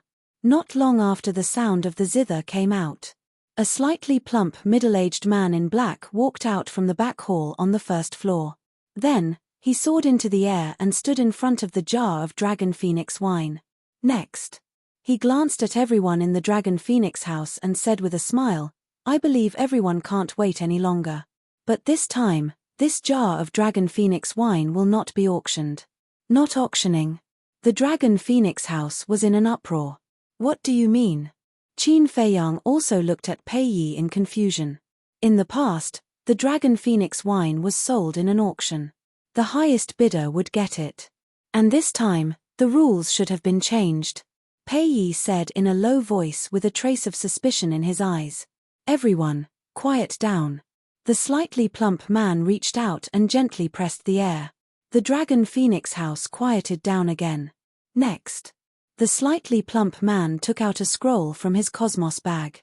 Then, with a slight shake of his arm, the scroll slowly unfolded. On the scroll, there was a vast land of mountains and rivers. There was a verdant forest. There was a towering mountain range. There was a rapid river. There were living creatures struggling to survive, and above the mountains and rivers, there was a lifelike five-clawed golden dragon. It was like an emperor looking down on the world with a ruthless and cold gaze. The rule this time is to write the true meaning hidden in this painting. Whoever's answer can satisfy this jar of Dragon Phoenix wine will belong to him, and it will be given to him free of charge. In addition, you will have the honor of being personally received by Miss and can make a request to her. The slightly plump man pointed to the room where the sound of the zither came from and smiled. Hearing this, the entire Dragon Phoenix house was in an uproar. Everyone looked at the room where the sound of the zither came from, their eyes filled with desire. "Isn't it just a woman? What's there to see? I don't know what they are so excited about." Mu Qing pursed her lips. Of course they are excited. Because it is said that the person playing the zither is as beautiful as a fairy, but no one has ever seen her true appearance. Pei Yi smiled. Even young Master Hao has never seen her before? Qin Feiyang asked. Pei Yi glanced at Mr. Hao and said with a shake of his head, "No, that's what makes her so attractive." Qin Feiyang nodded. Young Master Hao was the son of the Chief Tower Master. He came to the Dragon Phoenix Pavilion almost every day. This kind of perseverance was unparalleled. But even so, he was unable to move the heart of the person playing the zither. The others were naturally even more curious and eager to see the woman's true appearance. The chubby man continued, "Everyone, you have to hurry up because you only have an hour." He had heard of it. Everyone looked at the painting again. Five-clawed golden dragon, mountains, rivers, and great earth. What does this mean? Could it be the descent of the heavenly dragon? Or the reincarnation of the heavenly dragon? Or is it the heavenly dragon destroys the world? Everyone fell into deep thought. Qin Feiyang was also looking at the painting. But for some reason, his gaze gradually turned cold. Noticing that Qin Feiyang was behaving strangely, Pei Yi turned to look at him and asked, "Junior brother, have you thought of anything?" "Nothing." Qin Feiyang shook his head, and his cold gaze softened. Pei Yi looked at him in surprise and said with a smile, "Why don't you give it a try?" "I'm not very interested." Qin Feiyang smiled faintly. Mu Qing frowned and said, "You have to give it a try." "Why?" Qin Feiyang was puzzled. "Didn't you hear that person say that as long as the answer can satisfy the person playing the zither, you can make a request to her?" And that woman is someone that young Master Hao admires. If she helps, young Master Hao will definitely do his best to help you become the disciple of the Chief Tower Master. Mu Qing said. Qin Feiyang narrowed his eyes slightly. Mu Qing's words made some sense. After pondering for a while, he looked at the chubby man and said, "Give me a brush and ink." At that moment, everyone looked at Qin Feiyang, including young Master Hao. At the same time, the chubby man was also quite surprised. Obviously, he didn't expect that someone would come up with the answer so quickly. "Come here. Bring that young master a brush and ink immediately." Following the chubby man's order, 2 waiters hurriedly ran out from the back hall on the first floor. The 2 waiters were holding an exquisite tray in their hands. On one of the trays, there was a brush, ink, and inkstone. On the other tray, there was a blank scroll. The 2 waiters quickly ran upstairs and came to Qin Feiyang. They said respectfully, "Young master, please write your answer in the private room." They did this to prevent others from peeping. Qin Feiyang nodded and turned to enter the private room. The waiters followed him in and closed the door tightly. In the tea room, the 2 waiters put the trays beside the coffee table. One of them ground the ink while the other opened the scroll. Qin Feiyang closed his eyes, and there was a trace of pain between his brows. After a while, the 2 waiters each held one end of the scroll and laid it flat in front of Qin Feiyang. One of the waiters said, "Young master, you can write now." Swish. Qin Feiyang suddenly opened his eyes, grabbed the brush, and waved it on the paper. The whole process was done in one breath without the slightest sloppiness. Finally, 2 lines of vigorous words appeared on the paper. Furthermore, his words were all emitting a threatening aura. The 2 waiters were also shocked by these 2 lines of words. They couldn't come back to their senses for a long time. They never expected that someone would come up with this answer. When the ink was dry, the 2 rolled up the scroll and put it back on the tray. One of the waiters said, "Young master, the final result has to be decided by Miss. Please wait for a moment." "Okay." Qin Feiyang nodded. Then, the 2 waiters left the private room with the scroll, brush, ink, and inkstone. Qin Feiyang didn't go out again. He sat alone in the tea room, as if he was thinking of something unbearable. His whole person was immersed in a kind of painful emotion. And outside, seeing the 2 waiters come out, everyone looked at the scroll. They were all wondering what was written inside. Young Master Hao's eyes flashed, and he said, "Prepare brush and ink for me. Men, quickly prepare." The chubby man shouted. Next, one by one, they thought of the most reasonable answer. Soon, half an hour had passed. In the entire Longfeng Pavilion, half of the people had given their answers. After the chubby man announced the end, he brought all the answers and entered the room of the person playing the zither. No one returned to the private room. They stood in the corridor, waiting for the chubby man to announce the results. Time passed breath by breath. After about 2 hours, the chubby man finally walked out of the room. He stood by the corridor and scanned everyone. Suddenly, he looked at the private room where Qin Feiyang was and cupped his hands. "Young Master Mu, please come out and have a chat with my family's young miss." What? It's actually him. He didn't even think about it before giving the answer. How could he possibly obtain the young miss favor? Everyone was in an uproar, filled with disbelief. Young Master Hao also frowned, obviously very uncomfortable. After a while, the door finally opened. Qin Feiyang slowly walked out, his entire being expressionless. Pei Yi turned to look at him and smiled. "Junior brother, you're really surprising. It's just a coincidence." Qin Feiyang smiled faintly, turned into a ray of light, and landed in front of the chubby man. The chubby man cupped his hands and smiled. "I am the manager of the Longfeng Pavilion, Pang Su." "Greetings, Manager Pang." Qin Feiyang also cupped his hands in return. Pang Su smiled and asked, "What about this jar of dragon and phoenix wine?" Qin Feiyang said, "Send it to my private room." "All right." Pang Su nodded, then turned and walked to the door. He pushed it open and smiled. "Young master, please come in." Qin Feiyang walked to the door and looked inside. There were no gorgeous decorations in the room, only some potted plants and murals. In the left corner, There was a bookcase, and every book was neatly stacked. Beside it was an ancient wooden coffee table, and there was only a chair placed on it. The chair was also carved from ancient wood. Although the decorations were not luxurious, it had a classical feel that made one feel comfortable. "Young master, please," Pang Su spoke again. Qin Feiyang glanced at young master Hao, who was not far away, and strode in. Pang Su immediately closed the door. Just as the door was closed, young master Hao humphed coldly, turned around, and entered the private room without looking back. "Seems like this young master Hao is very angry." Pei Yi chuckled. Someone who has been admiring for a long time is now in the same room with another man. "If it were me, I would be angry too. But I'm really curious, what answer did Ancestor Mu write?" Mo Feng looked at Mu Qing suspiciously. "Why are you looking at me?" Mu Qing frowned. Mo Feng said, "Aren't you very close to him? You should be able to think of his answer." After a moment of silence, Mu Qing's eyes lit up, and she said, "I do know his answer, but I can't tell you." Then, she turned around and entered the private room. Pei Yi and Mo Feng looked at each other in dismay. These two people were really extraordinarily mysterious. Back to Qin Feiyang. After entering the room, he smelled a faint fragrance. It was the fragrance of flowers. There were many blooming flowers in the room, but they were all snow-white and pure. However, there was also a woman's body fragrance in the floral fragrance, which was very pleasant to the nose. "Please have a seat."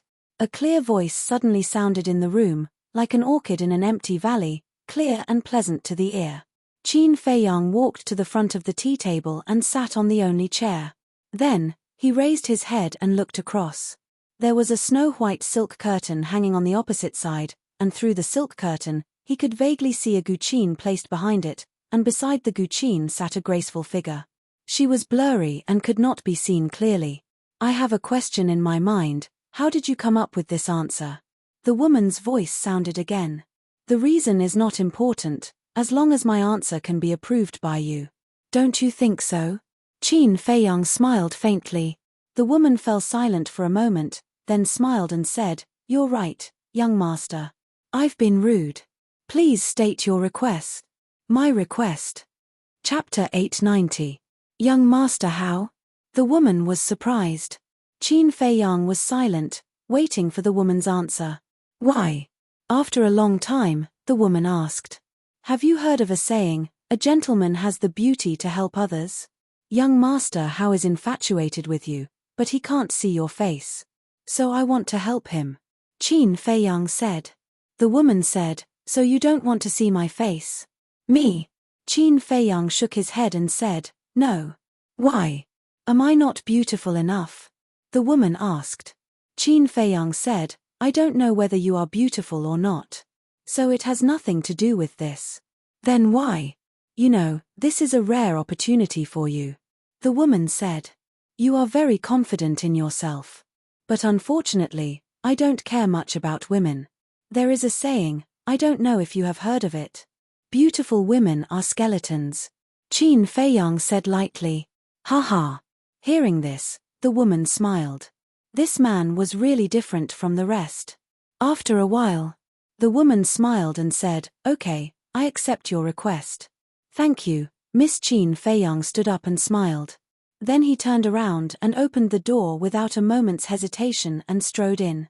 "You came out so soon. Brother Mu, can you tell us what she looks like? Don't hide it." As soon as Qin Feiyang appeared, the people gathered in the corridor asked at once. Qin Feiyang smiled faintly and didn't say anything.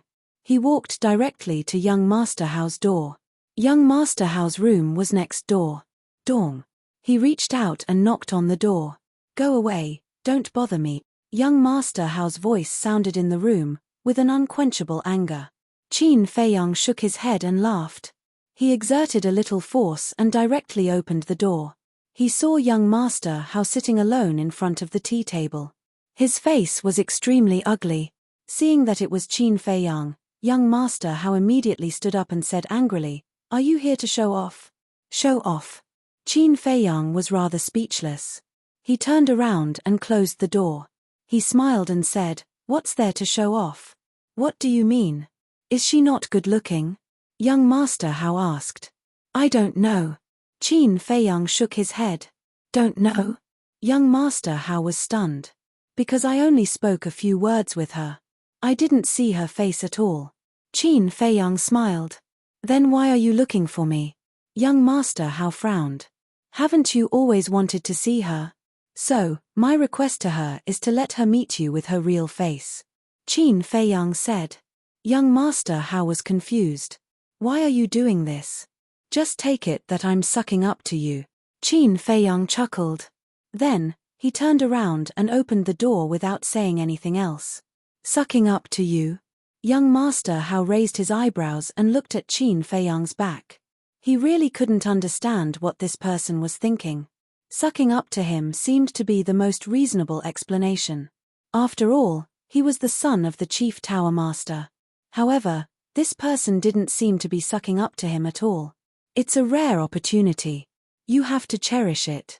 After Qin Feiyang opened the door, he didn't even turn his head as he said those words and walked out in large strides. Thank you. Young Master Hao shuddered and immediately got up to thank him with cupped fists. Qin Feiyang didn't look back and went straight back to private room 3. In the private room, there was a strong fragrance of wine. The Dragon Phoenix wine had been opened. Pei Yi, Mo Feng, and Mu Qing were tasting it leisurely. Why are you so fast? Seeing Qin Feiyang return, the three of them were a little surprised. I gave this opportunity to young Master Hao. Qin Feiyang didn't explain further and asked with a smile, how does the Dragon Phoenix wine taste? You gave it to young Master Hao? Mo Feng and Pei Yi looked at each other, and an imperceptible light flashed in their eyes. It's quite good. Try it too.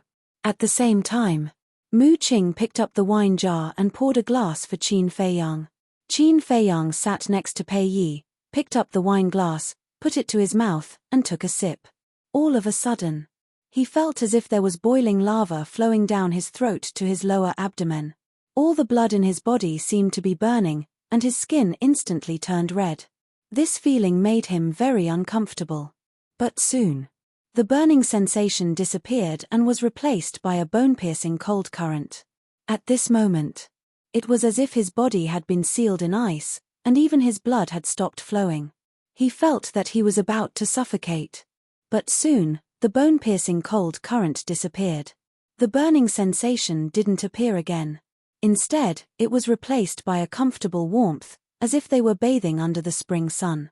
How is it? Pei Yi asked with a smile. Qin Feiyang took another sip, tasted it carefully, and said with a smile, to sum it up in 2 sentences, ice and fire, the bitterness is over and the sweetness is over. Yes. The taste of this Dragon Phoenix wine is the same as our life. Only by tasting the pain in the chaotic world will we understand the tranquility brought by peace. Pei Yi nodded with a smile. Qin Feiyang looked at him meaningfully and was about to say something, but at this moment, the image crystal in his arms made a sound. Why are you looking for me at this time? Qin Feiyang raised his eyebrows. This image crystal was newly bought and only established a contract bridge with Fatso and the others, as well as Mu Qing. Mu Qing was next to him. Lu Hong, Wolf King, and the other beasts were also in the ancient castle. Hence, the ones who were contacting him now must be Fatso and Yang Wei. He raised his glass and drank it in one gulp, then put down the glass, got up, and said, Senior Brother Pei, Senior Brother Mo, I have something to attend to and can't continue to accompany you. Please forgive me. Without waiting for their response, he turned into a ray of light and rushed out of the window. I'll take my leave too. Mu Qing's eyes lit up and she got up to say a few words to Qin Feiyang and quickly chased after him. Pei Yi and Mu Qing looked at each other and couldn't help but smile bitterly. These two were really busy people. What's the matter? Mu Qing caught up with Qin Feiyang and asked softly. Nothing. Qin Feiyang shook his head and scanned the area below. When he found an empty alley, he swooped down. Next, he ignored Mu Qing and directly entered the ancient castle.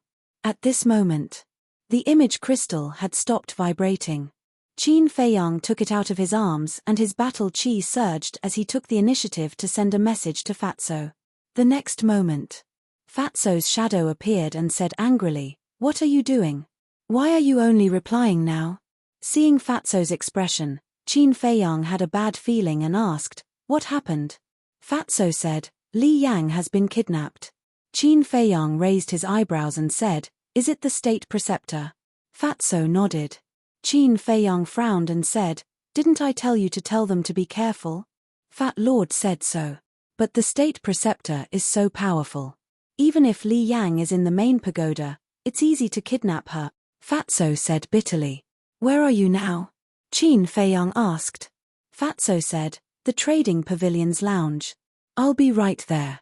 Qin Feiyang turned off the image crystal and turned to look at Lu Hong, Wolf King, and the other beasts. Everyone had already opened their eyes and looked at him worriedly, because it was already obvious that the state preceptor was here for Qin Feiyang. Don't worry, nothing will happen. Qin Feiyang comforted everyone and left the ancient castle, opening a teleportation gate. Where are you going? Mu Qing had been waiting outside and asked when she saw Qin Feiyang come out. Trading pavilion. Qin Feiyang casually said and stepped into the teleportation gate.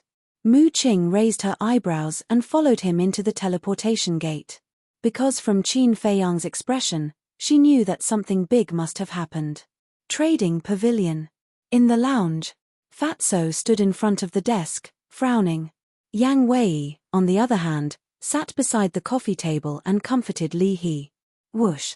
Two figures appeared out of thin air. They were Qin Feiyang and Mu Qing. Coming.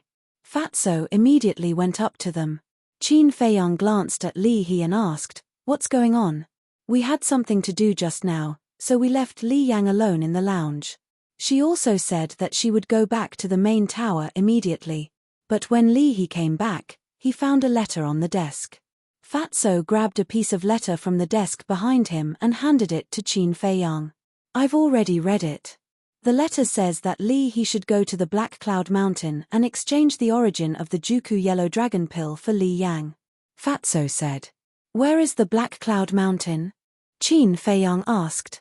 Li He said, it's outside the city, about 5,000 miles away from the Divine City. After that, he raised his head and glared at Qin Feiyang and the others, saying, who on earth did you offend? Why do you want to deal with you by all means? Qin Feiyang glanced at him and opened the letter. A line of small words immediately entered his sight. What should we do now? Fatso asked. Qin Feiyang clenched his hand and the letter was crushed on the spot, saying, didn't he come for me?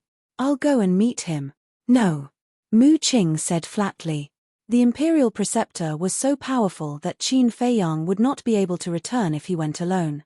Then how do you think we should solve it? Qin Feiyang frowned. Mu Qing pondered for a while and looked at Yang Wei, saying, go out with Li He to relax. Yang Er's life and death are unknown. Do you think I'm still in the mood? Li He roared. Mu Qing smiled and said, don't worry, we promise that we will bring Li Yang back unscathed. What guarantee do you have? Li He sneered. Mu Qing raised his eyebrows and said gloomily, if I tell you to go, then go. Why are you talking so much nonsense? Li He suddenly got up, his face full of anger. Elder Li, calm down, calm down. If you believe them and they say they can do it, then they can definitely do it. Besides, we can only rely on them now. Otherwise, Li Yang will really have no way to live. Yang Wei also hurriedly got up to appease him. Li He glanced at Qin Feiyang and Mu Qing, his expression uncertain. Okay. I'll believe you this time. But in the end, if you don't bring Yang Er back, I will never let you go. In the end. Li He compromised. He flicked his sleeves and turned to walk outside. Don't worry, I will appease him. Chapter 891. After Yang Wei and Li He left, Fatso immediately stepped forward and closed the door. Mu Qing stretched out her hand and said, let me see the letter. Qin Feiyang handed it to Mu Qing. Mu Qing glanced at the contents and breathed a sigh of relief. Fortunately. Qin Feiyang and Fatso frowned. This letter only says to let Li He go to the Black Cloud Mountain, but it doesn't reveal your identity, so Li He still doesn't know who you are. Now what we need to do is to save Li Yang, and then find a way to send the Imperial Tutor away from the Forgotten Continent. Of course, It's best if we can kill him and get rid of all future troubles. Mu Qing said. We all know this, but to do it is more difficult than ascending to the sky, Fatso said. Mu Qing shook her head and said, it won't be too difficult, you guys go and delay him first, I'll go and make the arrangements. Why do you still want to help me? Qin Feiyang looked at Mu Qing and asked. Just because of the Heaven Star Flame? Although the Heaven Star Flame is very important, the Mu family also arranged for other people to sneak into the main tower. Even if something happened to him, there was still a chance. But now, in order to help him, Mu Qing didn't hesitate to become enemies with the imperial tutor. This kind of approach doesn't seem too wise. I'm not helping you, I'm helping my Mu family. In addition, your current identity hasn't been exposed, so before going to the Black Cloud Mountain, you have to restore your true appearance. Mu Qing said lightly, opened a portal, and then told the coordinates of the Black Cloud Mountain to Qin Feiyang, turned around and left. Help him? Fatso was slightly stunned, looked at Qin Feiyang and asked, what do you mean? Qin Feiyang's eyes narrowed slightly, and said, I think, in the eyes of the Mu family, I may be more than this. You mean, besides the Heaven Star Flame, they are plotting something else? And these things may be related to you? Fatso was bewildered. Most likely. Forget it. We'll talk about this later. Let's go to Black Cloud Mountain first. Qin Feiyang waved his hand and sent Fatso to the castle. He then took out a facial restoring pill and popped it into his mouth. Very soon, he regained his true appearance, took off the uniform of the main tower, and changed into the clothes he usually wore. Next, without any hesitation, he opened a teleportation gate and strode in. Black Cloud Mountain had steep cliffs and precipitous cliffs. From afar, it looked like a huge pitch-black sword. Around the Black Cloud Mountain, there was an undulating mountain range. At this moment, at the peak of the Black Cloud Mountain, at the edge of a cliff, a red-robed old man stood facing the wind. His entire body emitted an unfathomable aura. Beside the old man, a woman in white was lying quietly on the ground. Her eyes were closed as if she had fallen into a deep sleep. They were none other than the disguised Grand Preceptor and Li Yang. Whoosh! Suddenly, a white figure descended from the sky above the mountain peak. You've come, the Imperial Advisor said. But he did not turn his head. Looking down at the mountains and rivers below, his eyes were incomparably deep. Qin Feiyang glanced at Li Yang, who was lying on the ground, then looked at the back of the Imperial Advisor. He took a step forward and landed beside the Imperial Advisor. After a moment of silence, Qin Feiyang opened his mouth and asked, Is it father? Did the Emperor ask you to come? The Imperial Advisor said, Don't you already have the answer in your heart? Qin Feiyang smiled bitterly and said, Does he hate me that much? The Imperial Advisor said, His Majesty's thoughts are not something you and I can guess. That's right, why else would it be said that since ancient times, emperors have been fickle, and the most ruthless emperor family? Qin Feiyang laughed at himself. This sentence was also the answer he gave to the person who played the zither. The Imperial Advisor was silent for a while, then said, I heard that you snatched the Ice Flame, the Heaven Star Flame, and the mysterious Sky Flame. Why do you ask? Qin Feiyang was stunned. It is said that on this forgotten continent, there is an ancient miracle, and these elixir flames are the key to summoning and opening the miracle. The Imperial Advisor said. You actually know? Qin Feiyang frowned. The Imperial Advisor said, This is not a secret in our Imperial Palace, because your ancestor, the first emperor, has been to this miracle. What? Qin Feiyang's eyes trembled. Let me tell you one more thing, this miracle is not an ordinary place. The disappearance of the first emperor is related to this miracle. The Imperial Advisor said. Really? Qin Feiyang suddenly turned his head and stared at the Imperial Advisor. Yes. The Imperial Advisor nodded and finally withdrew his gaze. He turned to look at Qin Feiyang and said, But this time I'm not here for this miracle, but for the Chang Shui and the castle on you. The Imperial Advisor's eyes were very calm, and his tone was also very calm. However, Qin Feiyang couldn't help but feel his scalp tingle. He decisively took a few steps back, keeping a distance from the Imperial Advisor. You don't have to do this. This old man is not here to kill you. As long as you are willing to hand over Chang Shui and the castle, and swear never to return to the Great Qin Empire, this old man will immediately turn and leave. The imperial advisor said with sincerity. Impossible. Qin Feiyang shook his head. In this world, there is nothing impossible. The imperial advisor chuckled and said, Don't forget, your mother is still in my hands. Qin Feiyang's eyes flashed with killing intent, and said in a deep voice, If you dare to touch a single hair of hers, I will never let you go. You are still so naive. If you really have the ability, why would you watch your mother suffer endless pain in the divine prison? You don't seem to have been in the divine prison. This old man might as well tell you that there is a thunder tribulation that can shatter mountains and rivers, a sea of fire that can burn everything, a cold current that can penetrate the bone marrow, and a storm that can strangle everything. An ordinary person would have a mental breakdown and commit suicide in less than a day. As for your mother, she has been trapped in the divine prison for several years. You can imagine how she has endured all these years, the imperial advisor said. Bastard.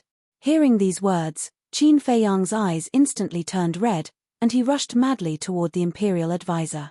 Although the divine prison was at the back mountain of the imperial palace, he had never been there. He had never thought that it would be such a terrifying place. The imperial advisor snorted coldly, reached out his old hand, grabbed Qin Feiyang's neck, and twisted it high. It's too easy to kill you. So, don't test my patience. The imperial advisor smiled contemptuously and threw Qin Feiyang casually. Like a meteorite, he smashed into a huge rock. Boom. The huge rock shattered on the spot. Qin Feiyang was also bleeding from his head. He climbed up in a sorry state and stared at the imperial advisor. Actually, I have to admit that you are really tough. Back then, the commander of the invincible Black Army ambushed you, but you didn't die. The imperial advisor looked him up and down and shook his head. Qin Feiyang said, At that time, he really thought that I was dead. But why did you come to the Forgotten Continent? Because of Chang Shui and the ancient castle. Even if you are dead, I must get these two things, so I came. Fortunately, I came. Otherwise, I wouldn't know that you are still living happily. The imperial advisor smiled, and his smile was a little creepy. Qin Feiyang said in a deep voice, Do you know the origin of Chang Shui and the ancient castle? I don't know. However, I know one thing. Those two items are both heaven-defying divine artifacts. The imperial advisor's eyes were full of greed. They really are divine artifact. Qin Feiyang's heart skipped a beat. Hurry up. Now, not only the woman in front of you, but also the fate of your mother, the old man you respect the most, and the woman who let you enter the Forgotten Continent to snatch the heavenly thunder fire. Whether they can live or not depends on your decision now. The imperial advisor said. Qin Feiyang was surprised. Soon, he thought of it.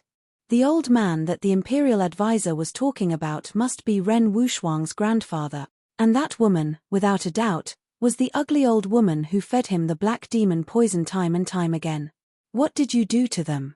Qin Feiyang roared, almost going crazy. They let you come to the Forgotten Continent behind His Majesty's back. This is a great crime of deceiving the emperor, so they are now in the god's prison. As for the others, such as Ren Wushuang, Lu Xingchen, and those who are close to you, they are fine for now. But if you are stubborn, I'm afraid that you will also taste the pain of the god's prison. The imperial advisor said with a smile. You are an inhumane old bastard. Qin Feiyang roared angrily. His heart was bleeding. He was also blaming himself. He did not expect that he would implicate so many people. Ha ha. Inhumane? Then tell me, what is the use of being humane? In this world, only with a strong fist can you control the fate of others, do you understand? In general, you are still not mature enough, too naive. The imperial advisor mocked. Do you remember that I only gave you a year's time? However, before the imperial advisor finished speaking, a cold voice suddenly came from the distant sky. This was a woman's voice, with a great majesty. Boom. Following closely, a magnificent aura swept across the sky and approached from the distance. Damn it. The imperial advisor's face changed. Qin Feiyang was also very surprised, That pressure was even stronger than the Imperial advisor's. Whoosh! The next moment, the Imperial advisor took a step forward, raised his big old hand, like an eagle's claw, and grabbed at Qin Feiyang. How amazing was the Imperial advisor's speed! Even if Qin Feiyang was prepared, he could not hide in the castle in time. Boom! In the nick of time. That pressure roared and slammed into the Imperial advisor's body. Puff! The Imperial advisor spurted out a mouthful of blood on the spot, and his whole body was directly blasted out. However, that oppressive might actually did not harm Qin Feiyang and Li Yang. Qin Feiyang hurriedly ran to Li Yang and sent her to the castle. Then, he turned around and saw a white flowing light, breaking through the sky like lightning. That was a snow python, which was dozens of meters long. Its whole body was snow white, as if it was carved out of a peerless jade. Swish! The snow python stopped above Qin Feiyang, looking at Qin Feiyang with its jade-like eyes. "Senior, thank you for helping me." Qin Feiyang bowed. He could not be more familiar with this snow python. It was the snow python that guarded the altar in the glacier forest. The snow python looked at the Imperial advisor and said coldly, "I am not helping you, his time is up." Time? Qin Feiyang was stunned. What did it mean? "I will give the people of the Great Qin Empire a time limit to enter the Forgotten Continent. The last time the commander of the Invincible Black Army came, I only gave him a month. As for the Imperial tutor, I gave him a year's time. When the time is up, he must return to the Great Qin Empire. And now, it has been more than a year." Chapter 892. There is such a thing. Qin Feiyang was a little confused.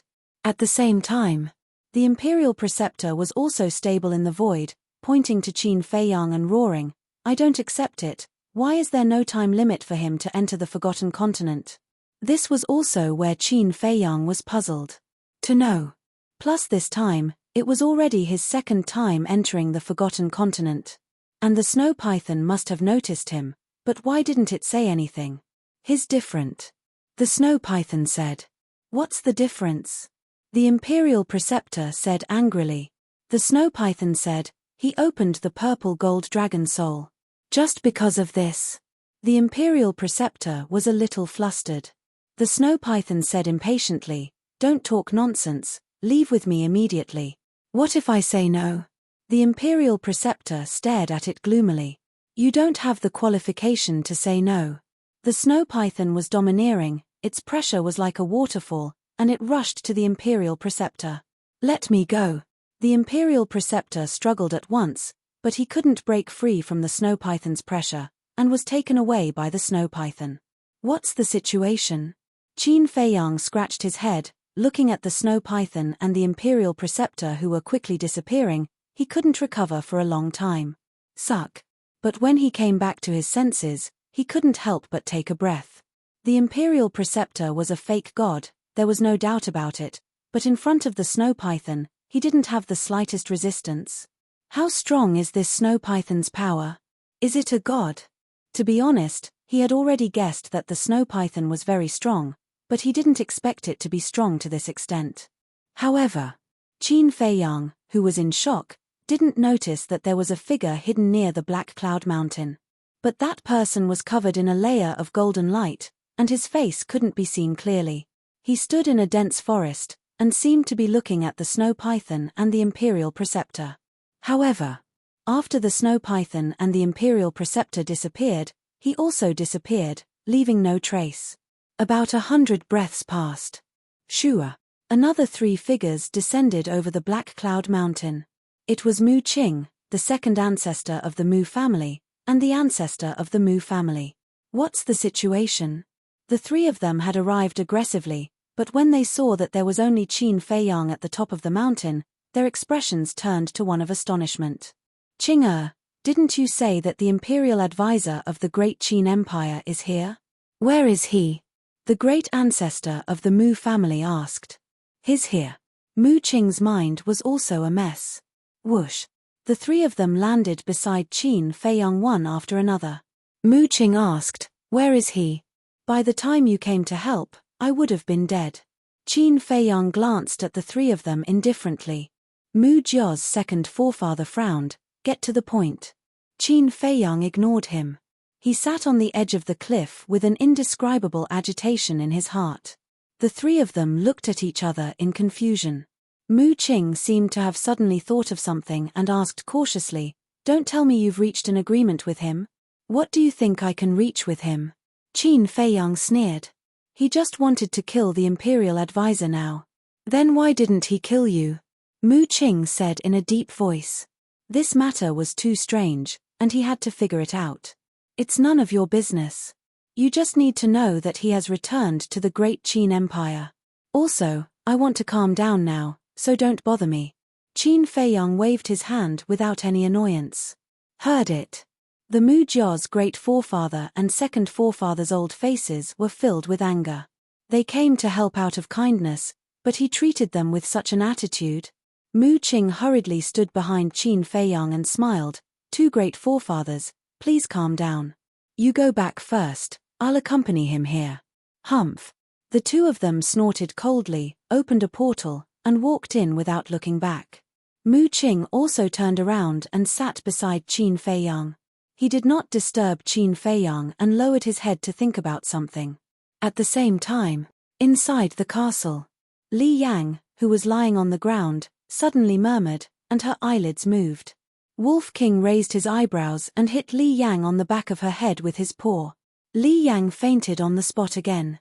Then Wolf King looked at Fatso and the others, and said, "How do you think little Qin Zi is feeling now?" Lu Hong said, "Needless to say, he must be in pain and remorseful. This damn emperor, does he really not care about friendship?" Wolf King said angrily.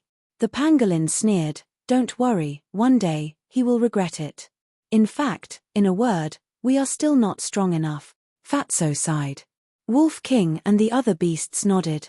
If their strength was enough to compete with the great Qin Empire, this shit would not have happened at all. However, they had worked hard. Their current cultivation speed was not slow. But even so, they could not become as powerful as the emperor in a short time. They still needed time. At the top of the mountain, as time passed, the sun was about to set. Mu Qing, who had been silent, looked up at the setting sun and finally asked, "Did you learn something from the state preceptor?" Qin Feiyang nodded silently. "Some things have already come to this. What's the use of worrying here? It's better to find a way to get close to the Chief Tower Master and get the Tiangang flame. When you go to the miracle, I promise, your strength will definitely improve by leaps and bounds." Mu Qing said. "Is that so?" Qin Feiyang turned to look at him. "Of course." Mu Qing nodded. Qin Feiyang said, "What if I tell you that Lu Xingchen is in a dangerous situation now? What will you do?" "What?" Mu Qing suddenly stood up. Looking at Mu Qing's reaction, Qin Feiyang sneered, "It seems that the relationship between the Mu family and Lu Xingchen is really not ordinary." But Mu Qing completely turned a blind eye to this and said in a deep voice, "That's impossible. Lu Xingchen has a space divine item. The state preceptor can't catch him at all." It seemed that in his eyes, nothing else was important. He only cared about Lu Xingchen's safety. Qin Feiyang's heart skipped a beat. It's true that Lu Xingchen has a space divine item, but the state preceptor is a fake god after all. As long as the distance is not too far, he can sense it. What's more, the state preceptor told me personally that Lu Xingchen has been locked up in the divine prison. You have to believe that the state preceptor has no need to lie to me. And the environment in the divine prison is very bad. It is said that it is enough to make a person so desperate that he will commit suicide. Damn it. Mu Qing clenched his fists, making a cracking sound. If you're really worried, you can go to your ancestor and open the Real Spacetime Gate to rescue Lu Xingchen. Qin Feiyang said. He did this for two purposes. First, he wanted to find out whether there was a fake god or a god in the Mu family. Second, he also wanted to go back and have a look. But if he went back alone, it was tantamount to sending a sheep to the tiger's mouth. On the contrary, if the Mu family helped, the danger could be minimized.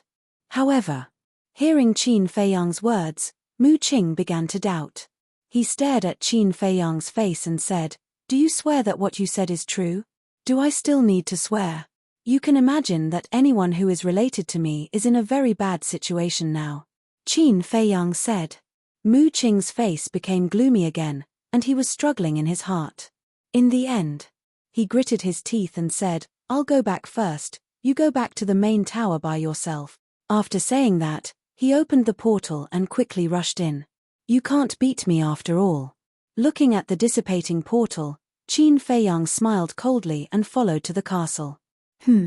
When he saw Li Yang lying on the ground, his body suddenly stiffened. He saw that on Li Yang's head, there were 4 or 5 pebble-sized meat bumps. What's going on? He looked at Fatso, Lu Hong, and Wolf King. It's all because of you. Wolf King rolled his eyes. Me? Qin Feiyang pointed to his nose, stunned.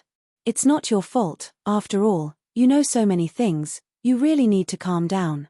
But this woman, we definitely can't let her see us and the castle, otherwise she will guess your identity. So, every time she woke up, Brother Wolf went up and gave her a claw.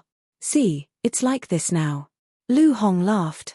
Qin Feiyang couldn't help but smile bitterly when he heard this. Wolf King said, Don't talk about her, let's talk about you. Are you really going to go back? Qin Feiyang said, If the Mu Jiao's people are going, I will definitely go back. It's too dangerous. Wolf King was worried. I understand. But knowing that my mother and grandfather are suffering in the prison, how can I be indifferent? In fact, I didn't lie to Mu Qing. Lu Xingchen's situation is really dangerous now. Qin Feiyang sighed. What do you mean? Wolf King was suspicious. This time, the state preceptor didn't get Chang Shui and the castle. When he returns to the Great Qin Empire, he will definitely be angry. At that time, Lu Xingchen and Ren Wushuang will inevitably become the target of his anger. Qin Feiyang said. That makes sense. Lu Hong nodded. The road ahead is long, and the safety is unpredictable. Let's take it one step at a time. I will send Li Yang back first. Qin Feiyang sighed deeply, consumed an illusory form pill, and changed his appearance into the appearance of Ancestor Mu.